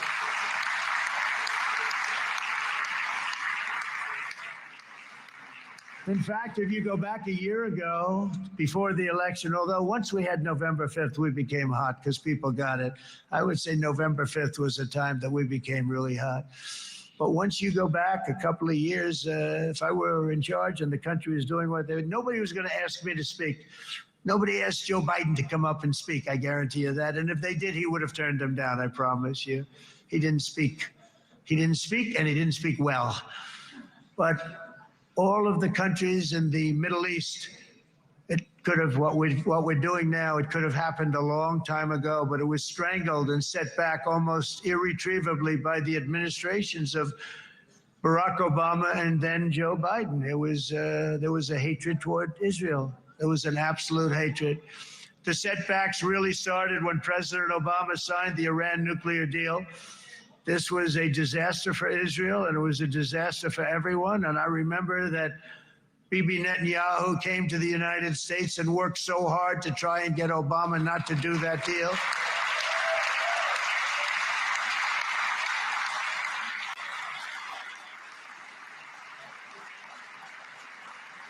He worked so hard. But it was like talking to a wall. I remember him telling me it was like talking to a wall. They wanted to go with Iran. They chose Iran, frankly, over a lot of other good nations, but specifically Israel. And that was the beginning of a very bad period of time. You had Obama go out, and the Iran nuclear deal turned out to be a disaster. And by the way, I terminated the Iran nuclear deal, and I was very proud to do it.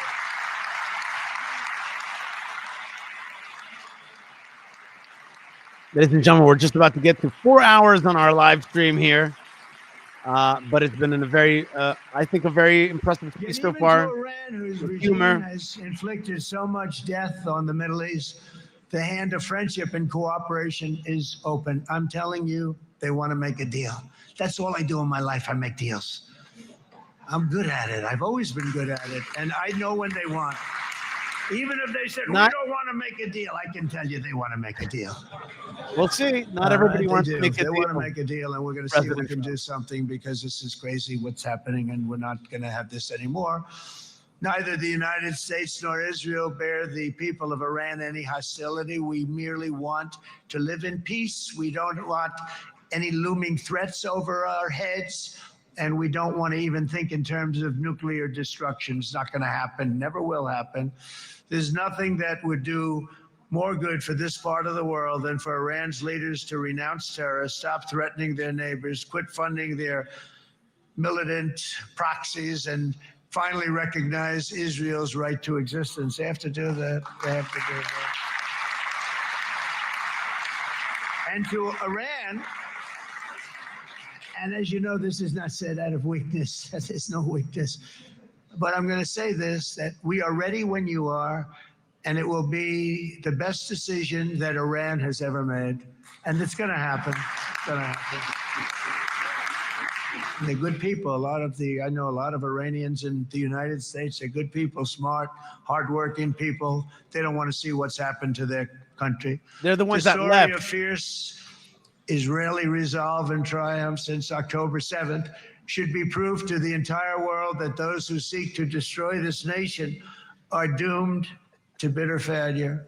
The state of Israel is strong and it will live and thrive forever. Amen.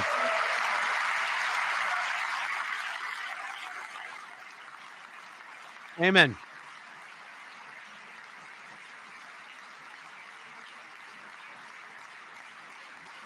And that is why Israel will always remain a vital ally of the United States of America. Israelis share our values, field one of the world's most powerful militaries. You really do. You have an amazing, what a job you've done. And have one of the most innovative economies on earth. Those are just a few of the reasons why I'm proud to be the best friend that Israel has ever had. And they all say it in the White House. They all say it. I guess it's true because everybody says it. Maybe you said it today. Thank you. But as president, I terminated the disastrous Iran nuclear deal, and ultimately I terminated Iran's nuclear program with things called B-2 bombers. It was swift and it was accurate and it was a military beauty. I authorized the spending of billions of dollars, which went to Israel's defense, as you know, and after years of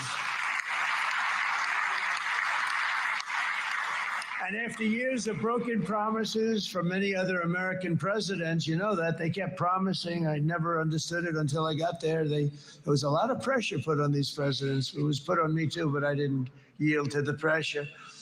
But every president for decades said, we're going to do it. The difference is I kept my promise and officially recognized the capital of Israel and moved the American embassy to Jerusalem. I think this is the fourth time that we're standing up for this issue. You know, it's worth standing up for, but we have said it, and I'm thankful for it. Isn't that right, Miriam? Look at Miriam. She's back there. Stand up, Miriam. Stand up. Miriam Adelson, I'm guessing. Yep, that's Miriam Adelson there. Miriam and Sheldon would come into the office. They'd call me. He'd call me. I think they had more trips to the White House than anybody else I can think of. Look at her sitting there so innocently. She got 60 billion in the bank, 60 billion. And I think she's saying no more. And she loves Israel, but she loves it. And they would come in, and her husband was a very aggressive man, but I loved him. He was a very aggressive, very supportive of me. And he'd call up, can I come over and see you?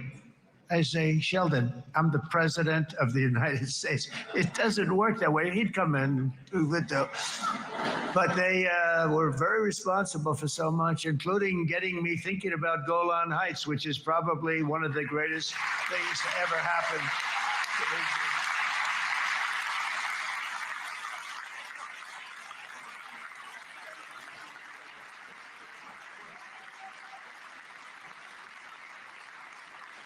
Miriam, stand up, please. She really is. I mean, she loves this country.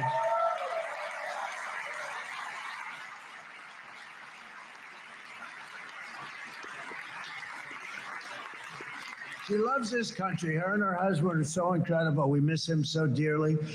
But I actually asked her, I'm going to get her in trouble with this, but I actually asked her once, I said, so Miriam, I know you love Israel. What do you love more, the United States or Israel? She refused to answer. That might mean Israel, I must say. We love you. Thank you, darling, for being here. That's a great honor. Great honor. She's a wonderful woman.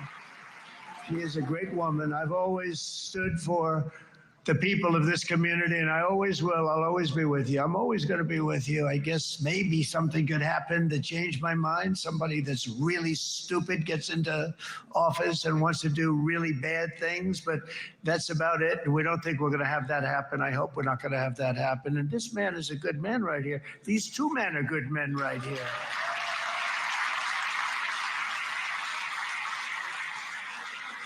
Hey, I have an idea. Mr. President, why don't you give him a pardon? Give him a pardon. Whoa, that's a big one. Wow. Asking the president of Israel to give Bibi a pardon and to get him off that thing. President of the United States, leader of the free world, asking president of Israel to pardon the prime minister and to finish this business off already.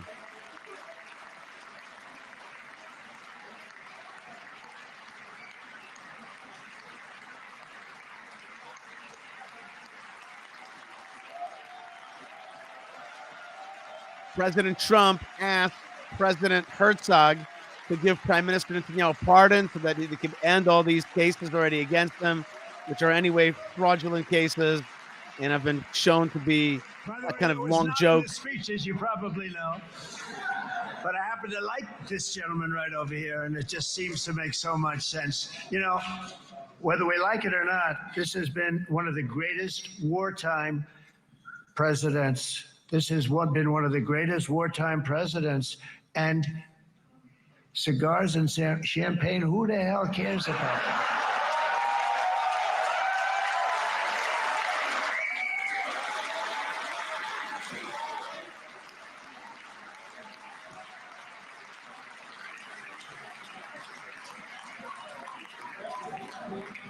All right, enough controversy for the day, right? It's not, actually, I don't think it's very controversial. So, you know, I mean, I see so popular. You are a very popular man. You know why? Because you know how to win.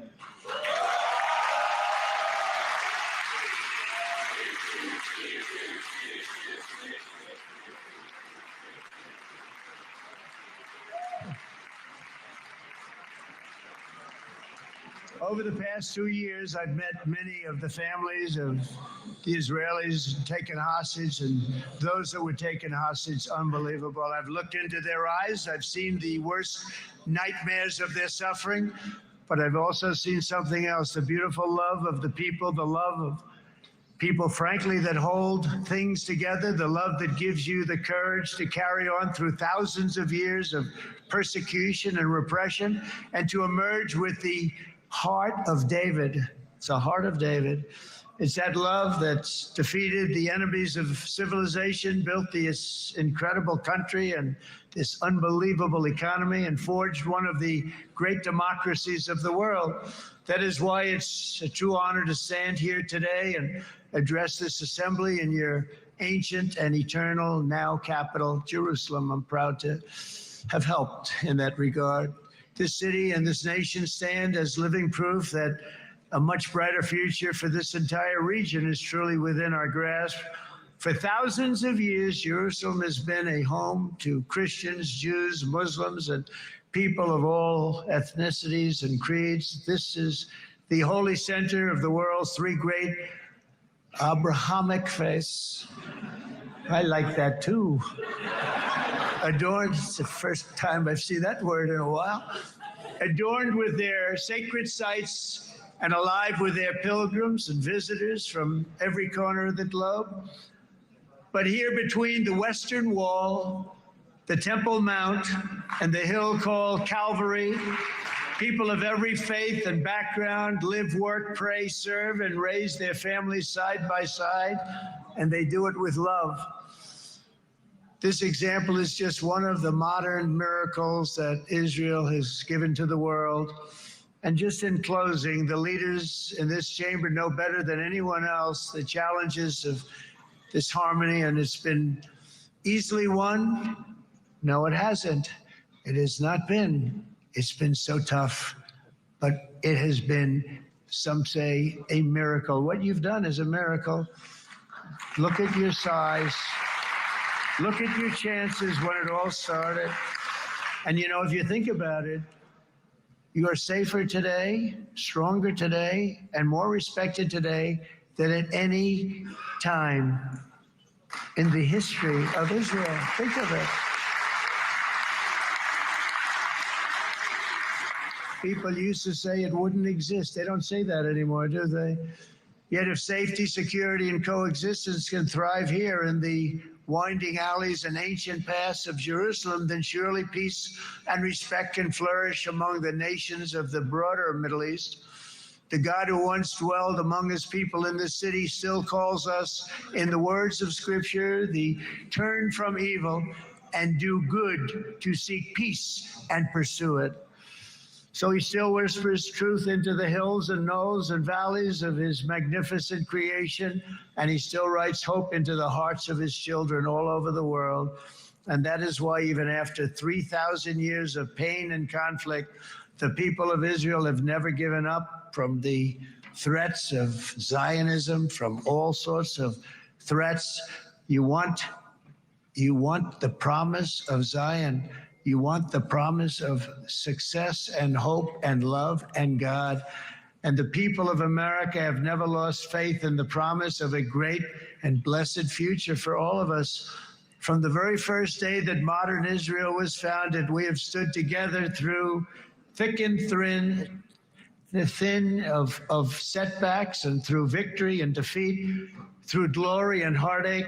We have built industries together. We have made discoveries together. We have confronted evil together, and we have waged war together. And perhaps most beautifully of all, we have made peace together. And this week, against all odds, we have done the impossible and brought our hostages home.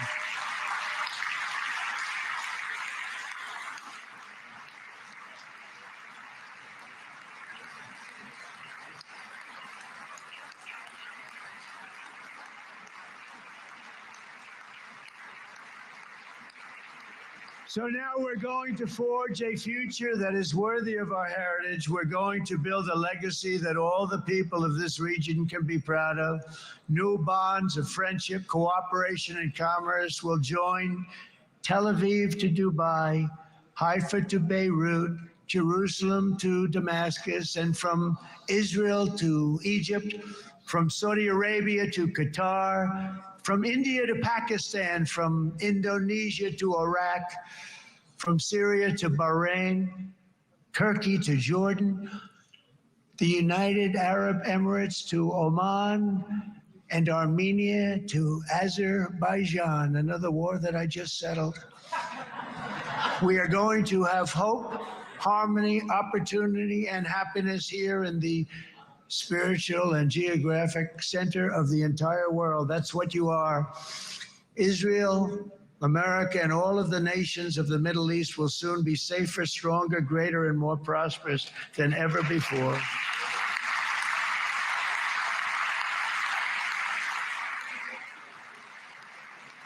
And I want to thank you all once again for this exceptional honor. This has been truly an honor. It's seldom that a president is invited to do this. And I love Israel. I'm with you all the way. You will be bigger, better, stronger, and more loving than ever before. Thank you very much. God bless you. God bless the United States of America. And God bless the Middle East. Thank you, everybody. Good luck. Thank you very much. Thank you.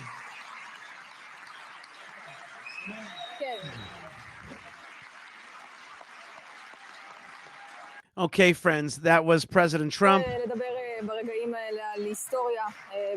was President Trump right now, live. You are watching him live with me, and we've been watching this special moment where this man was flew in, and at the very moment that he flew in, at that very same moment, we had the, let's just hear like the last goodbyes here. I just want to hear that noise a little bit in the Knesset. At the very same moment that all right, but the very same moment that President Trump flew in, so too were the remaining living hostages released. It's being reported to me that the dead hostages who were also promised have not been released in the same way. They have not been found yet. Not all the bodies are out as was promised. What can I say about the Trump speech? I want to say a few things. The first thing I want to say is that the Trump speech to me was a brilliant message of hope. There was, and I say this now as a person who is willing to be cynical, but I heard a lot of hope for a future for the Middle East that can be achieved. Some of it sounded a little, magical and maybe, not realistic. Is Iran going to make a deal? But he kept saying it would. He called the other nations to join up with Israel. He never talked about a Palestinian state. He talked about the pardoning of Netanyahu. He talked about bombing Iran and the pride that he took in bombing the nuclear capacities of Iran. He talked about uniting Jerusalem and how proud of that. That must have been refrained like 6-7 times or 4 or 5 times. I united Jerusalem. So definitely an amazing event of a humorous speech honoring different people, honoring Witkoff, Kushner, Rubio, etc., honoring those people, Pete Hegseth, and of course honoring Netanyahu, honoring the Israeli army, and saying that really the Arab nations have to join up with Israel. If I'm an Arab watching this, I definitely think that he was saying Israel's here to stay. I support Israel. Israel's a miraculous country. Israel is a spiritual center. I like that very much. He said, you're the geographical and spiritual center of the world. I always use the term Israel, spiritual capital of the world. Jerusalem is the spiritual capital of the world. I think that there was a lot of powerful hope, maybe a little bit of, looking away from the terrorists that have been released, the fact that Hamas does not want to relinquish its weapons, but basically saying there are global tidal forces. Israel's here to stay. Join up with Israel in the Abraham Accords, and there'll be peace and prosperity for your children. Walk away from jihad. I'm here to make peace. I recognize Jerusalem. I bomb back people who want to nuke and do horrible things. I fight ISIS. I fight Iran. I recognize Jerusalem. There should be a recognition of Jerusalem. I recognize the centrality of Jerusalem and the eternity of Jerusalem. And that the Gazans can rebuild right now, and that there's going to be a whole lot of people who are going to help rebuild it. Who are those people? Qatar, Turkey. It's a little, again, one of these question marks where it's like the beautiful flowery speech, and you want to believe it. You really want to believe it. I think I want to believe it when I heard him talk about peace, and yet some of the players that he has involved are not peacemakers at all. But overall, on this very special day, now this day is the day of the final day of judgment. There was something biblical, and I'm going to say something which you may laugh at. You may think I'm not right. There was something messianic about this moment. You had the leader of the free world of the United States come to Jerusalem and talk about the unity of Jerusalem, the peace of this region, the children of Abraham, the downfall of jihadism, the rebuilding of the destruction, the end of war. There was something about it which may have been over the top, but at the same time, hopeful in a real way. And today is the final day of judgment, so-called, we call it in Israel, it's the last day of Sukkot, but it has a special name, which is Hoshana Rabbah. Hoshana Rabbah, we also ask for the prayers of the rain. And here is my beautiful citron etrog. Okay, this beautiful etrog is part of the 4 species that we shake, and we ask God for peace in this world, for a sukkah, a God's canopy to come over Jerusalem, and for the unity of mankind, and we remember all the nations. And as somebody just wrote, it felt Davidic. It felt like Paul writes it was messianic if you think about it, and I did feel that. Again, it could very well be that it was flowery and maybe there was a little bit of over hopefulness and imagination. And remember, we had in the beginning the Knesset member who couldn't come to this event because it just felt like this is not a victory. Hamas is still in power. They're still lying. They're still arming themselves against us. They're still going to try to terrorize us. But President Trump really said, "I'm with you, Israel. Israel's right. Israel's just." He said it on a global scale, and so many people around the globe hate Israel, want to see Israel destroyed, and yet he proclaimed the justice of Jerusalem, from the stage. I think it was indeed historic. My friends, we've been live for 4 hours and 20 minutes, and I got to remind you that there's another holiday tonight, which is the receiving of the Torah holiday, Simchas Torah. And therefore, I want to close off. First thing, remind you that there's ways to support the show by liking, commenting, comment, become a member, check out our web store, and be part of the story of Israel through Yishai Fleischer TV. That's what we're trying to do. I want to say thank you to the chat. I just want to thank everybody. It's not easy, but we have a big tent and we love everybody. We appreciate the respect and care, and it's going to take time. We're going to learn how to talk to each other. Very good. And the chatting is definitely part of the YouTube channel with no proselytizing. But thank you very much, Yo, for managing all that. We need more hands on deck on that. And thank you so much, because you're doing such a great job. Oh my God, look at me. I'm Trump. And Yo, she's doing such a great job. I mean, really, nobody thought you could do it. I mean, it was never done before, like, it was out of control. She came in, she told me in one shot, she's going to be able to control it. I said, the other generals said they can't control the chat, but she said she can control the chat. I said, okay, go ahead. Let me see you control the chat. And she did it. She's the best. No, one of the greatest. Miriam Adelson's bank account. That's right. Very good, Yo. Very good. And very good to the chat. And God bless Jerusalem. God bless Israel. God bless you out there. Please be part by going to buymeacoffee.com/Yishai, or our projects, fightforisrael.org, fightforisrael.org. We're beautifying and strengthening this land. And we have a motto, which is go big and go home, Yo, and go home. Go big and go home. Be part of it. Buy that apartment in the land of Israel. Drink wine from the land of Israel. And pray towards Jerusalem. Send your blessings to the land of Israel. God bless you, folks, wherever you are. Lots of love, lots of goodness. And may the vision that President Trump laid out come to fruition. There was almost nothing that he said that I didn't like.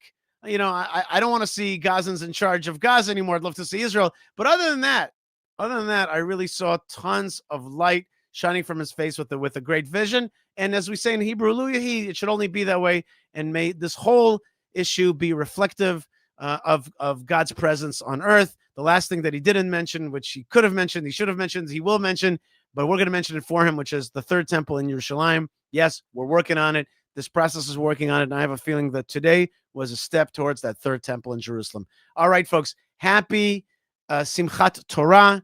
And may you have what we say in Yiddish, good kvittel, a good note. May God send your judgment as a good note or stop a bad note. We say in Hebrew, pit katava. May God send you a good judgment, a good note. You remember in Harry Potter where they have those birds and they send out the letters, the owls. May God send out with his emissaries a good note for you, for your family, and of course for Israel, for the land of Israel, for the people of Israel, for Jerusalem, which is a blessing to the world. God bless you wherever you are. Shana Tova, Gemar Tov, blessings from this good land, and may we finish the Torah, enjoy, and start it up again for a great new period. God bless you wherever you are, and shalom.